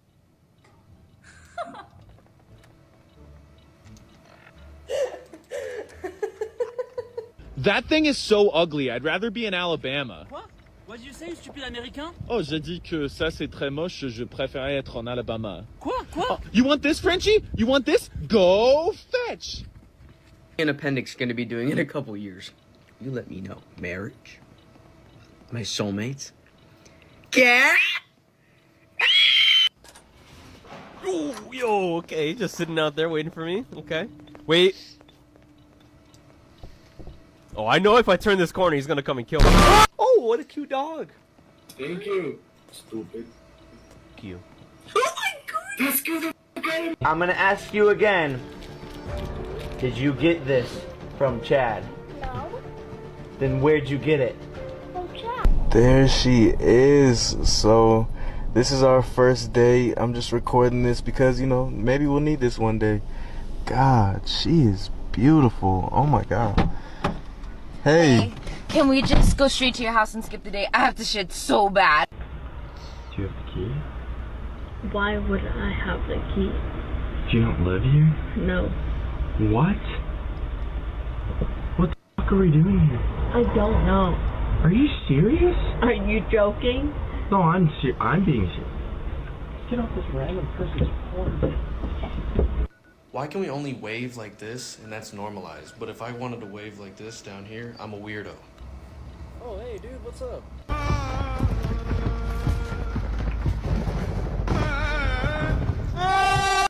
Babe, you know what's cool about the Springs? You don't really have to worry about alligators or anything. It's when you're me. You come to crazy parties. I don't even know what is going on for New Year's. But I'm crazy.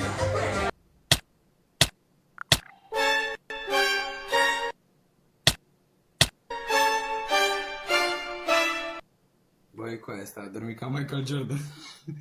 Iese.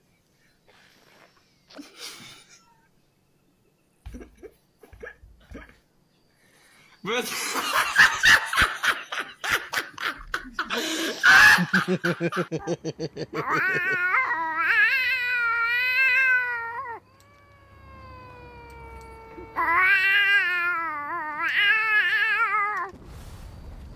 It's a good idea until the cat jumps on you.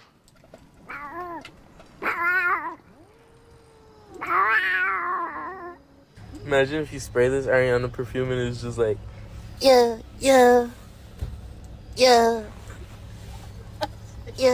What age should you give up on your dreams? 65. Why? Wait, no, actually, 80. 80?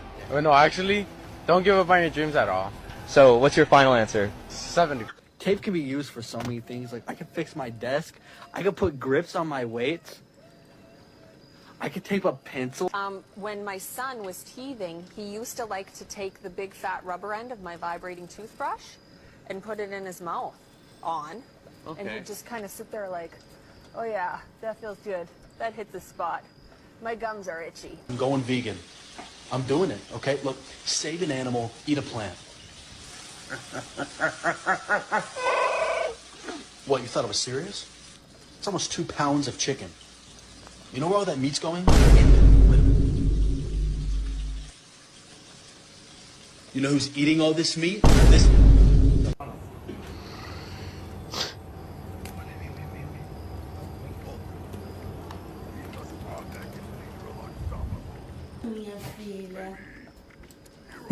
Oh, he looks like my baby.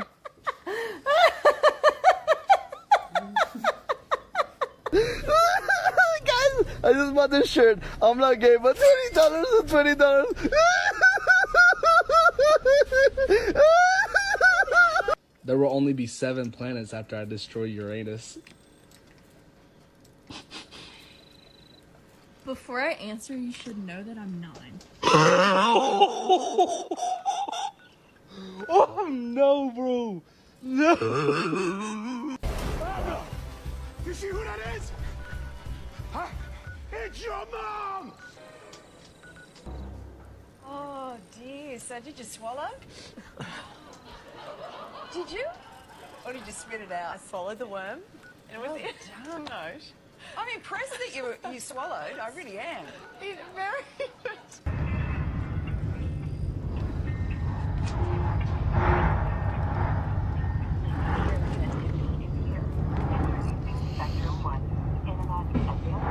Damn! Damn!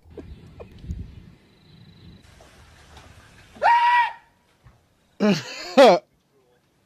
gotta quit that shit.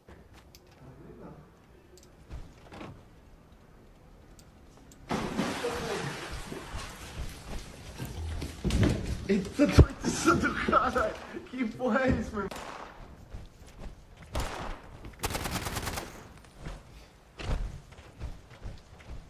Love you. Go. Get out! Mom, what noise does a cat make? Meow. What about a dog? What about a cow? Moo. Okay. What about me?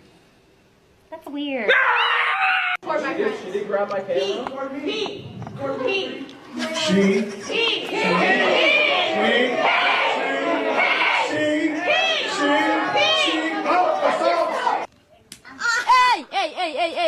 Hey, stop it.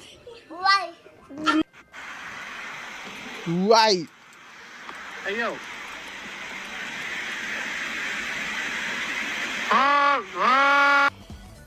GG? GG. Let's go. Too easy, dude. Give me that crown. Boom. Dad, it's time to go. We gotta go eat dinner. Oh, you're walking the dog. Okay, cool. Oh, hi. Oh, hi. How are you from? Huh? How are you from? How are you from? I'm from good, thanks. From good, thanks. Hi, girls. Hi. I hope you guys have a wonderful day. I hope you have a wonderful day. Please give her you. I take that back. Cappuccino. Cappuccino. Cappuccino. Cavacinho. Cavacinini.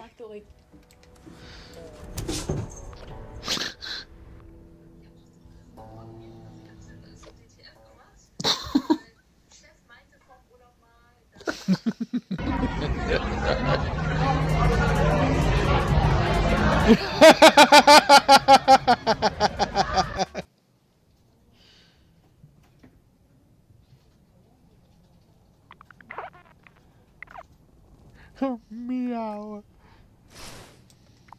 Hope I hear you.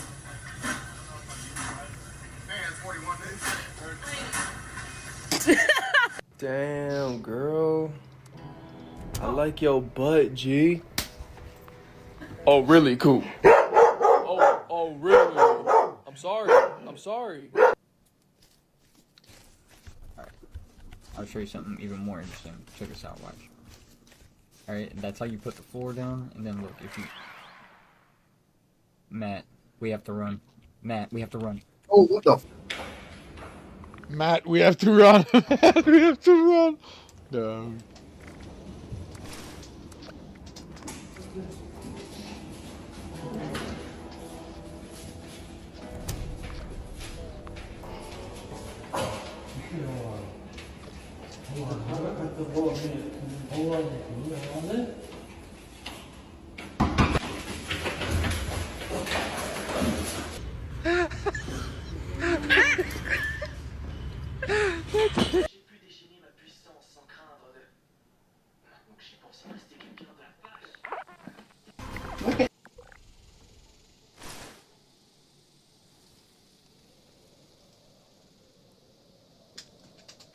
All right.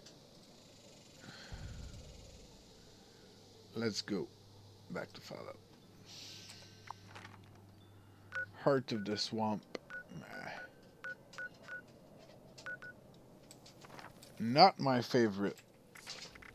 Let's see if we cannot find something better.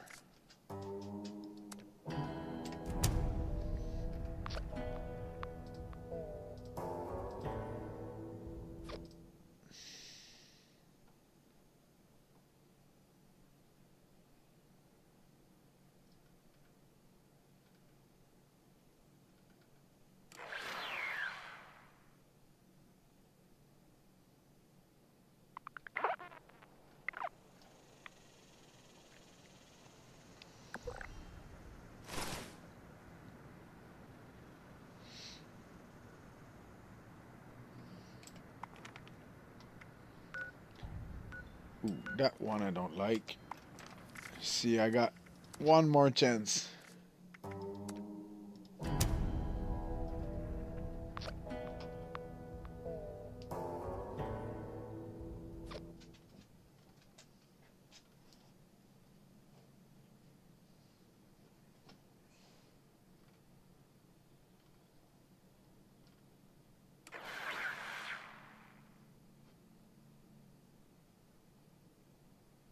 What?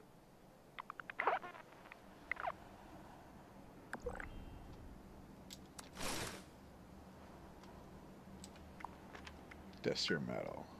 Yeah, no.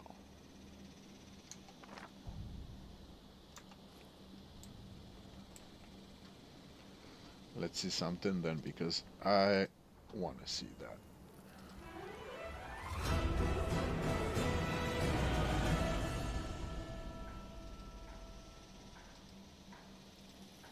Hello one and all, and welcome to Dark Vault Gaming. I'm your host, Joe Dark, and today we will take a look at Bethesda's big announcement that major changes are coming to Fallout 76, and there are a ton.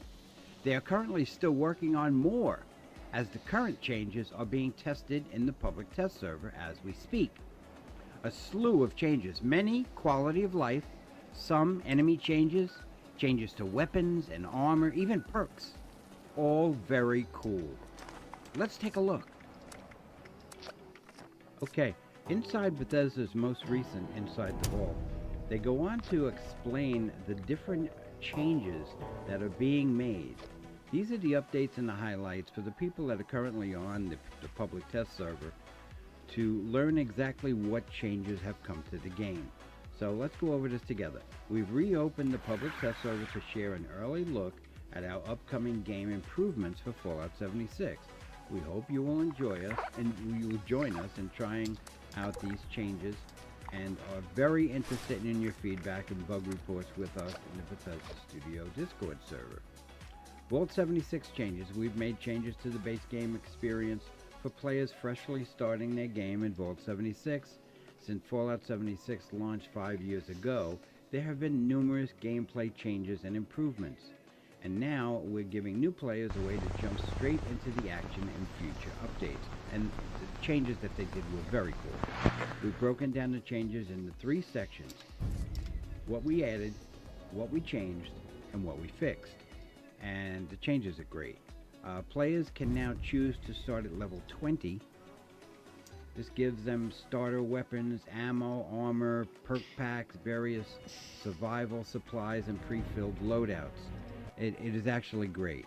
I picked the commando loadout, and I got a automatic combat rifle with 500 rounds. It helps you a lot. I got 25 stim packs, 25 radaways. It was very, very helpful, the improvements that they made. We've placed a donation box outside of Vault 76 for players to help one another. So if you're a player and you're level 1000 and you've been playing for a long time and you got stuff to give new players, just put the stuff in that donation box and players coming out of the vault can actually help themselves. It's very, very cool. This is the Fallout community. No, that's cool, actually, yeah. 2 new perks have been added, Arms Keeper and Stable Tools. There is a video I just put out on that. They are both very cool. Arms Keepers reduces weight to rifles 25, 50, and 75%. Maxed out, it'll be 75. Stable Tools, automatic melee weapons durability bonus 10, 15, and 20%. There are now level 10 versions of T45 and Raider Power Armor. Very, very good for early players. You come out of the vault at level 20, you can automatically get some T45 and Raider Power Armor if you want. Very cool. And then you'll only have 5 more levels to go, and then you can get your extra Raider. So it's very cool. We've added a new filter when viewing perk cards. That's good. We now give a warning to players under level 50 trying to enter the daily ops. Okay, let's continue. Workbench changes. All workbench lists use alphabetical sorting. Important. Simple, but important. Item names in workbenches are standardized across all lists. Show unlockable button now shows recipes you can learn through a plan, scrapping, or can purchase in the Atomic Shop. Unlearned recipes show the name of the plan you need, what item to scrap, or let you buy it from the store. Very more informative, much more informative, helps the new player immensely. 1-star legendary mods no longer show up under random legendary mods. 2- and 3-star mods now display correct under current mods when inspecting an item. And improved the learned mod counter. So very cool. We've lowered the level requirements for various perk cards. These are other changes, new design changes. Added more difficult camp recipes for all players. Rebalanced combat in Morgantown and Somerville. That should be interesting. I'll have to check that out and get back to you on that. What? Replaced the Liberator bots outside of Vault 76. Morgantown and Somerville. We've already seen that. Don't know why. That's an interesting change. Lowered the frequency of enemy attacks on the player's camp.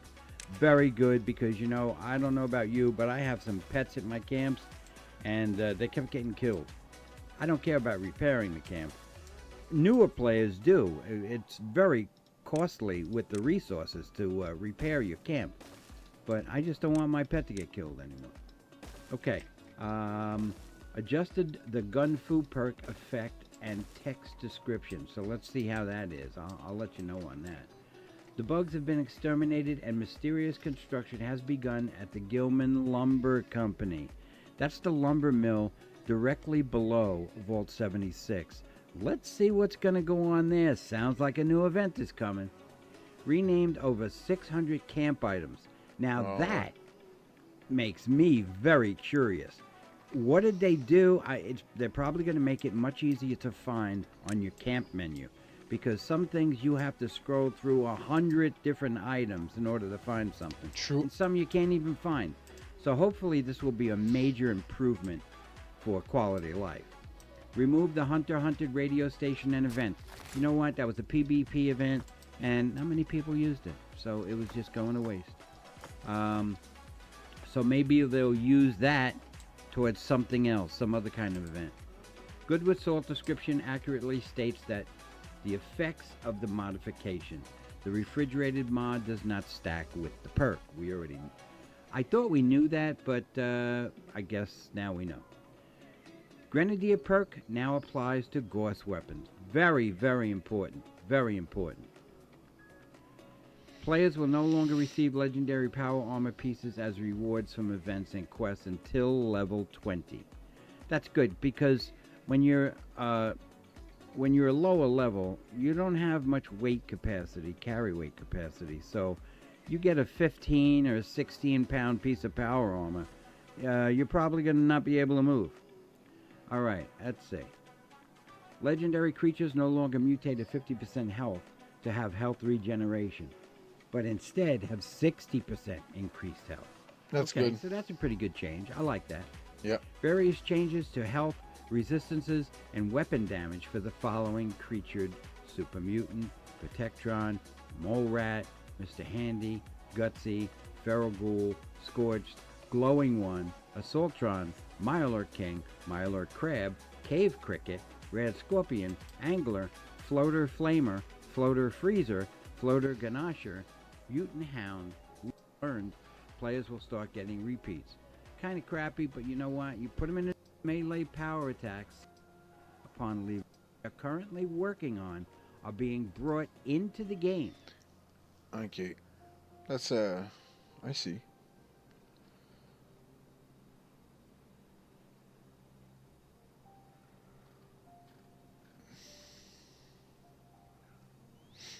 I see. That's good. I like those changes.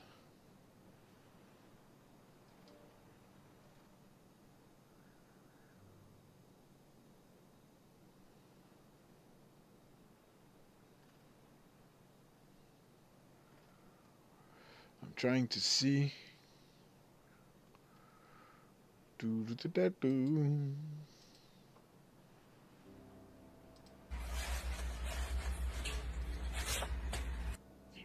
Almost.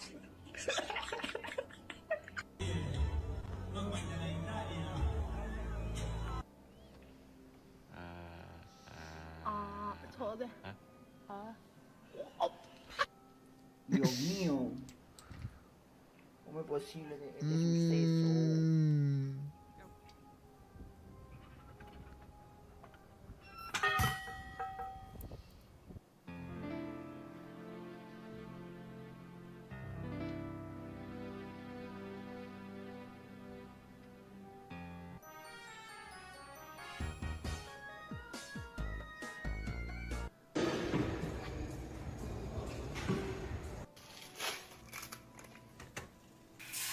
Oh.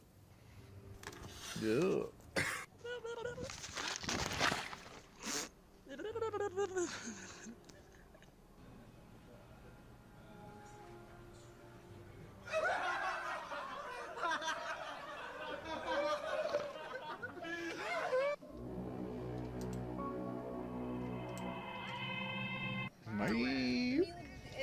Como é que essa mulher vai levando essa televisão pelo mundo aí? Brasileiro tem. Good thing she's the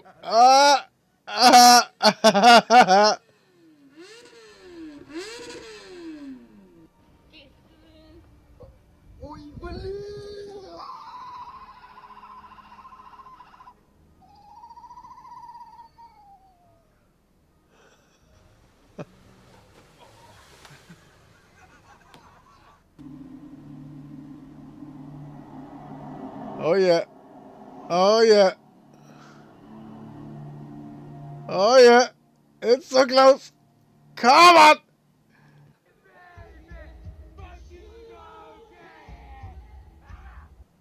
It's just...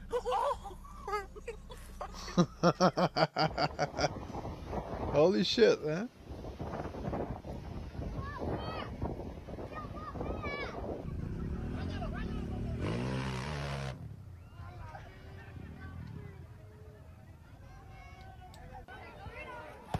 In Italy, we don't say, Madame, you forgot your lemons. We say, Signora, I limone, signora! Yeah, try to move now, motherfucker.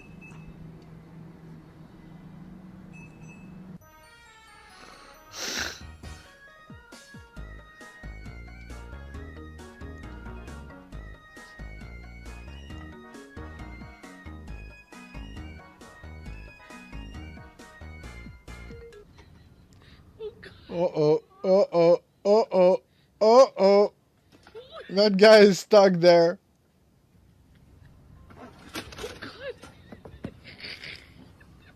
Would you stay the night in a haunted house for your dream car? Yes. Hey there, demons. It's me, your boy.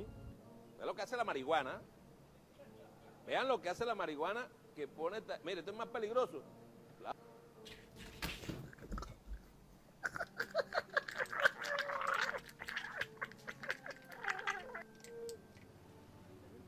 Muchas gracias, Vision. Eso para nosotros.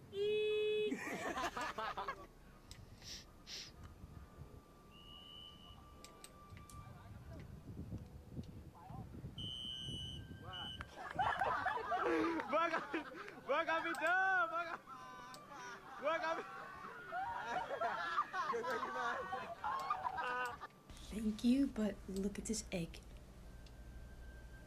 It's sat in vinegar for about 24 hours. Yeah, I mean, that's a huge advantage for us, you know, being able to have our crowd here and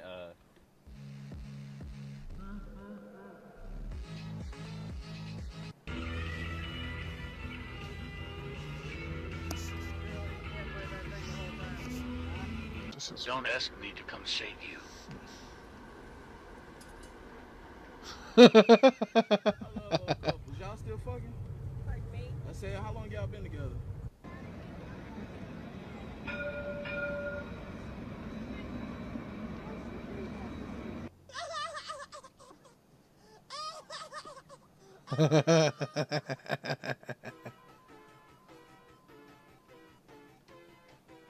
Huh.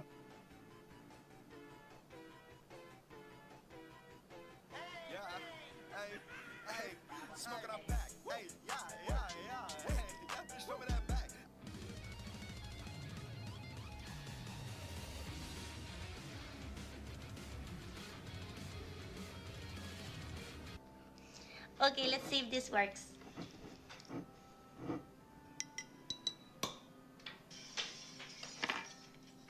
Like that?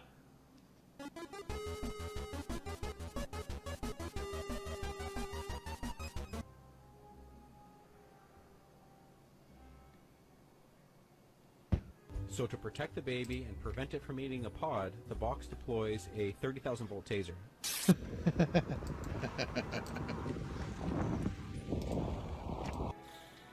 Working all winter, shining all spring. I'm a breadwinner, gotta get right for my offspring. I'ma go.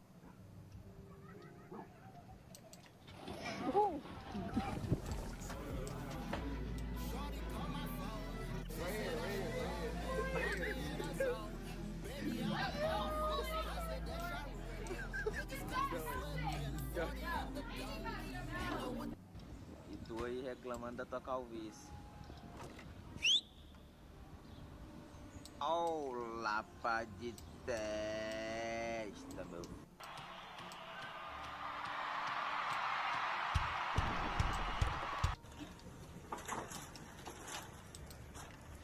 Hey, yo, shit. Hey, yo, shit. Hey, alright, bro, I'm gonna see you later, dog. Hey, yo. I got you, bro. Thanks for the quarter, my guy.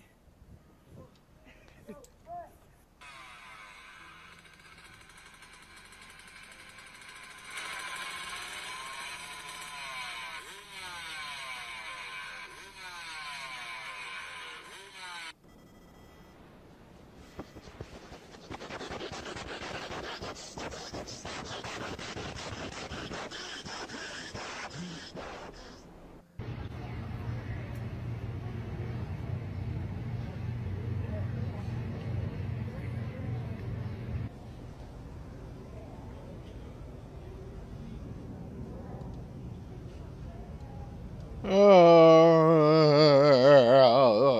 gosh. That's not cool. Yep.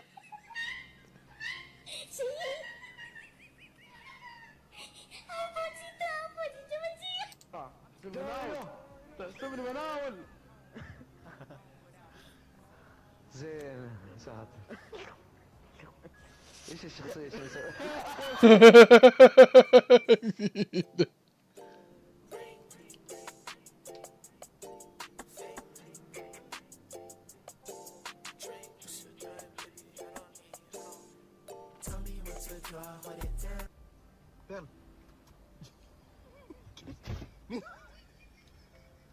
पचास second और बचे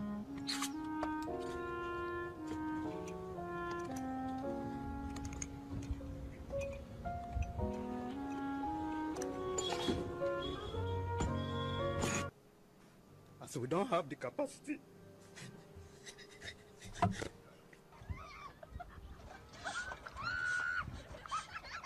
What is that? It is a tandem. And what does it do? You put that around his feet, and once he hits you like that.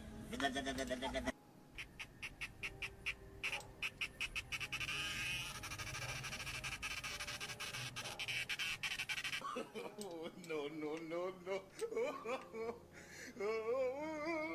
Oh, poor man.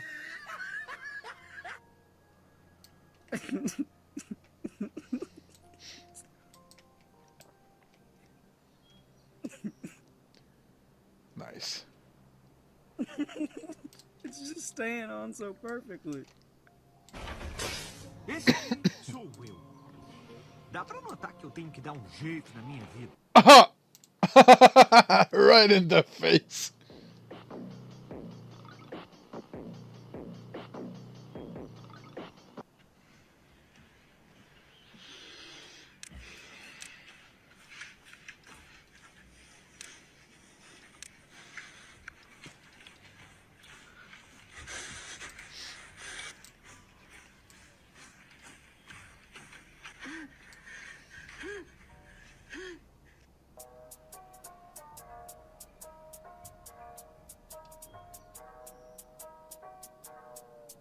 So, that one there was a violation. Personally, I wouldn't have that.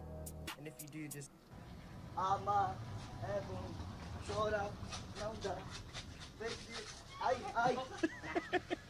don't know. Look, bitch, no, I can't fall. Look.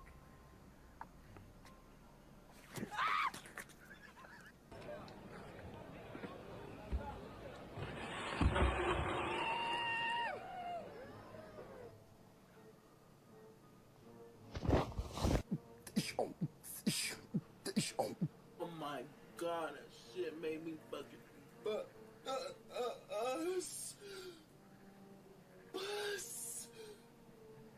Oh my god, I'm about to bust. Oh my god, I'm about to bust right now. I'm about to bust. Oh.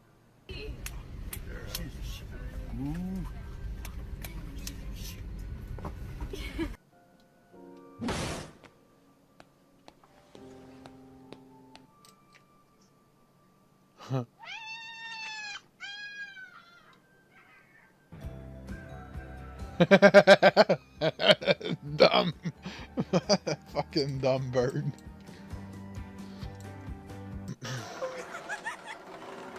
Yo, this one's got bed bugs.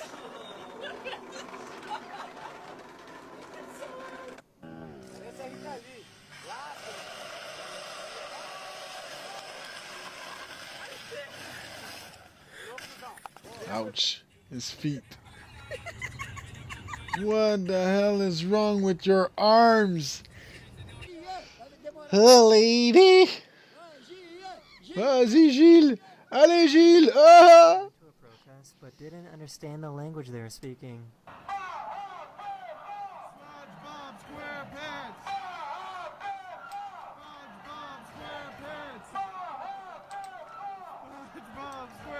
The fuck are those? I'm on your ass, boy. But your skin tone chick won't leave me alone here. Wanna know if you got a sinning titty too, a sinning titty too. Ten está tu pinche llavero para que no pierdas las llaves. Órale, está chingada madre.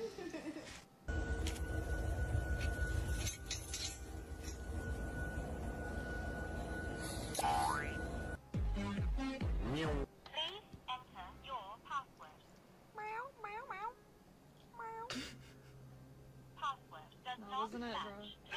Enter your password. Meow. Okay, you're all. Meow. Password does not match.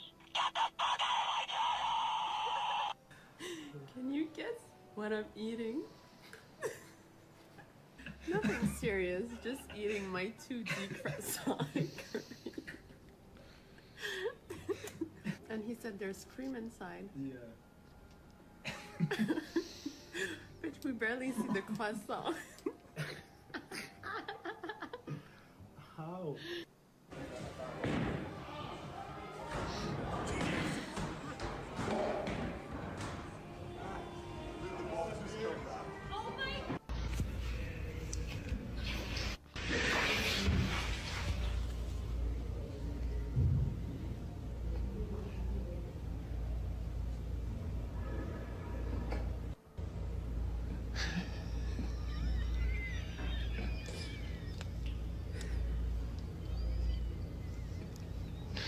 It's so confused.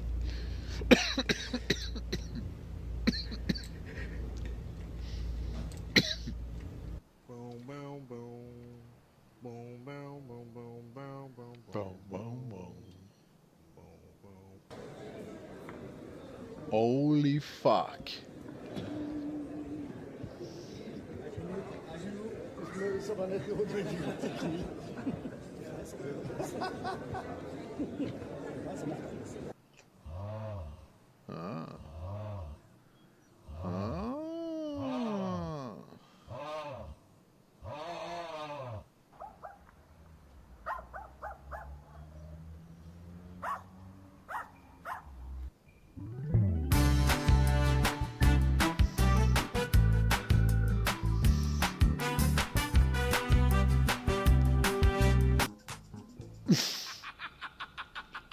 Good stuff. Toodaloo.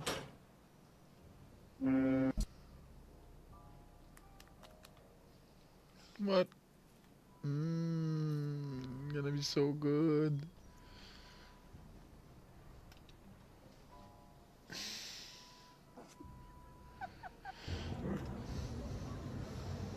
How you doing?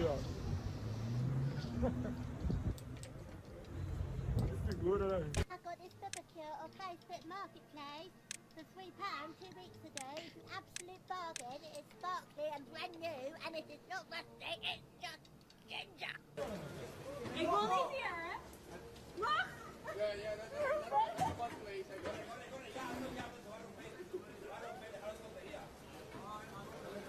gaat hierheen komen. What are you showing me, Daniel? What does this look like? Oh, fuck, man.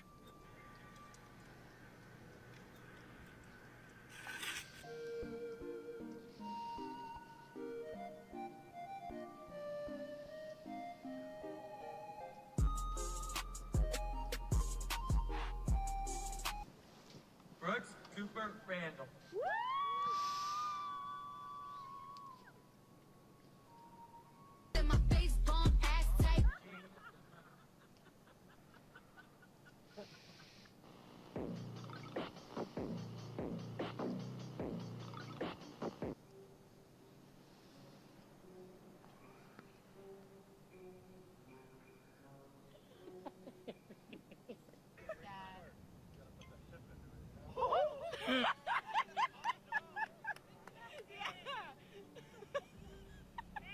Imagine one day you're sitting in Paris, you're sitting there having a fucking coffee, and terrorists roll through with AKs, and the person next to you has their brains blown out. You're gonna stand there and be like,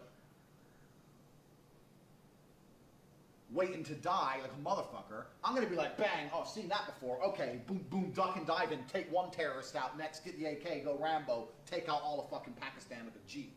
I don't play games.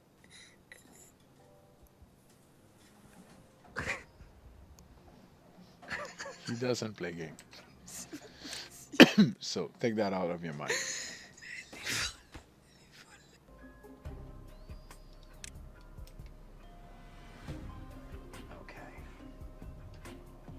So that is definitely something. Oh, look at it closely. Look at it closely. Her toe kind of pops right out at you. I personally have never seen a patient that has had this long of a big toe. It's extremely rare. Damn it, boy. What you gonna do, huh?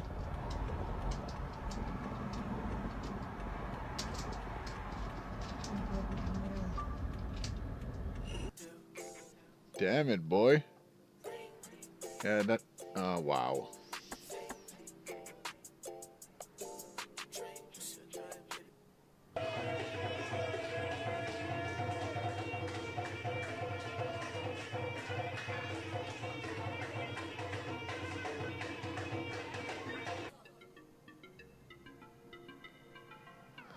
Pigeon's like, fuck are you, die.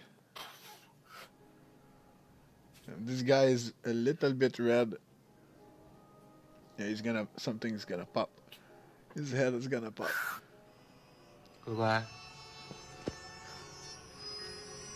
What's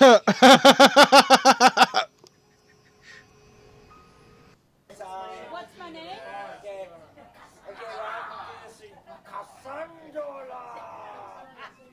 Nora and Bianca Cassandra.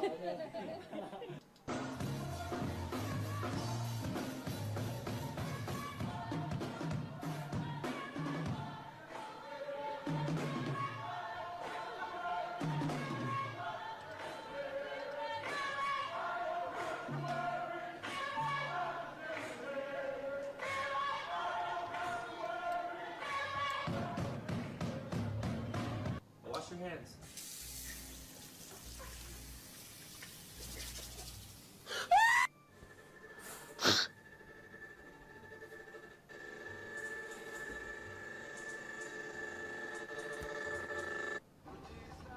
Hey, seriously, is this safe?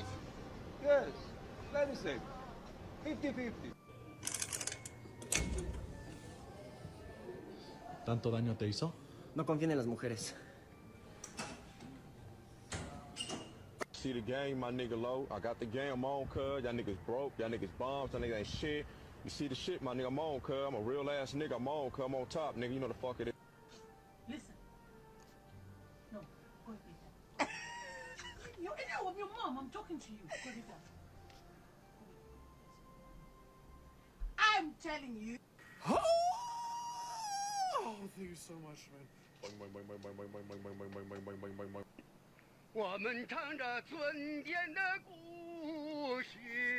This guy looks like a finger.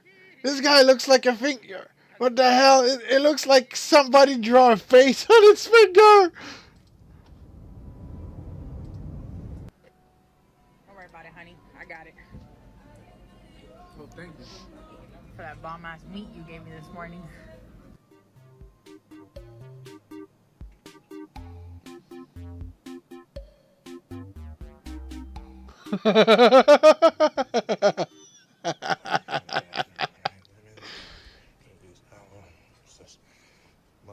Shit, that's me.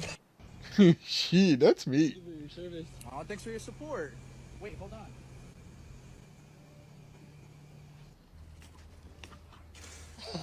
Bro had too many drinks.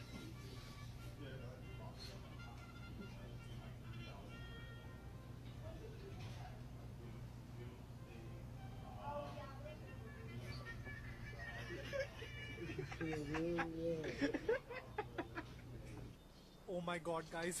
I found Metro! Metro booming, want some more? Oh my god, bro. Oh, hell no, man. What the fuck, man? What the hell?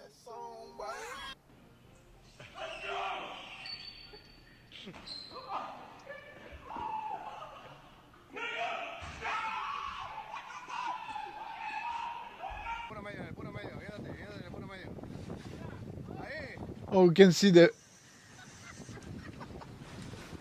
Damn, so many fishes. You can see them. Oh, for sure. Oh my god, he's full of fishes. Good job, man. That's cool. That's cool. Good job, buddy. Guys, this is the fucking funniest thing I've seen in so fucking... I'm joking.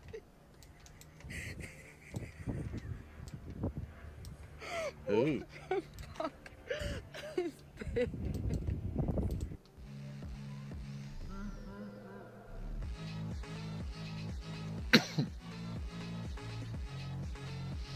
Oh.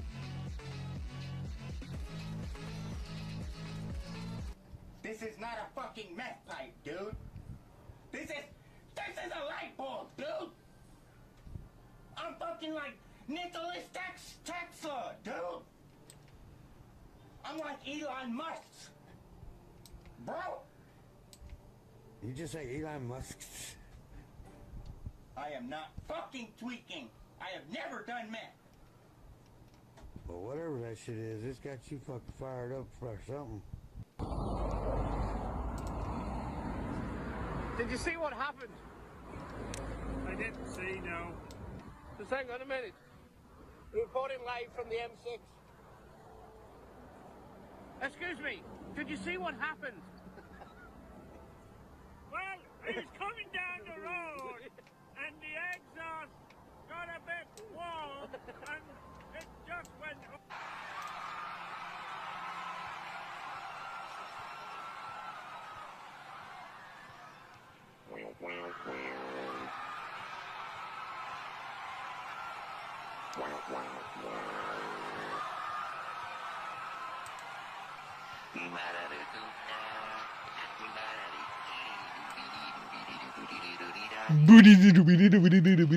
Da.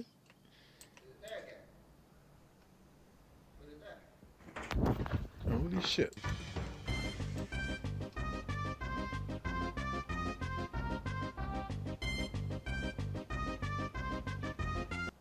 My Husky's costume did not go as planned. What happened to your ears? Your ears are supposed to go through the hole.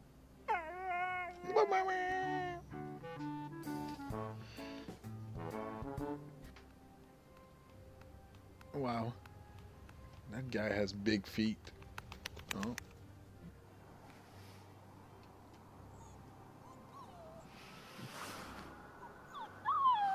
I'm sorry, I don't know why she didn't want to pet you. I'm sorry, Leia. I love you.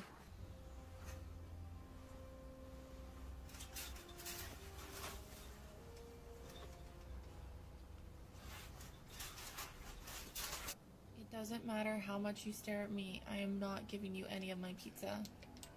The cheese will make you poop your fluffy pants, and that'll be no fun for anyone involved, okay? Hey. You ladies that ordered some special treats for your boy, man. Let me get up in there and see. Oh, Lord, you treacherous motherfuckers. Y'all done ordered betrayal in a box. Look at it. Look at it. Y'all done ordered the devil to replace me? Do we just sit here forever? Well, kinda, unless Bebo shows up. What the hell is Bebo? Guys, look! Bebo! No! Ah! Oh, bye, Jim. Ooh, it's a windy day out there. Have you seen Jerry? Where did he? Oh, there he is. Jesus Christ, Ron, slow it down. Huh.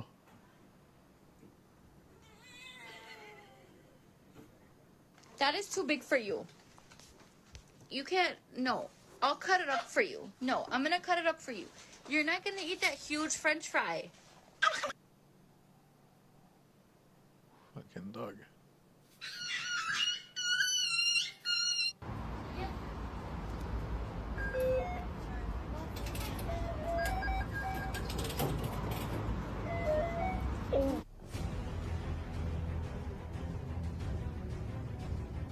Oh yeah, the cat, man. I'm just gonna scooch in right here if you don't mind. Shh.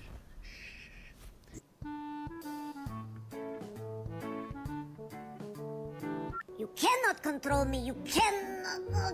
Okay. You can have a little control, but I'm still in charge. I can attack any minute, but you can control for like a second. Oh, that's nice.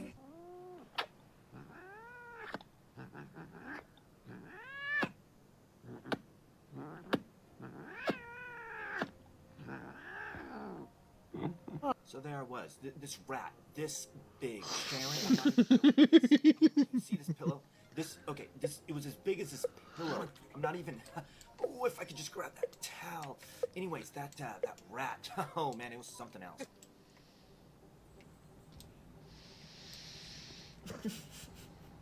So apparently the people on TikTok like this. You walk in, and boom, puppy. And now, we're TikTok famous. If you guys are wondering, this is 150 calories. Isn't that so sad? Even my dog is sick of his shit.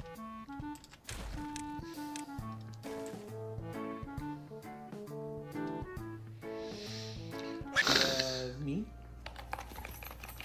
Do you love treats? Do you love the vet? Are you sure?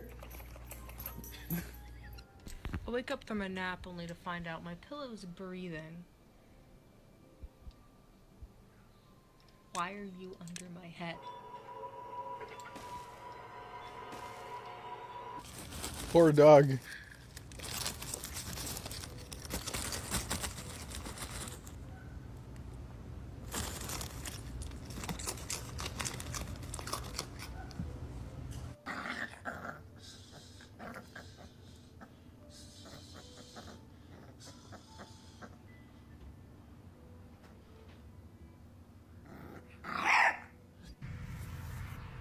Oh. Oh, that baby dog. He's so cute. He's so cute. Why is it spicy? I would say mentally I am not well. Physically, also no. Spiritually, no. No. You do not bite. No. No. Are you done? No. No. Ça fait 10 fois que je la bouge. Elle se remet. Je suis obligée de lui griffer la tête. Avec mes pas, je vais lui couper le nez. Jay!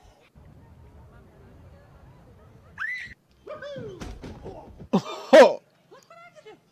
Trend, grab your cat's head, and that's it.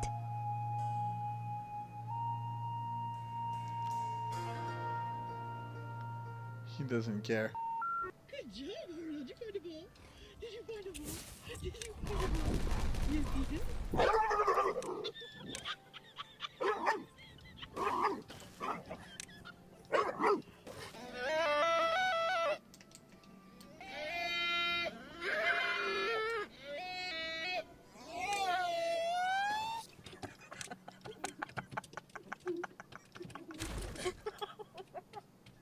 Stop it! No!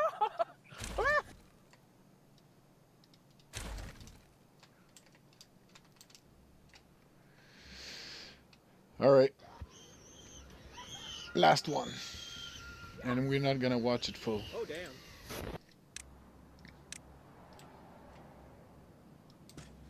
Somebody once told me the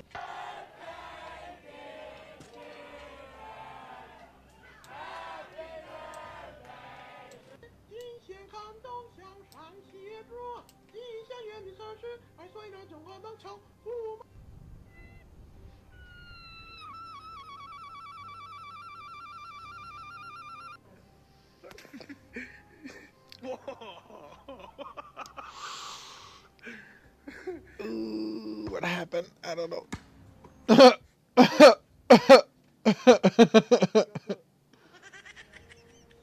Dude, it's only $1.50 for the... Inge, ¿cómo vamos con la construcción del edificio? Pues ahí vamos. con Nice plan. Todo marcha bien al parecer. Todo se ve bien hasta ahorita. Excelente.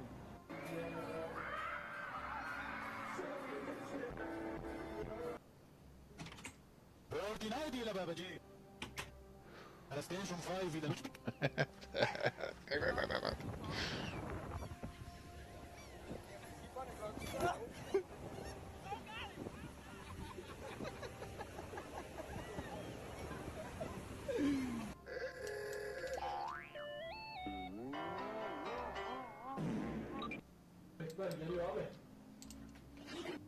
One day a singer, yeah, yeah. 1 month a singer, yeah, yeah. 1 year a singer. Super.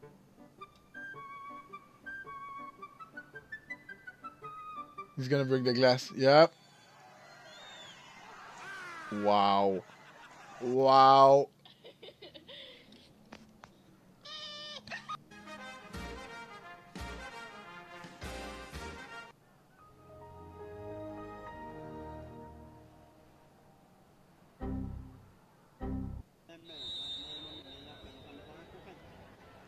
Shoot in the net. Yeah, shoot in the net.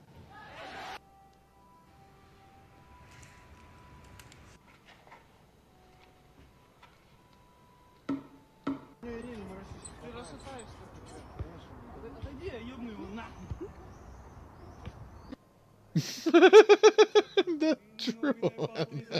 Fuck that.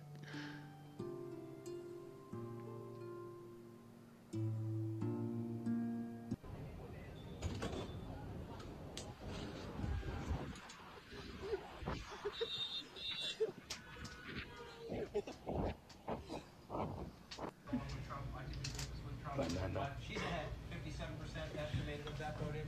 That's a closer race, an 8-point race there right now. Katie Aaron. Okay, I used to be so nervous about like eating out alone, but I just came here and got a chicken sandwich all on my own and I don't care. Judge me, judge me. Loser. Loser. Is that a shitbox? Poor dog. Charlie.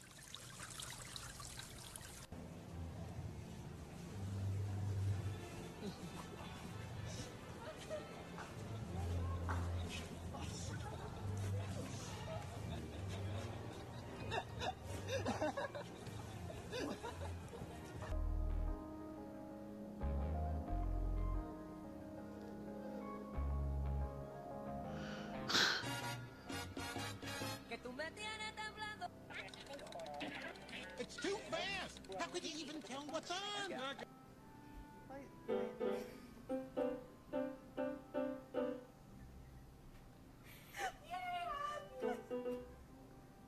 Alright. Hey, check your milk. Leo, check your milk before you drink it. No, it looks fine. It looks fine? You say that, then you're gonna have a whole bubbling cum in your mouth, bro.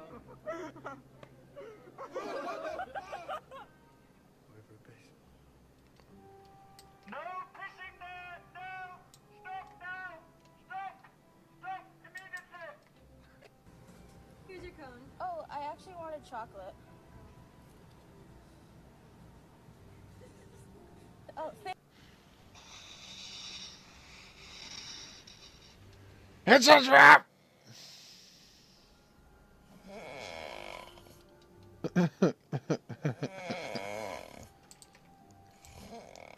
Oh boy, I can't wait to eat food off of my favorite plate. Hopefully nothing bad is it. No! Another day is gone.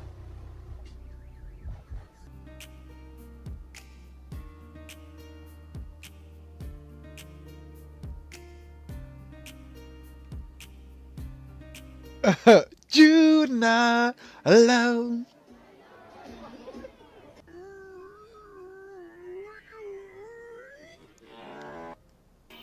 Not master, huh?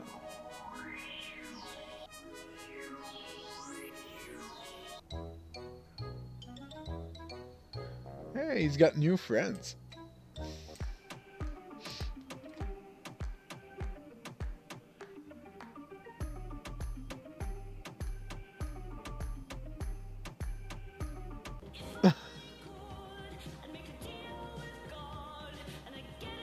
Fucking hell, that room's lovely, mate.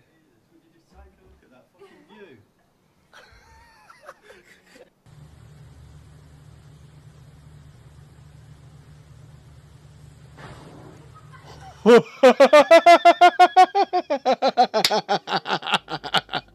That was perfect.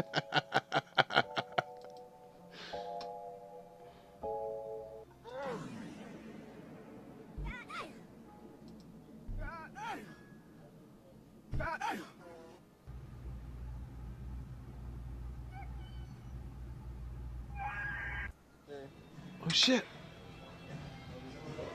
Oh.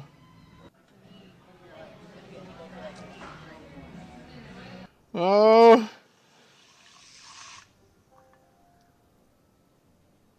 Minecraft bed IRL.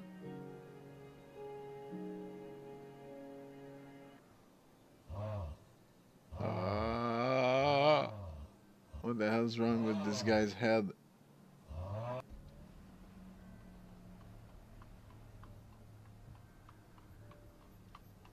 How much horsepower you got? What?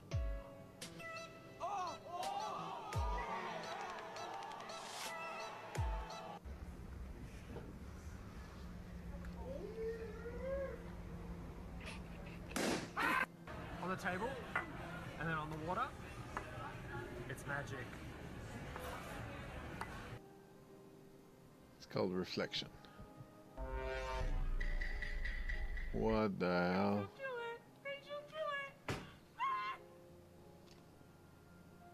More chips today, Ted?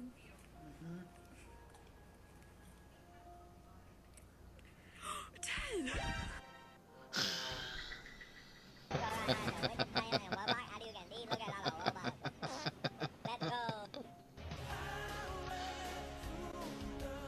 Danger zone. I am fucking crazy, but I am free. Bro, your car is so complicated. Like, what does this even do? Hamburger.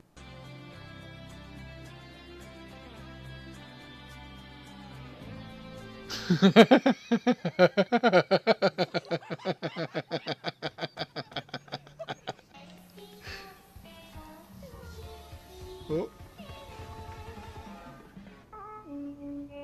Oh. Holy fuck.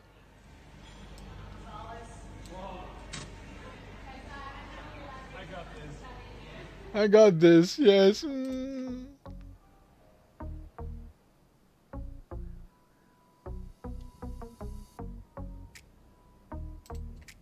That's...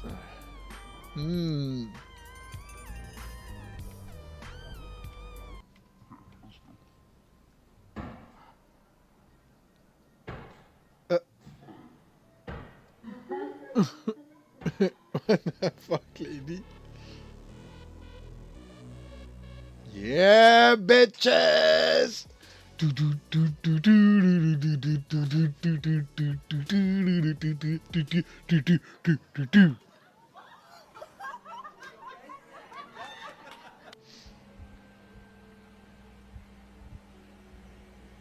Oh, way to go, Paul.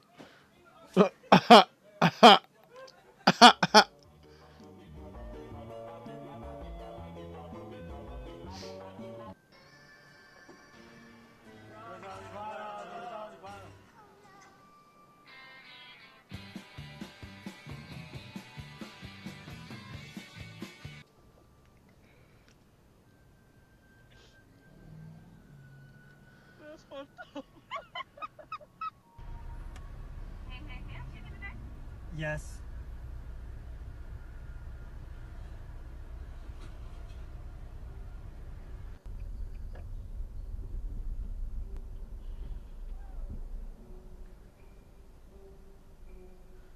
I see trees of green, red. Danke fürs Lochspachteln, ja? Mashallah, Digga. Rätsel? Mit Süßchen? Na klar.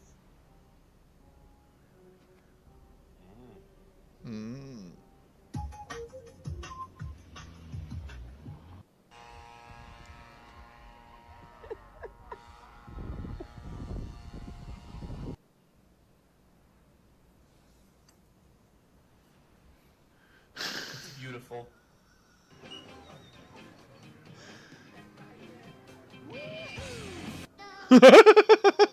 Hey. Yeah, it works exactly like that.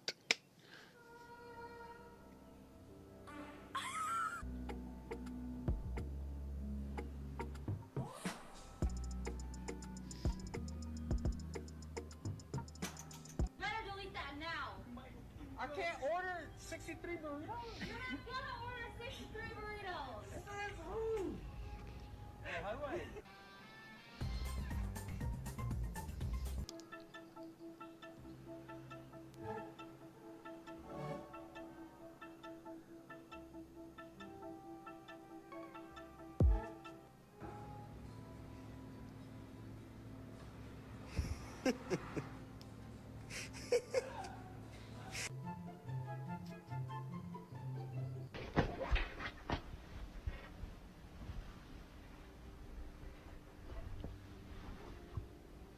Nice.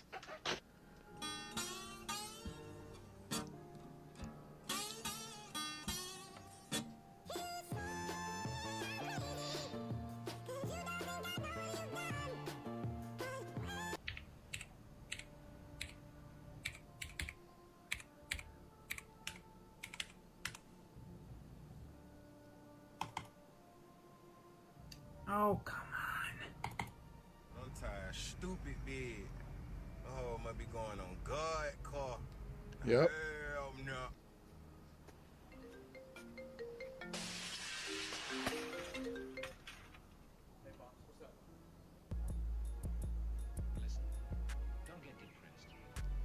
Oh, that's a Ninja Turtle.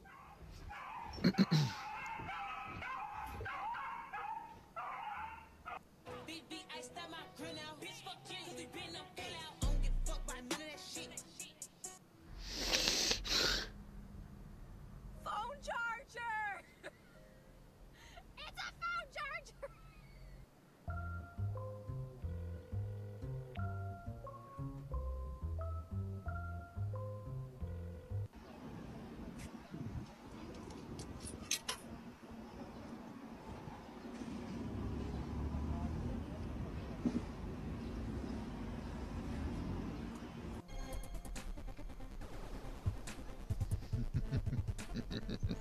Pixel dog.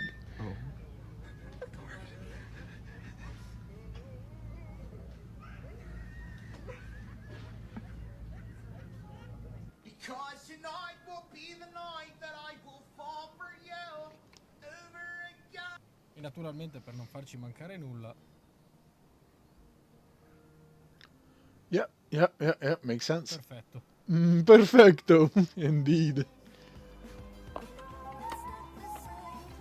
Ah! Yeah.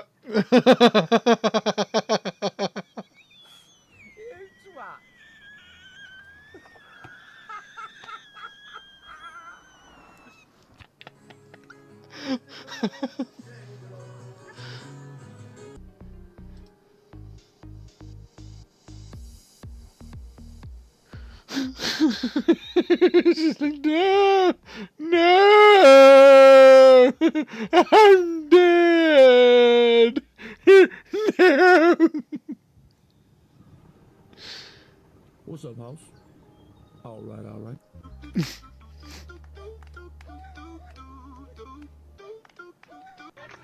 Damn, those socks, eh?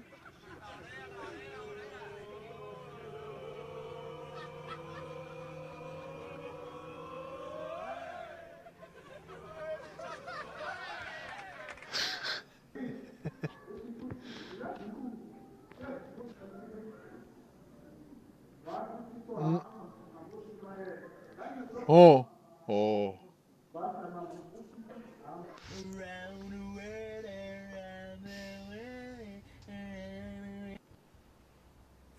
are you the way that you are? Go get the ball. Go get the ball. You were a retriever. You're a retriever.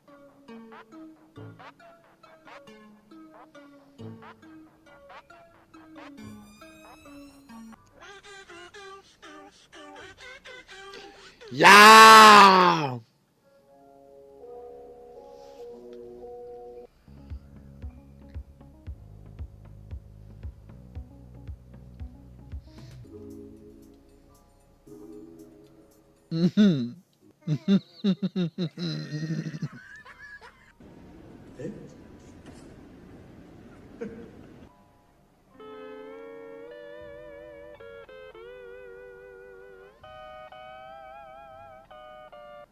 He's gonna propose at McDonald's. Really? Hamburger. What is this?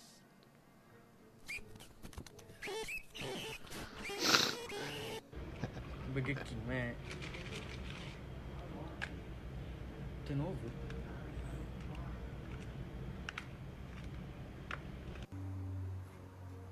Stuck in an infinite loop. Wow, nice car.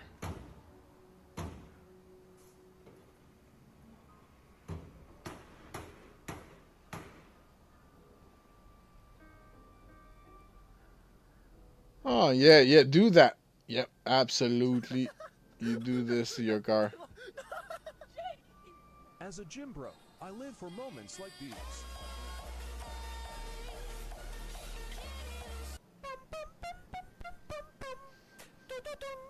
Dun, dun.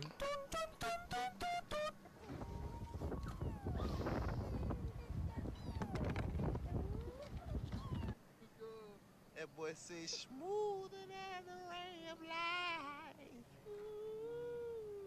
He got.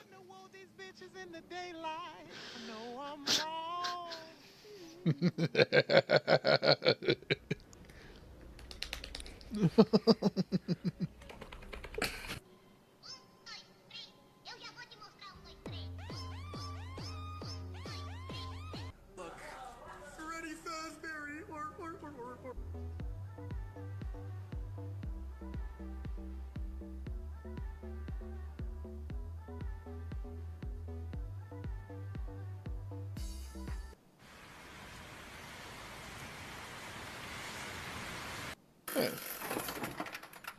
Oh.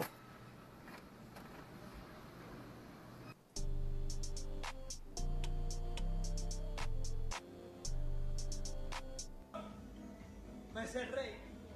Me cerré.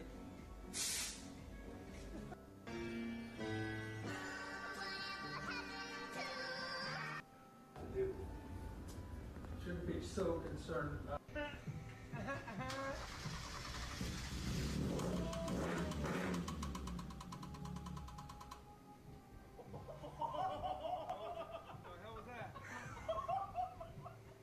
Bam bam bam bam bam bam bam bam bam bam bam. $9.99.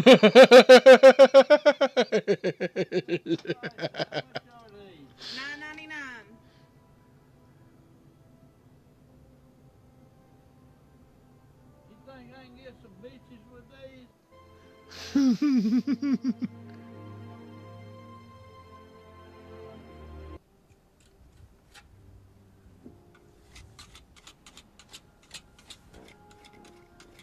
Uh-huh.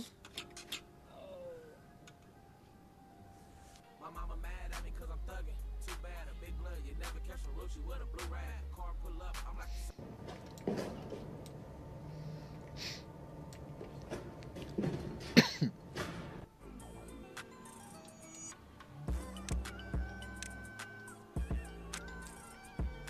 This is not what I meant when I said I wanted to swap to automatic. Wiggle, wiggle.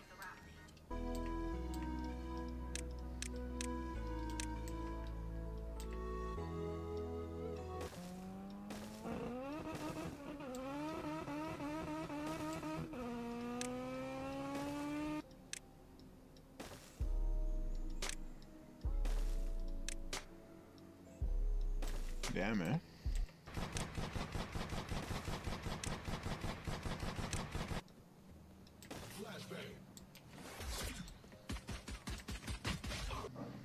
All right, now, in case you don't remember what we did over here, we're going to repeat it over here. Here's where we're going to start, just above the bottom of that taco shell. We're going to head up to that halfway point.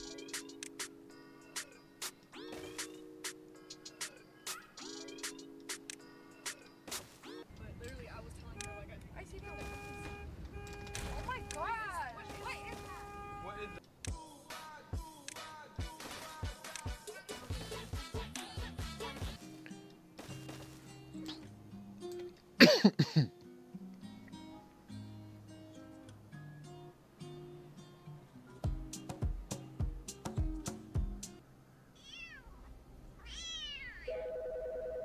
You're feisty. Bud Light presents Real Men of Genius. Real man of genius.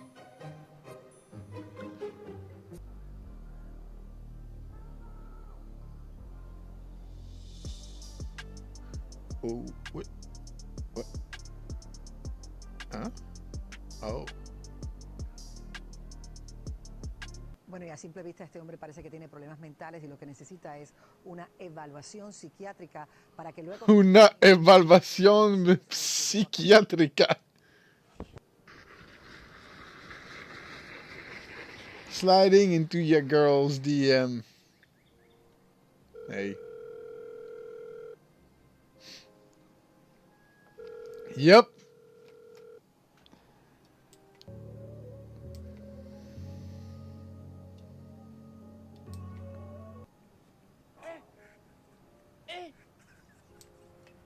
Aujourd'hui aussi, c'est un autre jour.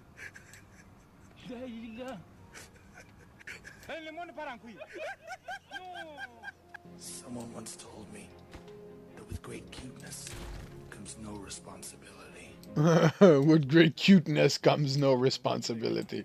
Shouting her Dr. Bob.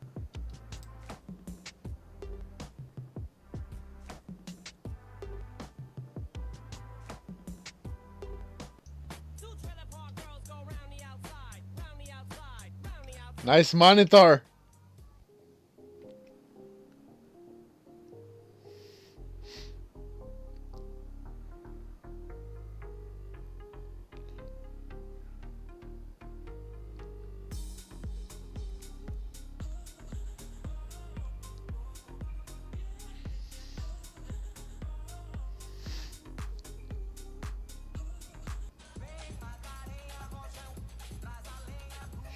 Poor guy.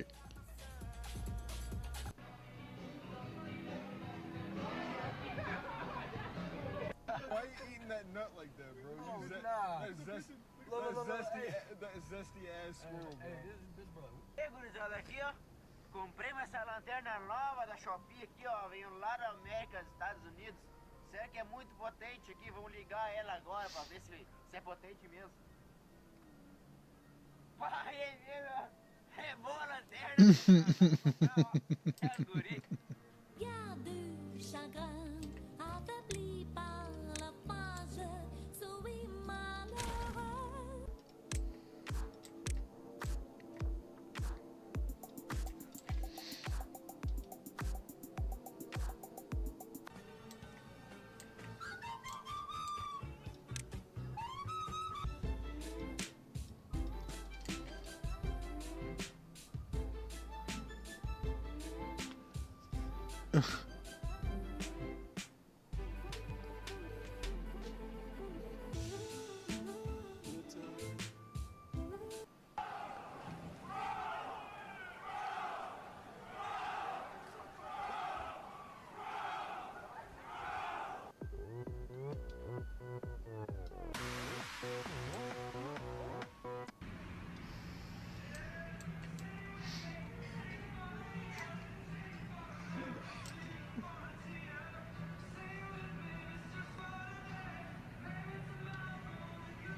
Thank you so much.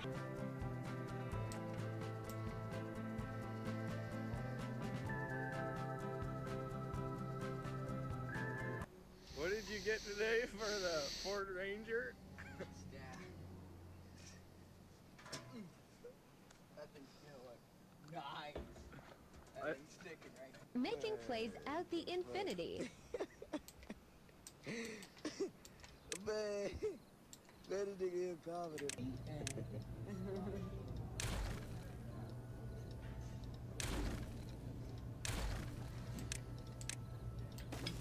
Muito bem, Aligot, clássico da culinária francesa. Aqui no Dom fazemos com um jeitinho brasileiro. Kobe. What?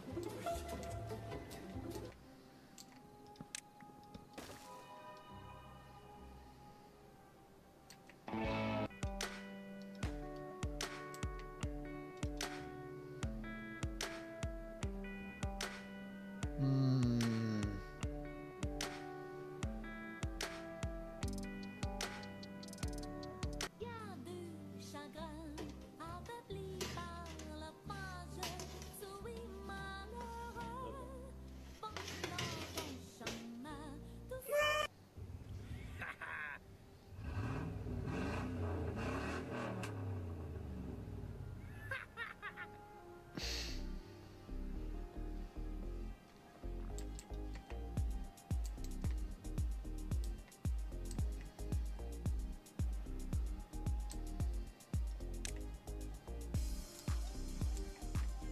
I need your help. For some reason, this remote won't work on this radio. Dude! You have a friggin' jellyfish launcher on your truck, dude? What?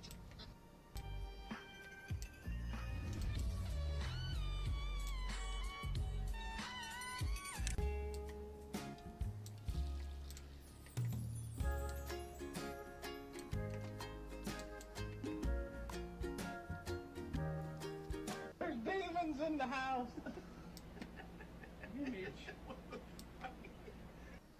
Hey, where'd all the chairs go?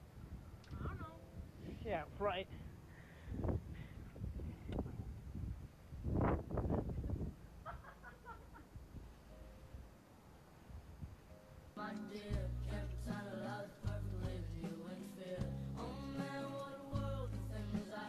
Damn.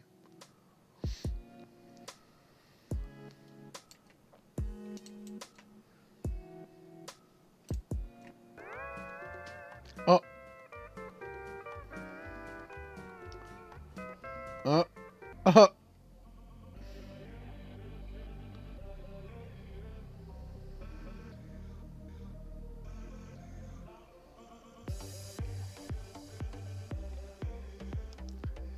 Never underestimate. Never do that. 2 sweet teas, please. Put that on debit. Thank you.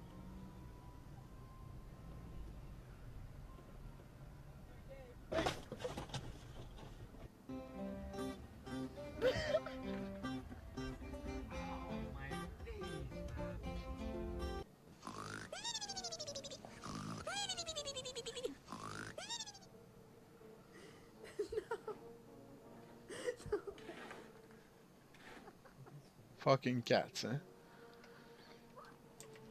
Fucking cats. Whoa. Давай, давай, в микрофон пари.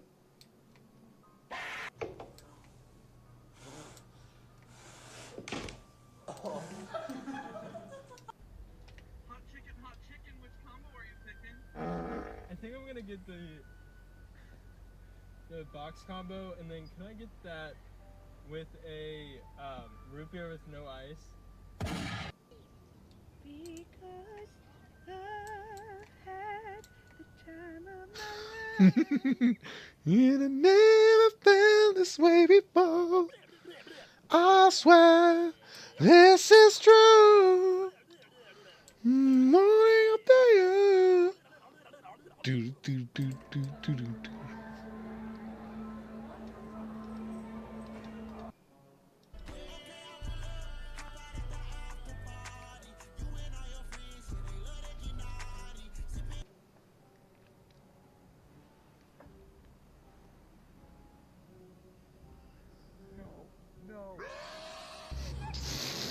Anyways, we're getting ready for your photo shoot today. Do you know you're ready?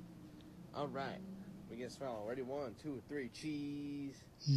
So you guys know Tom and Jerry? You know how Tom screams? Specifically this one?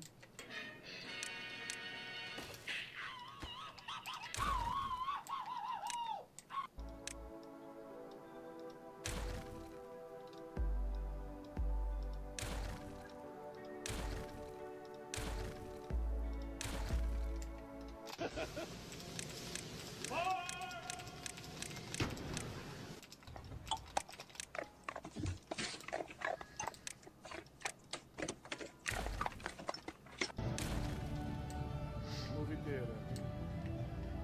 Flooded. Pintamos toda la casa y sin dejar caer una sola gota de pintura que no sea. ¿Qué es eso? Hub, when you're too lazy to take the trash out.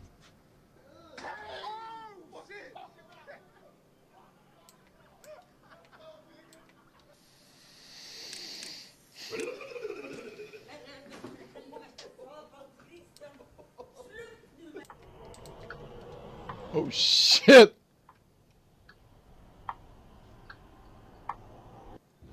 What are we driving?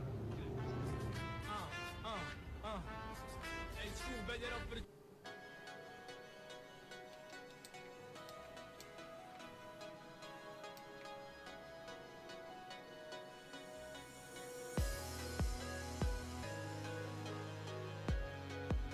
Three motherfuckers. Alright.